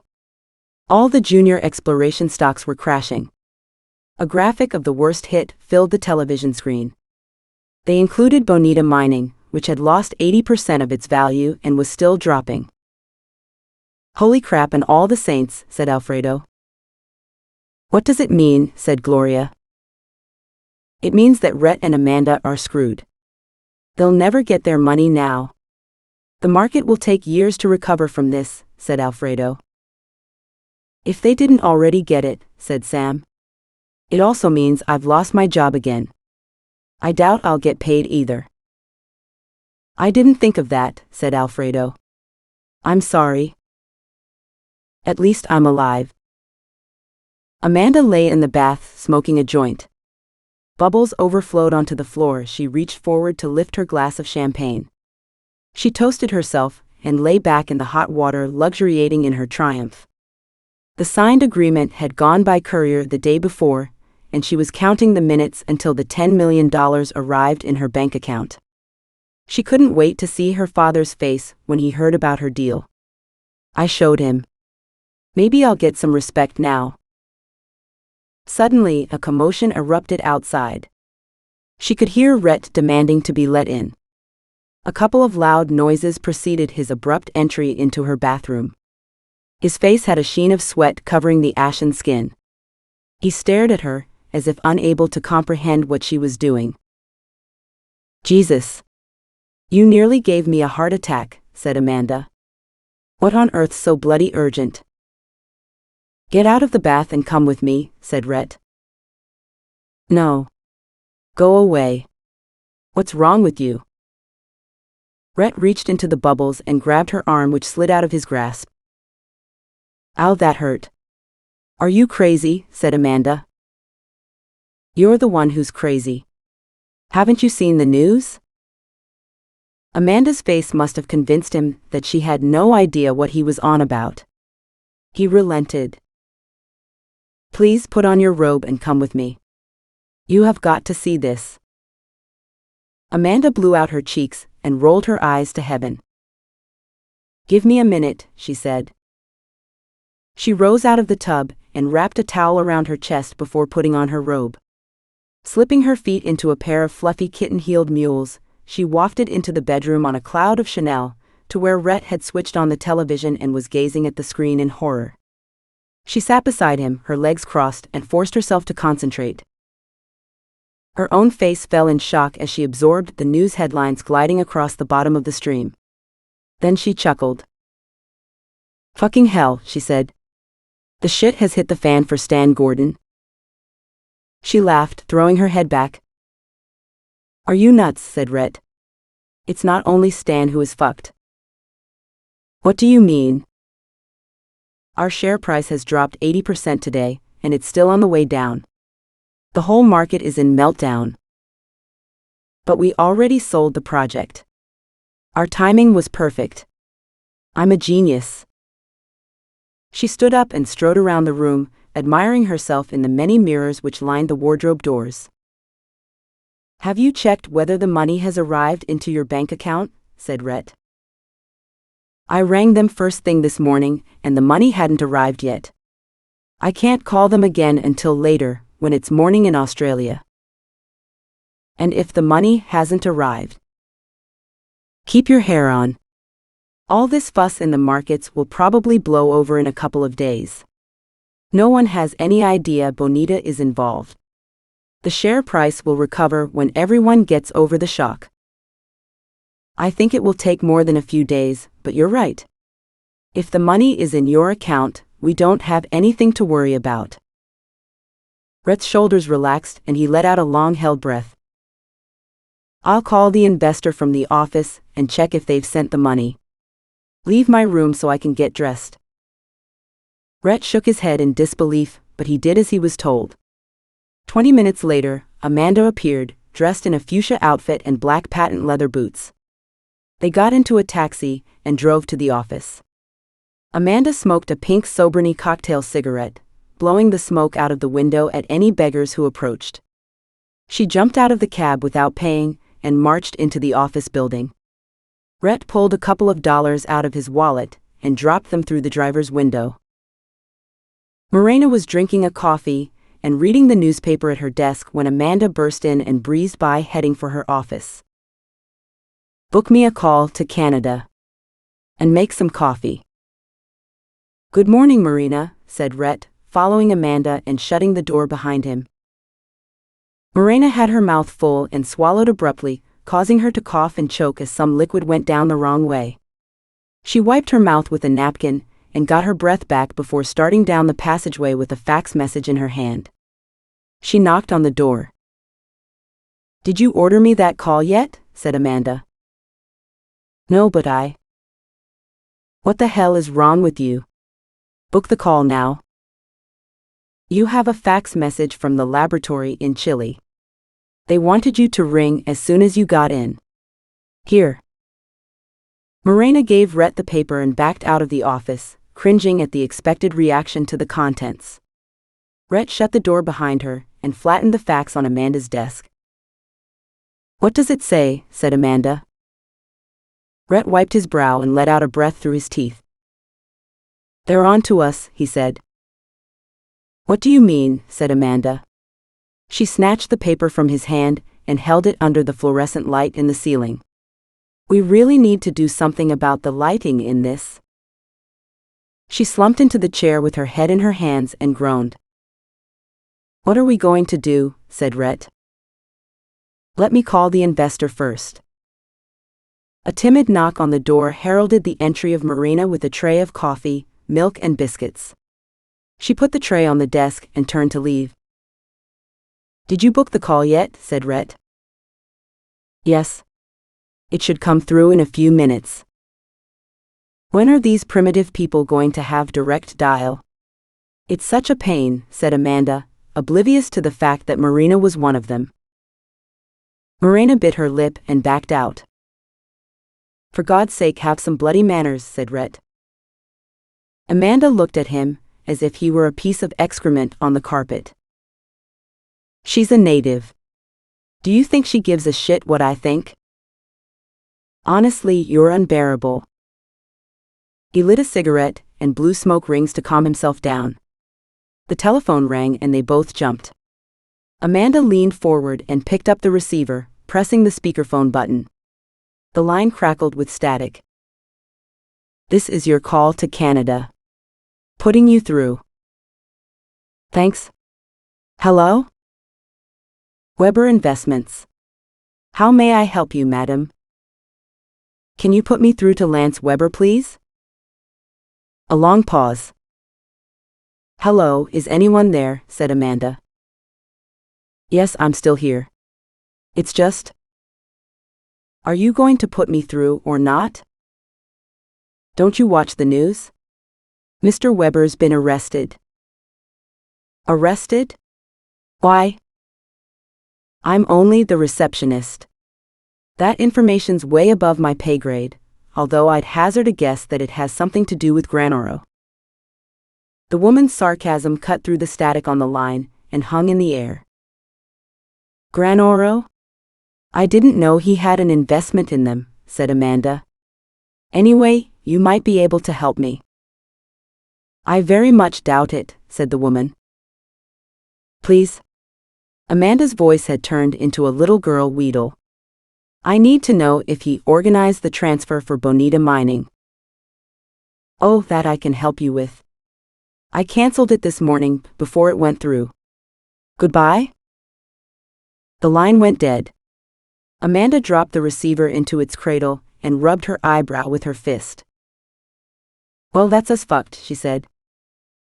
I'll get Marina to book our flights. Amanda shook her head. Not for me. I'm going by land to Colombia. My forger friend lives in Cali. I need to pay him a visit. Forger? What on earth do you need one of those for? Don't ask questions and I won't lie to you. Have it your own way. I'm off to pack. Marina, can you come here, please? Chapter 33. Gloria opened the front door and found Amanda on her doorstep. She wore a pair of jeans and a designer t-shirt with heeled trainers and a bun on her head. Gloria was taken aback by the casual clothes. It was not like Amanda at all, and even weirder that she should still be in the country. Didn't she realize that Bonita Mining was finished? Hi, Gloria. Can I come in? I wanted to buy David a pair of Converse trainers. He said he liked mine, so I thought I would take him to get them today. Had Amanda been told that Sam had been rescued? Maybe she wanted to check the house for signs that Sam was back in town? She would not find her. Sam and Alfredo had gone to the supermarket and wouldn't be back for at least an hour. Gloria had been enjoying a relaxing hour reading Vogue on the sofa, while David made a town out of Lego. Seeing no polite way to refuse her, even though her instincts told her that something was wrong, her good manners took over. Come in, she said, heading for the sitting room. David's on the... Amanda's driver, who had been hiding behind the door, leapt out and hit her with a cosh. Gloria's world went black and she slumped to the ground. David had his back to them, concentrating on building a complicated roof for one of his buildings, and he did not notice the driver coming up behind him. When the driver put the bag over his head, he struggled with all his might and bit the driver hard on the hand. The driver yelped in pain and dropped the boy on the ground. The little bastard bit me. Stop fussing and get him into the car. David tried to get the bag off his head, but it was too late. The driver trussed the boy up with a rope and threw him over his shoulder. He stepped over Gloria and led the way to the car, where he threw the boy onto the back seat. Let's go then, said Amanda. I want to be at the border tonight. When Alfredo and Sam got back from the supermarket, they found Gloria lying on the floor groaning. Alfredo dropped the groceries. Apples and tomatoes skittered across the parquet, and there was the sound of breaking glass. He sank down beside her and lifted her head onto his lap, stroking her hair. Gloria blinked and opened her eyes. She groaned with pain as her senses returned. Am I Vida? Are you okay? What happened to you? Did you fall? Said Alfredo. David, said Gloria. She took David. Who took him? Araceli? I don't believe it, said Sam. Why would she do that? Amanda, mumbled Gloria, trying to sit up. Amanda? She always acted strangely around him, but why would she take him? Said Sam. Maybe it's something to do with our discovery in the laboratory, said Alfredo. But aren't we too late to stop them getting the money? I don't understand. They helped Gloria onto the sofa, and Alfredo sat with her while Sam wrapped some ice in a tea cloth. Alfredo placed the compress gently on her head, producing another moan. Sam picked the shopping off the floor and swept up the glass and olives to throw away. We have to go now, said Gloria. Don't you get it? Amanda is planning to take David to Australia with her. But she can't take him without a passport. How will they get through security at the airport? Said Sam. She can't have gone far yet, We were only at the supermarket for an hour or so, said Alfredo. Let's go to the apartment block where she lives. Maybe the guard will know where she's heading, said Sam. I'm coming too, said Gloria. Darling, you can't. You're hurt, said Alfredo. Not as hurt as you'll be if you don't let me come with you. Alfredo drove them to the shiny new block on the Avenida Miranda, where Amanda and Rhett both rented apartments, and they called the guard over. Good afternoon. Have you seen Miss Amanda today? Said Alfredo. She left about half an hour ago. For good, I imagine. She filled the car with luggage, said the guard. Gloria leaned over. Did she have a boy with her? She said. A blonde boy? Yes. Isn't he her son? Did she tell you where she was going? Said Alfredo. No. She doesn't ever speak to me. Only shouts at me in English. He wiped the back of his hand over his mouth. I'm sorry, I can't help you. He walked off towards his office. Gloria moaned, holding the ice pack on her head. What are we going to do? She said. We could go to the airport, said Sam. Maybe she's got some scheme to take him on a flight, said Alfredo. He put the car in gear and drove at full speed through the streets without stopping at any red lights, until he screeched to a halt outside the departure terminal. Sam, come with me. Gloria, use all your charm and Sanchez power to stop them towing the car. Go around the block if you have to, said Alfredo. But I want to come in, said Gloria. If Sam stays in the car, they will arrest her for being a gringa, and I am stronger than you. Trust me. Sam and Alfredo ran to the departure desks and checked all the queues, but there was no sign of Amanda. Panic rose up Sam's throat as they searched without finding anything, her hope fading. Then she saw Rhett come through the doors of the terminal looking frazzled, shouting bad Spanish at a porter who pushed Rhett's bags on a wobbly trolley. She ran over to him, knocking over people's bags and throwing herself in his path. Rhett blanched and tottered when she approached as if he had seen a ghost. He pointed at her and backed away. You, he said. Yes, it's me. I'm alive, no thanks to you. But how did you get out? He stared at her in shock. The Incas helped me, said Sam. You wouldn't understand. I'm sorry, really I am. It was Amanda. She's... Where's David? Said Sam, cutting him off. David? I don't understand. Gloria's son? What's he got to do with anything? He tailed off. Oh.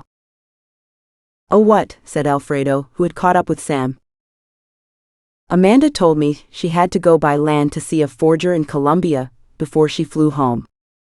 I thought she was going to get a fake passport in case she had any problems with the police, but now I understand. The passport is for David. Why would she want a passport for David? Said Sam. She's delusional. She kept telling me that Gloria didn't deserve a son. I ignored her, but now I see. She always gets what she wants, and she wants David, said Rhett. I should have seen it. I'm sorry. Christ in boots, said Alfredo. We've got to go. But shouldn't we get the police or something? Said Sam. She stood quivering with indecision. Alfredo tugged her arm. I don't care about Rhett. Amanda is getting away with my son. We have to stop her. Let's go. Wait. I need to tell you something, said Rhett. Now that you're alive. Make it quick, said Sam. I told him. Fergus. I told him it wasn't your fault. About dinner. Sam froze to the spot. You did, she said, eyes wide. Rhett nodded. Come on, said Alfredo. Thank you, she mumbled and turned to run for the door. Chapter 34. There was only one main road to the border with Colombia. The minor roads ran through territory invaded by the FARC guerrillas and drug traffickers, hiding from the Colombian police, and no local would use them. They flew down the road, overtaking every car in their path, searching for Amanda's Jeep. The Alfredo who chased after Amanda was not a man who Sam recognized. She had always known him as a gentle drunk who got into scrapes of his own making, who failed at everything he tried with good grace and humor. That man had disappeared. He had metamorphosed into a hard-nosed rally driver with his set jaw and laser focus, which freaked her out. Gloria, whose speedy recovery from unconsciousness continued to surprise Sam, sat beside him, casting him adoring glances and spurring him on. "Vamos, amor," she urged, and he went still faster, the car teetering on two wheels as he flung it around the steep corners leading down into the valley in the corridor between the volcanoes. Sam scrounged cigarettes from Gloria and tightened her seatbelt until she could hardly breathe. Her incarceration in the cave seemed like a bad dream already. Her eyes still hurt in the bright sunlight, but apart from that she felt relatively normal and remarkably calm considering Alfredo had turned into Ayrton Senna. She hoped they wouldn't end up like him. The large engine of the Toyota 4Runner roared in approval as Alfredo pressed down the accelerator on a piece of straight road. The journey to San Martin brought out Sam's memories of her first adventure in Sierramar. Whatever had happened to Wilson Ortega's body, and where had Don Moises gone? Was the treasure still hidden? She was not the same woman who arrived here for her first job and marveled at the folds in the cutaway rocks at the road's edge. The hard knocks of the last few years had matured and changed her.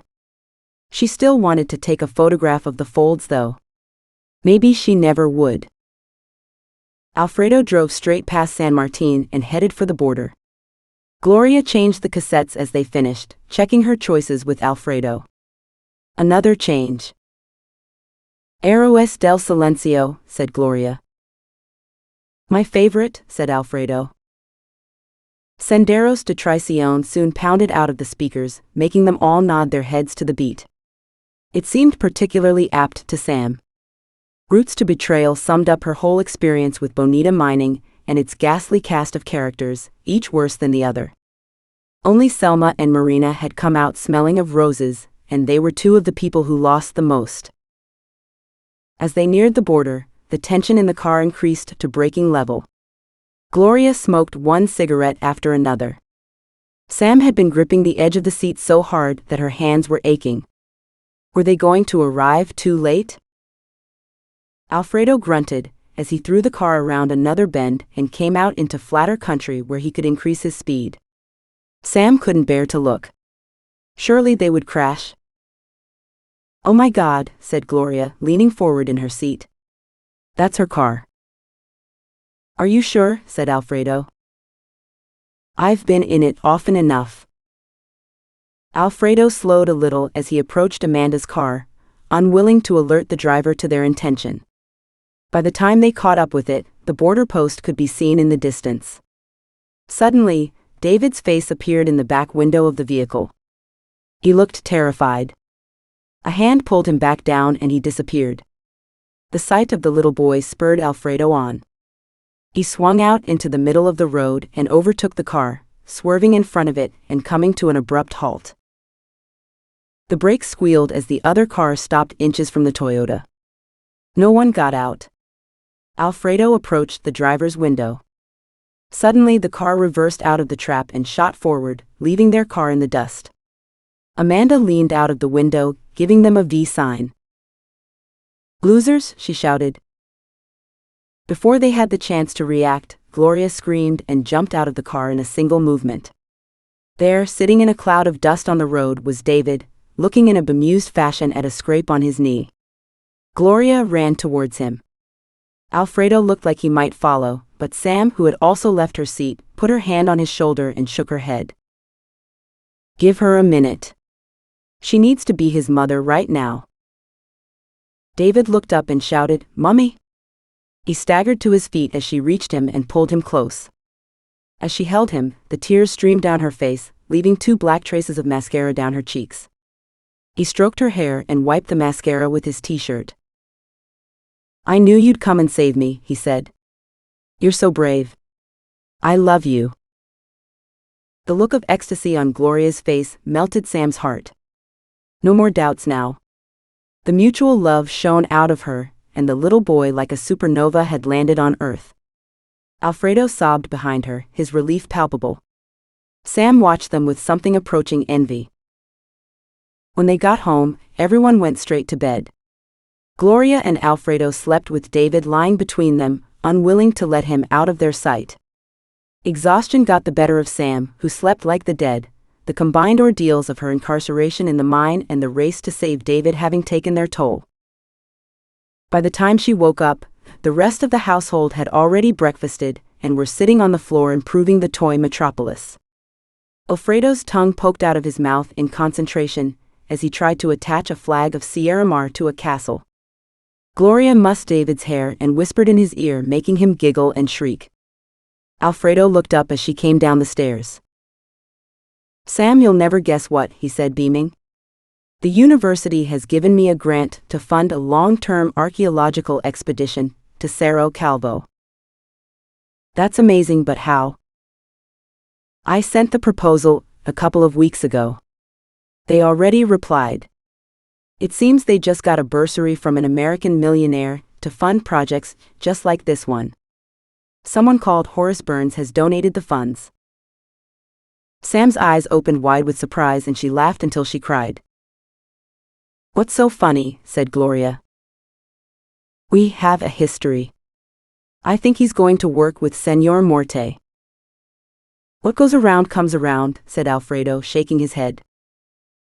"Oh, by the way, my father has invited us for dinner tonight," said Gloria. "He wants to see you before you go home." "Are you going home?" said David. "Isn't this your home now?" "My mummy and daddy are missing me. I have to go." "But you will come back?" "I always do." The dinner party was lovely. Hernan Sanchez had pulled out all the stops, and they had a whole suckling pig with sangria and oven-roasted peppers. "This is fantastic," said Sam, licking her fingers. "It's in your honor," he said. "Oh, but it's not me you should be honoring," said Sam. "Alfredo saved my life. He's a hero. I'd still be in that cave if it wasn't for him." Tears started to course down her cheeks as the repressed emotion leaked out. "But you saved me," said Alfredo. "I was a drowning man until you came back to Sierramar. Now I have my family back and a fantastic new project to keep me busy." "We all saved each other," said Gloria and raised a glass. "Here's to family," said Hernan Sanchez. "And to our adopted member Sam Harris." Sam blushed and gave everyone a hug. Sometimes things really did work out for the best. Giannis greeted her with a massive smile when she got out of the taxi. She had not been able to leave Sierramar without seeing him again, without saying goodbye. He had sneaked into a corner of her heart while she wasn't looking, and she had been unable to evict him. They spent a lovely farewell together on the quiet beach. Giannis gave her a necklace of beads made of spondylus seashell that he had collected from the foundations of one of the cabanas. "Stay with me," said Giannis when she started to pack her bag. "I can't. I need to find a new job. Anyway, my visa runs out soon." She kissed the tip of his nose. "You could marry me. Then you wouldn't need a visa." He stood behind her waiting for an answer. Sam's heart stopped for a second, but she recovered and continued packing as if she had not heard him. "You must forget me when I leave. I'm too old for you and I'll never settle down," said Sam. "I don't see your age, I see only you. I know I won't ever find another woman like you," said Giannis. "Well, that's true," said Sam. "But that might be a good thing. Please come back one day. You're the one." She tried to be kind because she knew how it felt to lose out in love, but Sam went home anyway. "He's young. He'll get over it. Right now, all I need is another job." The end. Ending credits. The end. The next book in the series is Digging Deeper. Thank you for reading my book. If you enjoyed it, won't you please take a moment to leave me a review at your favorite retailer? Thank you. This has been the Bonita Protocol. Written by P.J. Skinner. Narrated by Google AI. Copyright 2018 P.J. Skinner. Production copyright 2022 P.J. Skinner.